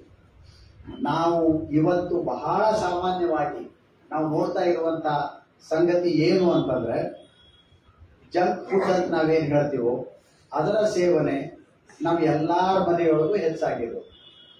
ನಾವು ಕೇವಲ ಯುವತಿಯರನ್ನು ಬೈದು ಅವರನ್ನು ಅಪರಾಧಿಗಳಾಗಿ ಮಾಡೋದು ಸರಿಯಲ್ಲ. ನಮ್ಮ ಸಮಾಜದೊಳಗೆ ಬಂದುಬಿಟ್ಟಿದ್ದಾರೆ. ಅದು ಈಗೇನಿದು ಝೊಮ್ಯಾಟೊ ಬಂತು, ಮತ್ತೊಂದು ಸ್ವಿಗ್ಗಿ ಅನ್ನೋದು ಬಂತು, ಮತ್ತೊಂದು ಯಾವುದೋ ಬಂತು, ಬೇಕರಿಗಳು ಹೆಚ್ಚಾದವು, ಸಕ್ಕರೆಯ ಸೇವನೆ ಅತ್ಯಂತ ಹೆಚ್ಚಾಗಿತ್ತು. ಅದು ಇದೇ ಸಭಾಭವನದೊಳಗೆ ಕೆಲವು ವರ್ಷಗಳ ಹಿಂದೆ ನಾನು ಕಹಿ ಕಹಿ ಸಕ್ಕರೆ ಅಂತ ಉಪನ್ಯಾಸ ಕೊಟ್ಟಿದ್ದೆ. ಕಹಿ ಕಹಿ ಸಕ್ಕರೆ ಅಂತ. ಸಕ್ಕರೆ ಬಹಳ ಸಿಹಿ ಅಂತ ನಾವೇನು ಅನ್ಕೊಂಡಿದೀವೋ ಅದು ನಮ್ಮ ಬದುಕಿಗೆ ಯಾವೆಲ್ಲ ರೀತಿಯಿಂದ ಕಹಿ. ಮುಖ್ಯವಾಗಿ ಈ ಸಂದರ್ಭದಲ್ಲಿ ನಾವು ಮಾತಾಡುವಾಗ ಮಹಿಳೆಯರ ಆಹಾರದೊಳಗೆ ಎಷ್ಟು ಸಕ್ಕರೆಯ ಪ್ರಮಾಣ ಹೆಚ್ಚಾಗ್ತಾ ಹೋಗ್ತದೆ. ಸಕ್ಕರೆ ಅಂದ್ರೆ ಕೇವಲ ಬಿಳಿ ಸಕ್ಕರೆ ಮಾತ್ರ ಅಲ್ಲ, ಕಾರ್ಬೋಹೈಡ್ರೇಟ್ಸ್. ಅದು ಮೈದಾ ಆಗಿರಬಹುದು, ಪಾಲಿಶ್ ಮಾಡಿದ ಅಕ್ಕಿ ಆಗಿರಬಹುದು, ಮತ್ತಾವುದೋ ರೀತಿಯ ಕಾರ್ಬೋಹೈಡ್ರೇಟ್ ಆಗಿರಬಹುದು, ಅಥವಾ ಇವತ್ತು ನಮ್ಮ ಬದುಕಿನೊಳಗೆ 45 ತರದ ಸಕ್ಕರೆಗಳಿರೋದನ್ನ ನಾವು ನೋಡ್ತೀವಿ. ಸುಕ್ರೋಸ್, ಫ್ರಕ್ಟೋಸ್, ಮಾಲ್ಟೋಸ್, ಪಾಲಿಡೆಕ್ಸ್ಟ್ರೋಸ್, 45 ತರದ ಸಕ್ಕರೆಗಳು. ನಾವು ಯಾವುದೋ ಒಂದು ಪ್ಯಾಕೇಜ್ ಫುಡ್ ತಗೊಂಡ್ಬಿಟ್ರೆ ಅದು ಮತ್ತೊಂದು ಯಾವುದೋ ಸ್ವರೂಪದ ಸಕ್ಕರೆ ಇರುತ್ತೆ. ಈ ಅತಿಯಾದಂತಹ ಸಕ್ಕರೆ ಸೇವನೆಯಿಂದಾಗಿ ತೂಕ ಹೆಚ್ಚಾಗ್ತಾ ಇರೋದು, ಅದರಿಂದ PCOD ಆಗ್ತಾ ಇದೆ. ಅದಕ್ಕೆ ಮಾತ್ರೆ ರೂಪದ ಚಿಕಿತ್ಸೆ ಹೌದು, ಅದನ್ನ ಪ್ರಯತ್ನ ಮಾಡಬೇಕು, ಅದರಿಂದ ಸರಿ ಆಗ್ತದೆ. ಆದ್ರೆ ಅದು ಒಂದರಿಂದಲೇ ಆಗೋದಿಲ್ಲ. ಜೀವನ ಶೈಲಿ ಬದಲಾವಣೆ ಬಹಳ ಬಹಳ ಮುಖ್ಯ. ನಮಸ್ತೆ sir. Test sir, tube pregnancy ಆಗುತ್ತಲ್ರಿ, ಎಕ್ಟೋಪಿಕ್ ಪ್ರೆಗ್ನೆನ್ಸಿ ಆಗುತ್ತಲ್ಲ, ಅದು ಎಷ್ಟು ತಿಂಗಳವರೆಗೂ ಆ ಟ್ಯೂಬ್ ಒಳಗೆ ಇರುತ್ತೆ. ಬೈ ಚಾನ್ಸ್ ಅದು ಟ್ಯೂಬ್ ಏನಾದ್ರೂ ಬ್ಲಾಸ್ಟ್ ಆಯ್ತು ಅಂತಂದ್ರೆ ಅದನ್ನು ಆಪರೇಷನ್ ಮಾಡಿ ತೆಗೆದ ನಂತರ ನೆಕ್ಸ್ಟ್ ಅವ್ರು ಕನ್ಸೀವ್ ಆಗಬಹುದಾ ಅಥವಾ ಆಗದೆ ಇರಬಹುದಾ ಸರ್? ತೀರಾ ಅಪರೂಪಕ್ಕೊಮ್ಮೆ ಅಂಡನಾಳದೊಳಗೆ ಫಲೀಕರಣ ಆಗಿ ಅದೇನು ಭ್ರೂಣ ಚಲಿಸಿ ಗರ್ಭಾಶಯದ ಕಡೆ ಬರಬೇಕು, ಅದು ಆಗೋದಿಲ್ಲ. ಬೇರೆ ಬೇರೆ ಕಾರಣಗಳಿಗಾಗಿ. ಒಂದು ಅಂಡನಾಳ ತೀರಾ ಉದ್ದಾಗಿರ್ಬೋದು, ಅಥವಾ ಚಲನೆ ಕಡಿಮೆ ವೇಗದ್ದಾಗಿರ್ಬೋದು, ಅದು ಅಲ್ಲೇ ಸಿಕ್ಕೊಂಡ್ಬಿಡ್ತದೆ, ಅಲ್ಲೇ ದೊಡ್ಡದಾಗ್ಲಿಕ್ಕೆ ಶುರುವಾಗ್ತದೆ. ಗರ್ಭಾಶಯದ ಸ್ನಾಯುಗಳ ರಚನೆಯೇ ಬೇರೆ, ಅಂಡನಾಳದ ಸ್ನಾಯುವಿನ ರಚನೆಯೇ ಬೇರೆ. ಅದು ಬಹಳ ತಳ್ಳಗಿನ ಒಂದು ನಳಿಕೆ ಅಷ್ಟೇ, ಅಲ್ಲಿ ಬೆಳಿಲಿಕ್ಕೆ ಅವಕಾಶ ಇರೋದಿಲ್ಲ. ಸ್ವಲ್ಪ ದೊಡ್ಡದಾದ ಕೂಡಲೇ ಅನಿವಾರ್ಯವಾಗಿ ಅದು ಒಡೆದು ಬಿಡುತ್ತೆ, ಹೊಡಿತದೆ. ಒಡೆದ್ರೆ ಆಂತರಿಕವಾಗಿ ರಕ್ತಸ್ರಾವ ಆಗ್ಲಿಕ್ಕೆ ಶುರುವಾಗ್ತದೆ. ಕೆಲವು ಸಲ ಹೊಟ್ಟೆ ನೋವು, ಮತ್ತೊಂದೇನೋ ಲಕ್ಷಣ ಇಟ್ಕೊಂಡ್ಬಿಟ್ಟು, ಸಮಸ್ಯೆ ಇಟ್ಕೊಂಡ್ಬಿಟ್ಟು ಮಹಿಳೆ ಆಸ್ಪತ್ರೆಗೆ ಬಂದಾಗ ನಾವು ಸ್ಕ್ಯಾನಿಂಗ್ ಮಾಡಿ ನೋಡಿದಾಗ ಅದು ಒಡೆಯುವ ಮೊದಲೇ ನಾವು ಅದನ್ನು ಪತ್ತೆ ಹಚ್ಚಿಬಿಡ್ಬೋದು. ಅಥವಾ ಒಡೆದ ಕಡಿಮೆ ಅವಧಿಯೊಳಗನೆ ಒಂದಿಷ್ಟು ರಕ್ತಸ್ರಾವ ಆಗಿದ್ದರೆ ಸ್ವಲ್ಪ ಹೊಟ್ಟೆ ನೋವದ ಅನ್ನುವ ಸಂದರ್ಭದೊಳಗೂ ನಾವು ಅದನ್ನು ಪತ್ತೆ ಹಚ್ಚಿಬಿಟ್ಟು ಅದನ್ನ ಯಾವ ರೀತಿ ಅದಕ್ಕೆ ಚಿಕಿತ್ಸೆ ಕೊಡೋದು ಅಂತ. ಅದು ಒಡೆದಿಲ್ಲ ಅಂತಾದ್ರೆ ನಾವು ಮೆಥೋಟ್ರೆಕ್ಸೇಟ್ ಅನ್ನುವಂತ ಗುಳಿಗೆ ಕೊಡೋದ್ರ ಮೂಲಕವೇ ಅದು ಅಲ್ಲಿಯೇ ಕರಗಿ ಹೋಗುವ ಹಾಗೆ ಮಾಡಬಹುದು. ಒಡೆದಿತ್ತು ಅಂತಂದ್ರೆ ನಾವು ಆಪರೇಷನ್ ಮಾಡಿ, ಅದು ಲ್ಯಾಪ್ರೋಸ್ಕೋಪಿಕ್ ಆಪರೇಷನ್ ಮಾಡ್ತೀವೋ, ಹೊಟ್ಟೆ ಬೈದು ಆಪರೇಷನ್ ಮಾಡ್ತೀವೋ, ಆ ರೀತಿ ಮಾಡ್ಲಿಕ್ಕೆ ಸಾಧ್ಯ ಇರ್ತದೆ. ಆದರೆ ಒಂದು ಅಂಡನಾಳ ಅದು ಏನು ತನ್ನ ಕಾರ್ಯ ವಿಧಾನವನ್ನು ಪೂರ್ತಿ ಕಳ್ಕೊಂಡ್ಬಿಡ್ತದೆ, ಯಾಕಂದ್ರೆ ಅದು ಒಡೆದು ಹೋಗಿಬಿಟ್ಟಿರ್ತದೆ. ಇನ್ನೊಂದು ಅಂಡನಾಳ ಸರಿಯಾಗಿರ್ತದೆ. ಹಾಗಾಗಿ ಬಹುತೇಕ ಸಂದರ್ಭಗಳಲ್ಲಿ ಮತ್ತೊಂದು ಅಂಡನಾಳ ಸರಿಯಾಗಿದ್ದರೆ ಮುಂದೆ ಗರ್ಭಧಾರಣೆ ಆಗಲಿಕ್ಕೆ, ಮಕ್ಕಳಾಗಲಿಕ್ಕೆ ಏನೂ ಸಮಸ್ಯೆ ಆಗುತ್ತಿಲ್ಲ. ನೀವು 2 ರಿಂದ 3 ತಿಂಗಳ ತನಕ ಮಹಿಳೆಗೆ ವಾಂತಿ ಮತ್ತು ಚಕ್ಕರ್ ಬಂದ್ರ ಅವ್ರು ಡಾಕ್ಟರ್ ಟ್ಯಾಬ್ಲೆಟ್ ಕೊಡ್ತಾರ ಅಂತ ಹೇಳಿದ್ರು. ಆ ಟ್ಯಾಬ್ಲೆಟ್ ತಗೋಬೇಕು ತಗೋಬಾರ್ದು? ಅದು ತಗೋಬಾರ್ದು ಅಂದ್ರೆ ಅದು ನ್ಯಾಚುರಲ್ ಆಗಿ ಹೆಂಗ್ ಕಂಟ್ರೋಲ್ ಮಾಡ್ತಾರೆ? ವೈದ್ಯಕೀಯ ವಿಜ್ಞಾನದ ದೃಷ್ಟಿಯಿಂದ ಮಹಿಳೆಗೆ ಮೊದಲಿನ 2-2.5 ತಿಂಗಳ ಅವಧಿಯೊಳಗೆ ವಾಂತಿ ಆಗುವುದು ಇದು ಸಹಜ. ಅದು ಒಂದು ರೀತಿಯೊಳಗೆ ಒಳಗಿನ ಶಿಶು ಸರಿಯಾಗಿದೆ ಅಂತ ಮೊದಲ ಲಕ್ಷಣ. ಹಾಗಾಗಿ ಪ್ರತಿಯೊಬ್ಬ ಮಹಿಳೆಯು ವಾಂತಿ ಆಗ್ತಾ ಇದ್ರೆ ಗುಳಿಗೆ ತಗೊಳ್ಳೇಬೇಕು ಅನ್ನೋದಿಲ್ಲ. 2 ಸಲ ವಾಂತಿ ಆಗ್ತದೆ, 4 ಸಲ ವಾಂತಿ ಆಗ್ತದೆ, ಅದರಿಂದ ದಿನಚರಿಗೆ ಸಮಸ್ಯೆ ಆಗೋದಿಲ್ಲ ಅಂತಿದ್ರೆ ಮಾತ್ರೆ ತಗೋಬೇಕಾಗಿಲ್ಲ, ಗುಳಿಗೆ ತಗೋಬೇಕಾಗಿಲ್ಲ. ತೀರಾ ಅತಿಯಾಗಿ ವಾಂತಿ ಆಗ್ತದೆ, ಏನೋ ಉಳಿಯೋದಿಲ್ಲ ಹೊಟ್ಟೆ ಒಳಗಡೆ, ಬಾಕಿ ಕೆಲಸನೇ ಮಾಡ್ಲಿಕ್ಕೆ ಆಗೋದಿಲ್ಲ ಅಂತಿದ್ದರೆ ಮಾತ್ರ ಅವಶ್ಯ ಅನಿಸಿದಲ್ಲಿ, ಅನಿವಾರ್ಯ ಅನಿಸಿದಲ್ಲಿ ಗುಳಿಗೆ ತಗೊಳ್ಬಹುದು. ಇನ್ನು ಅದನ್ನ ಆಗದ ಹಾಗೆ ಮಾಡಲಿಕ್ಕೆ ಬಹಳ ನಿಶ್ಚಿತವಾದಂತಹ ಸೂತ್ರಗಳು ಅಂತಿಲ್ಲ. ಆದರೆ ಎಷ್ಟು ಸಹಜವಾದಂತಹ ಸರಳವಾದಂತಹ ಆಹಾರ ತಗೊಳ್ತೀವೋ, ಎಷ್ಟು ಒಣ ಆಹಾರಗಳನ್ನು ತಗೊಳ್ತೀವೋ ಅಷ್ಟು ವಾಂತಿ ಆಗೋ ಪ್ರಮಾಣ ಕಡಿಮೆ. ಇನ್ನೊಂದು ಬಹಳ ಮಹತ್ವದ ಸಂಗತಿ ಏನು ಅಂತಂದ್ರೆ, ಆ ಗರ್ಭಿಣಿ ಮಹಿಳೆ ಅತ್ತೆ ಮನೆಯೊಳಗಿದ್ರೆ ಒಂದಿಷ್ಟು ದಿನಗಳ ಕಾಲ ತವ್ರ ಮನೆಗೆ ಬಂದ್ಬಿಟ್ರು ಅಂದ್ರೆ ಅವಳು ಆರಾಮಾಗಿಬಿಡ್ತಾಳೆ. ಅಂದ್ರೆ ಅದೇನೋ ಮಾನಸಿಕ ಒತ್ತಡ ಕಡಿಮೆ ಆಗ್ತದೆ. ಸ್ವಲ್ಪ ಈ ಗಂಡನ ಮನೆಯೊಳಗೆ ಅಪರಿಚಿತರೇನು, ತವ್ರ ಮನೆಯೊಳಗೆ ತನಗೆ ಬೇಕಾದವರಿದ್ದಾರೆ, ತನ್ನ ಸಮೀಪದವರಿದ್ದಾರೆ. ಆ ಒಂದು ನಿಶ್ಚಿಂತ ವಾತಾವರಣಕ್ಕೆ ಬಂದ ಮಾತ್ರಕ್ಕೆ ಅವಳು ಹೆಚ್ಚು ಆರಾಮ. ಸರ್ ನಮಸ್ಕಾರ. ಈಗ ಮೊದಲ ರಿಲೇಷನ್ ಅಲ್ಲಿ ಮದುವೆ ಬಾಳ ಆಗ್ತದೆ ಸರ್ ಪೂರ್ವಜರಲ್ಲಿ. ಆ ಇತ್ತಿತ್ತಲಾಗೆ ನಮ್ಮ ಸಿಸ್ಟರ್ ಒಬ್ಬಕ್ಕಿದ್ರು ಸರ್, ಅವ್ರಿಗೆ ಬೆಳವಣಿಗೆ ಕಡಿಮೆ ಸರ್. ಅವ್ರಿಗೆ 1 ವರ್ಷ ಬಳಿಗೆ ಅವ್ರಿಗೆ ರಾಜೇಂದ್ರ ಹಾಸ್ಪಿಟಲ್ ತೋರಿಸಿದ್ರೆ 16,000 ಮೇಲೆ ಎಕ್ಸ್ಪೈರ್ ಆಗುತ್ತೆ ಸರ್. ಅವ್ರಿಗೆ ಜಸ್ಟ್ ಒಂದು ಪೆಟ್ಟಿ ಖಾಲಿ ಬಾಕ್ಸಿಂಗ್ ಹೋಗಿದ್ರೆ ಡ್ಯಾಮೇಜ್ ಆಗುತ್ತೆ ಸರ್. ಅದಕ್ಕೆ ಈಗ ಡಾಕ್ಟರ್ಗಳೇ ತೋರಿಸಿದ್ರೆ ಅವ್ರು ನಿಮ್ಮಲ್ಲಿ ಬ್ಲಡ್ ರಿಲೇಷನ್ ಜಾಸ್ತಿ ಆಗಿದೆ, ಹಿಂಗಾಗಿ ಮಗುವಿಗೆ ಹುಟ್ಟಿದೆ ಅಂತ ಅವ್ರು ಹೇಳಿದ್ರು ಸರ್. ಅದು ಕರೆಯುವ ಸುಳ್ಳು ಅಂದ್ರೆ ರಕ್ತ ಸಂಬಂಧಿಗಳಲ್ಲಿ ಮದುವೆಯಾದಾಗ ದೋಷಗಳನ್ನು ಹೊಂದಿರುವಂತಹ ಮಕ್ಕಳು ಹುಟ್ಟುವ ಸಾಧ್ಯತೆ ಹೆಚ್ಚು. ನಾವೇನ್ ಹೇಳ್ತೀವಿ ಅಂದ್ರೆ ಯಾವುದೇ ದಾಂಪತ್ಯದೊಳಗೂ ಹುಟ್ಟುವ ಎಲ್ಲಾ ಮಕ್ಕಳು ಸಶಕ್ತರಾಗಿ ಒಳ್ಳೆ ರೀತಿಯೊಳಗೆ ಹುಟ್ಟುತ್ತಾರೆ ಅಂತ ಇರೋದಿಲ್ಲ. ಇದೊಂದು ಬಹಳ ನಾಜೂಕಾದಂತಹ ಒಂದು ಪ್ರಯೋಗ ನಡೀತದಲ್ಲ. ಹಾಗಾಗಿ ಸಾಮಾನ್ಯವಾಗಿ 100 ಗರ್ಭಗಳಲ್ಲಿ 95ರಿಂದ 96 ಗರ್ಭಗಳು ಸರಿಯಾಗಿರ್ತವೆ. 4-5 ಏನಾದರೂ ಲೋಪದೋಷ ಬರ್ತದೆ. ರಕ್ತ ಸಂಬಂಧಿಗಳಲ್ಲಿ ಈ ಪ್ರಮಾಣ ಹೆಚ್ಚು. ಅಂದ್ರೆ 90 ಪ್ರೆಗ್ನೆನ್ಸಿ ಸರಿ ಇರ್ತವೆ, 10 ಪ್ರೆಗ್ನೆನ್ಸಿಗಳಲ್ಲಿ 10 ಗರ್ಭಗಳಲ್ಲಿ ಲೋಪದೋಷ ಬರ್ತದೆ, 2 ಪಟ್ಟು ಹೆಚ್ಚಾಗ್ತದೆ. ಅದರ ಅರ್ಥ ರಕ್ತ ಸಂಬಂಧಿಗಳಲ್ಲಿ ಮದುವೆ ಆಗಲೇಬಾರದು ಅಂತಿಲ್ಲ. ನಮ್ಮ ಹಿಂದಿನ ತಲೆಮಾರಿನೊಳಗೆ ಅನೇಕರು ತಮ್ಮ ಸೋದರ ಮಾವನನ್ನೇ ಮದುವೆ ಆಗಿದ್ದನ್ನು ನಾವು ನೋಡ್ತೀವಿ. ಆದ್ರೆ ಇವತ್ತು ಅವಾಗ ಕಾಲಮಾನ ಹೆಂಗಿತ್ತಂದ್ರೆ 8 ಹಡಿತೀವಿ, 1-2 ಅಂತಂದಿದ್ರೆ ನಡೀತದೆ ಅನ್ನುವಂಥದ್ದು ಒಂದು ಜಾಯಮಾನ ಇತ್ತು. ಆದ್ರೆ ಇವತ್ತು ನಾವು ಪಡೆಯೋದೇ 1 ಅಥವಾ 2 ಮಗು. ಹಾಗಾಗಿ ಅವ್ರಿಗೆ ಏನೂ ಸಮಸ್ಯೆ ಇರಬಾರ್ದು ಅಂತ ಅನ್ನೋದನ್ನ ನಾವು ನಿರೀಕ್ಷೆ ಮಾಡ್ತೀವಿ. ಇವತ್ತು ನಮಗೇನು ಗೊತ್ತು ಅಂತಂದ್ರೆ ತಾಯಿ ಮತ್ತು ತಂದೆಯಿಂದ ಬರುವಂತಹ ಗುಣಲಕ್ಷಣಗಳು ಅಂತ ನಾವೇನ್ ಮಾತಾಡ್ತೀವಲ್ಲ, ಅದರೊಳಗೆ 2 ಕಡೆಯಿಂದ ದೋಷ ಇರುವಂತಹ ಗುಣಲಕ್ಷಣಗಳು ಬಂದ್ರೆ ಅದು ಮಗುವಿನೊಳಗೆ ವ್ಯಕ್ತ ಆಗ್ತದೆ. ಹಾಗಾಗಿ ರಕ್ತ ಸಂಬಂಧಿಗಳಲ್ಲಿ ಮದುವೆ ಆಗೋದು ಸರಿ ಅಲ್ಲ ಅಂತ ಅನ್ನೋದು ಇವತ್ತು ವೈದ್ಯಕೀಯ ವಿಜ್ಞಾನ ಮತ್ತು ಸಮಾಜ ಒಪ್ಪಿಕೊಂಡಿರುವಂತ. ಅಷ್ಟಕ್ಕೂ ಮೀರಿ ಯಾರಾದ್ರೂ ಮದುವೆ ಆಗ್ತಾರೆ ಅಂತಂದ್ರೆ ಬಹಳಷ್ಟು ಸಲ ಏನು ಸಮಸ್ಯೆ ಆಗುತ್ತೆ. ಇನ್ನೊಂದು ಪ್ರಶ್ನೆ ಸರ್, ಈಗ ಮದುವೆಗಿಂತ ಗಂಡು ಹೆಣ್ಣು ಸರಿಯಾಗಿರ್ತದೆ ಸರ್. ಆದ್ರೆ ಮದುವೆ ಪ್ರೆಗ್ನೆಂಟ್ ಮಕ್ಕಳಾದ್ಮೇಲೆ ಗಂಡ್ಮಕ್ಳು ಸ್ಪೀಕ್ ಆಗ್ತಾರೆ, ಹೆಣ್ಮಕ್ಳು ತಪ್ಪಾಗ್ತಾರೆ. ಅದಕ್ಕೆ ಏನದ ಈ ಲೈಫ್ ಸ್ಟೈಲು ಅಥವಾ ಗಂಡ್ಮಕ್ಳ ಶಕ್ತಿ ಕಡಿಮೆ ಹೆಣ್ಮಕ್ಳು ಅದೊಂದು ಪ್ರಶ್ನೆ. ನೀವು ತೂಕದ ಬಗ್ಗೆ ಮಾತಾಡ್ತಾ ಇದ್ದೀರಲ್ಲ, ಪ್ರಕೃತಿ ಏನ್ ಮಾಡ್ತದಂದ್ರೆ ಯಾವಾಗ ಮಹಿಳೆ ಗರ್ಭಿಣಿ ಆಗ್ತಾಳೋ ಅದು ಮುಂದಿನ ಎಲ್ಲಾ ಭವಿಷ್ಯವನ್ನ ಕಲ್ಪನೆ ಮಾಡಿಕೊಂಡ್ಬಿಟ್ಟು ಹುಟ್ಟುವ ಮಗುವಿಗೆ ಗರ್ಭಾವಸ್ಥೆಯೊಳಗಿರುವಾಗ ಹೆರಿಗೆಯಾದ ನಂತರ ಹಾಲು ಕುಡಿಸ್ಬೇಕಾದಂತಹ ಸಂದರ್ಭ ಬರ್ತದ ಅನ್ನೋದನ್ನು ಲಕ್ಷ್ಯದೊಳಗೆ ಇಟ್ಕೊಂಡ್ಬಿಟ್ಟು ತಾಯಿಯ ಶರೀರದೊಳಗಡೆ ಕೊಬ್ಬು ಮತ್ತು ಇತರೆ ಅಂಶಗಳು ಹೆಚ್ಚು ಸಂಗ್ರಹ ಆಗುವ ಹಾಗೆ ನೋಡ್ಕೊಳ್ತದೆ. ಇದು ಬಹಳ ಅದ್ಭುತವಾದಂತಹ ವಿನ್ಯಾಸ. ತಾಯಿಯ ತೂಕ ಹೆಚ್ಚಾಗ್ತದೆ. ಸಾಮಾನ್ಯವಾಗಿ ಒಂದು ಗರ್ಭಾವಸ್ಥೆಯೊಳಗೆ 10ರಿಂದ 12 ಕಿಲೋ ಹೆಚ್ಚಾಗಬೇಕು. 10ರಿಂದ 12 ಕಿಲೋ ಇದು ಸರಾಸರಿ. ಯಾರಿಗೂ 15 ಕಿಲೋನು ಹೆಚ್ಚಾಗ್ಬೋದು, ಯಾರಿಗೂ 10 ಕಿಲೋ ಹೆಚ್ಚಾಗ್ಬೋದು. ಸರಾಸರಿಯಾಗಿ 10 ಕಿಲೋ ಹೆಚ್ಚಾಗಬೇಕು. ಇದರೊಳಗೆ ಮಗುವಿನ ತೂಕ 3 ಕಿಲೋ ಇರ್ತದೆ.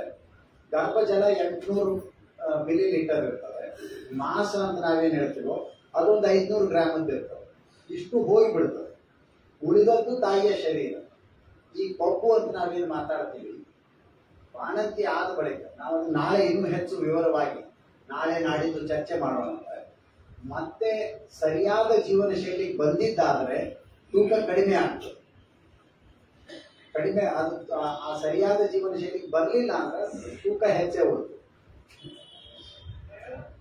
ಸರ್, ಈಗ ಪಪ್ಪಾಯಿ ಹಣ್ಣು ಚಿಕ್ಕುಹಣ್ಣು ತಿನ್ನೋದ್ರಿಂದ ಗರ್ಭಪಾತ ಹೆಚ್ಚಿಗೆ ಆಗ್ತದೆ ಅಂತ ಹೇಳ್ತಾರೆ, ಕರೆಯುವ ಸುಳ್ಳು.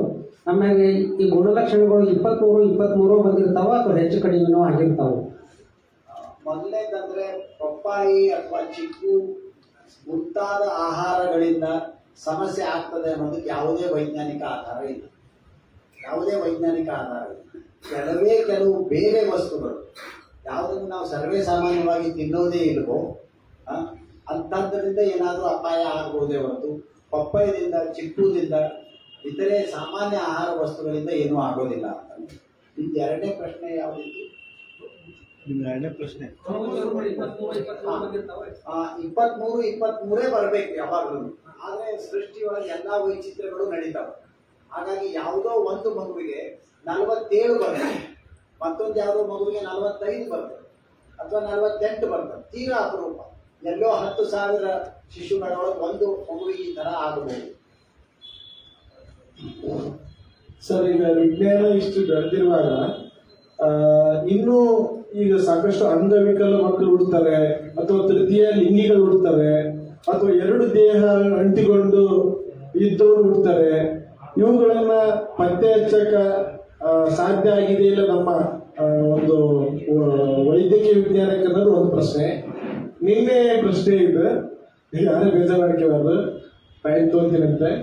40 ವಯಸ್ಸಿಗೆ ಆ ಟೈಮ್ನಲ್ಲಿ 40-45 ಸುಮಾರು ಮುಟ್ಟು ನಿಲ್ಲುವ ಪ್ರಕ್ರಿಯೆ ಆಗುತ್ತೆ ಅಂತ ಹೇಳಿದ್ದೀವಿ.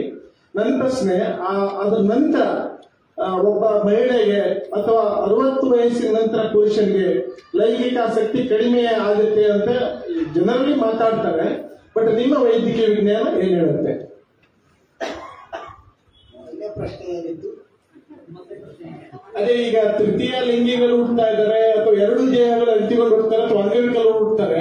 ಇದನ್ನ ಮಗು ಹುಟ್ಟೋ ಮುಂಚೆನೆ ಪತ್ತೆ ಹಚ್ಚೋಷ್ಟು ಬೆಳೆದಿಲ್ವಾ ನಮ್ಮ ಸೈನ್ಸ್? ಅಗಾಧವಾಗಿ ಬೆಳೆದಿದ್ದಾರೆ, ಅಗಾಧವಾಗಿ ಬೆಳೆದಿದ್ದಾರೆ. ಕಳೆದ 40 ವರ್ಷಗಳಲ್ಲಿ ಬಹಳಷ್ಟು ಸಮಸ್ಯೆಗಳು ಅಥವಾ ಊನಗಳು ಅಥವಾ ಅಂಗವೈಕಲ್ಯಗಳನ್ನ ನಾವು ಸ್ಕ್ಯಾನಿಂಗ್ ದಿಂದ, ರಕ್ತ ತಪಾಸಣೆಯಿಂದ ಪತ್ತೆ ಹಚ್ಚಿದ್ದೇವೆ. ಬಹಳಷ್ಟು, 100ಕ್ಕೆ 100 ಅಲ್ಲ, 100ಕ್ಕೆ 100 ಅಲ್ಲ, 100ಕ್ಕೆ 80% ಅಂತ ಹೇಳ್ಬೋದು, 90% ಅಂತ ಹೇಳ್ಬೋದು. ಅಷ್ಟು ದೊಡ್ಡ ಪ್ರಮಾಣದೊಳಗೆ ಗರ್ಭಸ್ಥ ಶಿಶುವಿನ ಸಮಸ್ಯೆಗಳನ್ನ ಪತ್ತೆ ಹಚ್ಚೋದು ಇವತ್ತು ಸಾಧ್ಯ. ಇಲ್ಲಿ ಏನಾಗ್ತದಂದ್ರೆ, ಕೆಲವು ಸಲ ಮಹಿಳೆ ಯಾವ ಅವಧಿಯೊಳಗೆ ಬಂದು ಚೆಕ್ ಮಾಡಿಸ್ಕೋಬೇಕು, ತಪಾಸಣೆ ಮಾಡಿಸ್ಕೋಬೇಕು, ಏನೋ ಕಾರಣಕ್ಕೆ, ಅದು ಬಡತನ ಇರ್ಬೋದು, ಆಸ್ಪತ್ರೆ ದೂರ ಅನ್ನೋ ಕಾರಣಕ್ಕಾಗಿರ್ಬೋದು, ಅಥವಾ ಯಾವತ್ತವಳು ಆಸ್ಪತ್ರೆಗೆ ಬಂದಿರ್ತಾಳ ಅವತ್ತ ಸ್ಕ್ಯಾನಿಂಗ್ ಮಷಿನ್ ಸರಿ ಇಲ್ಲ ಅನ್ನೋ ಕಾರಣಕ್ಕಾಗ್ಬೋದು. ಅಂದ್ರೆ ಯಾವ ಅವಧಿಯೊಳಗೆ ಅದು ತಪಾಸಣೆ ಆಗಬೇಕು, ತಪಾಸಣೆ ಆಗದೆ ಹೋದಂತ ಸಂದರ್ಭಗಳು, ಅಥವಾ ತಪಾಸಣೆ ಮಾಡುವಂತ ವೈದ್ಯರ ಕಡೆಯಿಂದನೂ ತಪ್ಪಾಗ್ಬೋದು. ಅದು ಇರ್ತದ ಸಮಸ್ಯೆ, ಅದನ್ನು ಗುರುತು ಮಾಡ್ಕೊಳ್ಳೋದಿಲ್ಲ, ಗುರುತಿಸೋದಿಲ್ಲ, ಅಂತದ್ದು ಆಗ್ಬೋದು.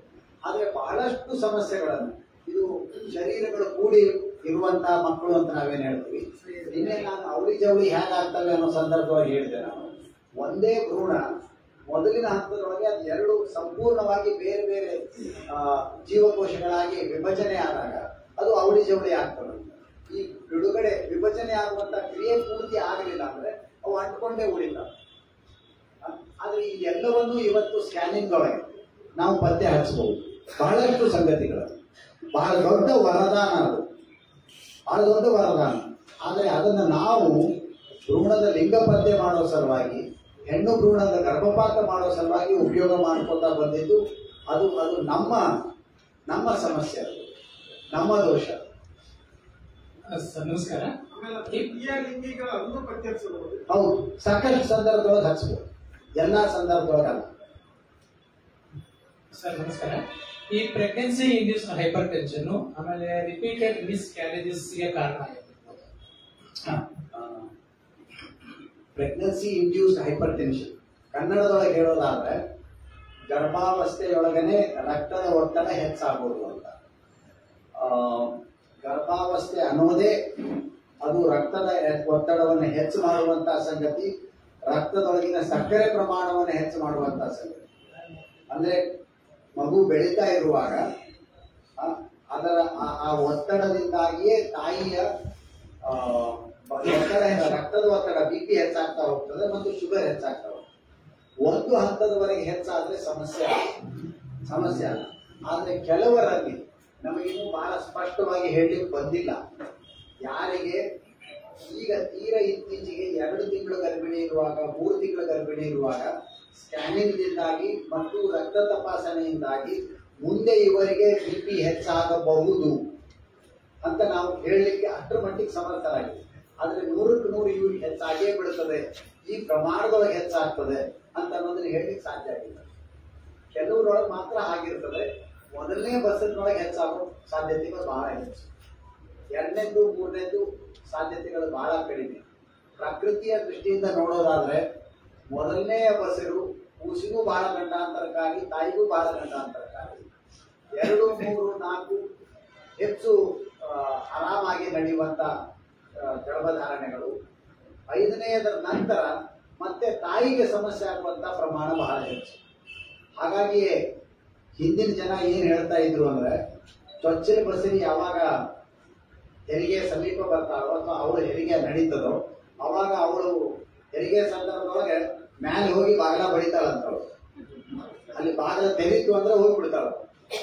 ನಾನು ಹೋಗ್ತಾಳ, ಬಹುಶಃ ತನ್ನ ಖುಷಿನೂ ತಗೊಂಡು ಹೋಗ್ಬಿಡ್ತಾಳ. ಅಲ್ಲಿ ಬಾಗಿಲ ತೆರೀಲಿಲ್ಲ ಅಂದ್ರೆ ಅವ್ರು ಮತ್ತೆ ವಾಪಸ್ ಬರ್ತಾಳ.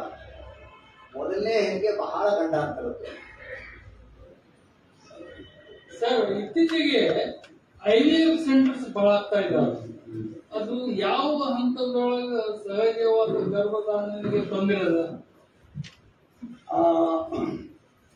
ಒಂದು ಮದುವೆಯಾಗುವ ವಯಸ್ಸು ಹೆಚ್ಚು ಹೆಚ್ಚು ತಡ ಮಾಡ್ಕೊಳ್ತಾ ಇದ್ದೀವಿ ನಾವು.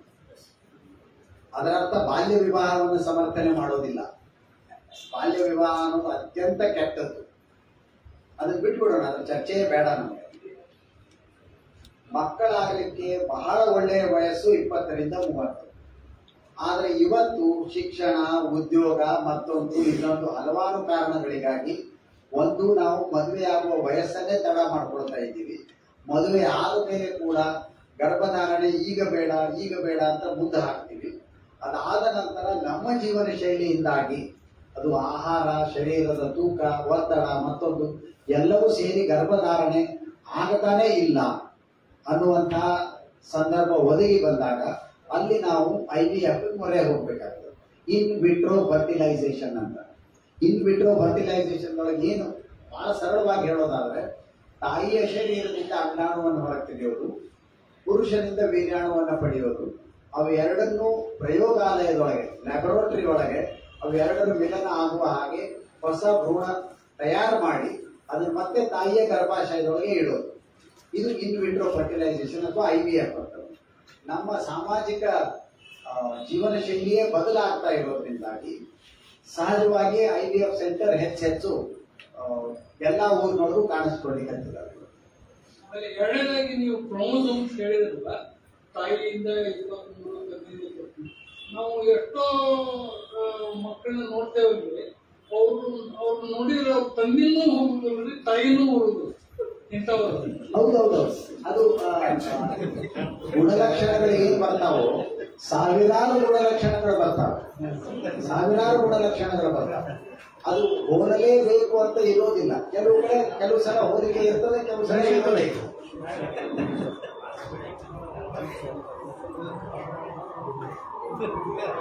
ಸರ್, ಬ್ಲಡ್ ಗ್ರೂಪ್ ರಿಲೇಟೆಡ್ ಹೇಳಿದ್ರಲ್ಲ, ಈಗ ಮಗುದು ಬಿ ಪಾಸಿಟಿವ್ ಇದ್ದು ನಮ್ಮಲ್ಲಿ ನೆಗೆಟಿವ್ ಇದ್ದಾಗ ಈಗ ಬ್ಲಡ್ ಫ್ಯೂಷನ್ ಅಂದ್ರೆ ಮಗುದ ಬ್ಲಡ್ ತಾಯಿ ಬ್ಲಡ್ ಒಳಗೆ ಮಿಕ್ಸ್ ಆಗಿದೆ ಅಂತ ಹೇಳಿ ಟೆಸ್ಟ್ ಮಾಡಿ ಏನಾದ್ರು ತಿಳ್ಕೊಳಕ್ಕಾಗತ್ತಾ? ಅದು ಇಂಡೈರೆಕ್ಟ್ ಕೂಬ್ಸ್ ಟೆಸ್ಟ್ ಅಂತ ಮಾಡ್ತೀವಿ. ಅದನ್ನ ತಾಯಿಯ ರಕ್ತದೊಳಗೆ ತಪಾಸಣೆ ಮಾಡಿದಾಗ ಅದು ಕೂಬ್ಸ್ ಟೆಸ್ಟ್ ಪಾಸಿಟಿವ್ ಇತ್ತು ಅಂತಂದ್ರೆ ಯಾವುದೋ ಒಂದು ಸಂದರ್ಭದೊಳಗೆ ಶಿಶುವಿನ ರಕ್ತ ಸ್ವಲ್ಪ ಪ್ರಮಾಣದೊಳಗೆ ಬಂದಿರ್ತದೆ, ಅದರಿಂದ ಆಂಟಿಬಾಡಿಗಳು ಹೆಚ್ಚು ತಯಾರಾಗಿದ್ದಾವೆ ನಮಗೆ ಹೇಳ್ತದೆ. ಇದನ್ನು ನಾವು ಇವತ್ತು ಪತ್ತೆ ಮಾಡಬಹುದು. ಹಾಗಾಗಿ ಅದು ಇಂಡೈರೆಕ್ಟ್ ಕೂಬ್ಸ್ ಟೆಸ್ಟ್ ಪಾಸಿಟಿವ್ ಅದನ್ನು ನೆಗೆಟಿವ್ ಅದನ್ನು ನೋಡ್ಕೊಳ್ತೀವಿ. ಮೊದಲಿಗೆ ನಾವು ಹೆರಿಗೆ ಆದ ನಂತರ, ನಾಳೆ ಇನ್ನೂ ಹೆಚ್ಚು ವಿವರವಾಗಿ ಚರ್ಚೆ ಮಾಡೋಣ. ಹೆರಿಗೆ ಆದ ನಂತರ ತಾಯಿಗೆ ಮುಂದಿನ ಗರ್ಭದೊಳಗೆ ಸಮಸ್ಯೆ ಆಗಬಾರ್ದು ಅಂತೇಳಿ ಒಂದು ಆಂಟಿ-ಡಿ ಇಂಜೆಕ್ಷನ್ ಕೊಡ್ತಾ ಇದ್ವಿ. ಈಗ ಗರ್ಭಿಣಿ ಇರುವಾಗಲೇ ಮುಂದೆ ಸಮಸ್ಯೆ ಆಗಬಾರ್ದು ಅಂತ 7 ತಿಂಗಳಿಗೆ 8 ತಿಂಗಳಿಗೆ ಆಂಟಿ-ಡಿ ಇಂಜೆಕ್ಷನ್ ಕೊಡ್ತೀವಿ.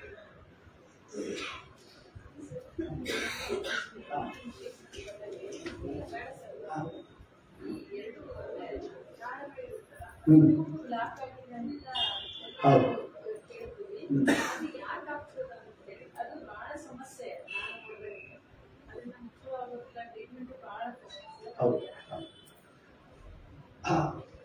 ಎರಡು ಅಂಡನಾಳಗಳು ಮುಚ್ಚಿಕೊಂಡು ಬಿಡ್ತಾವೆ.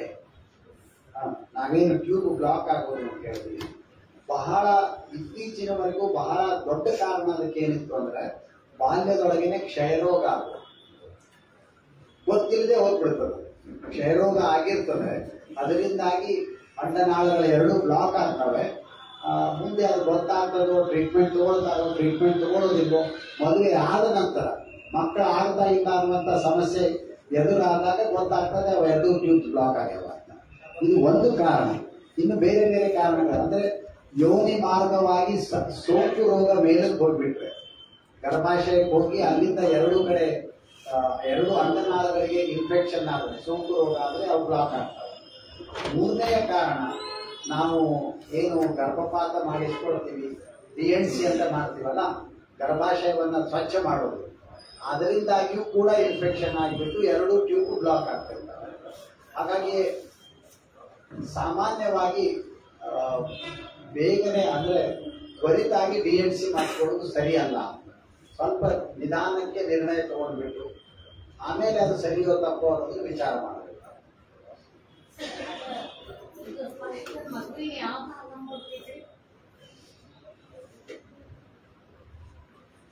ಫಸ್ಟ್ ಯಾವ ಭಾಗ ಮೂಡ್ತದಂತಿಲ್ಲ, ಅದು ಏಕಕಾಲಕ್ಕೆ ಎಲ್ಲವೂ ನಡೀಲಿಕ್ಕೆ ಶುರು ಆಗಿಬಿಡ್ತದೆ.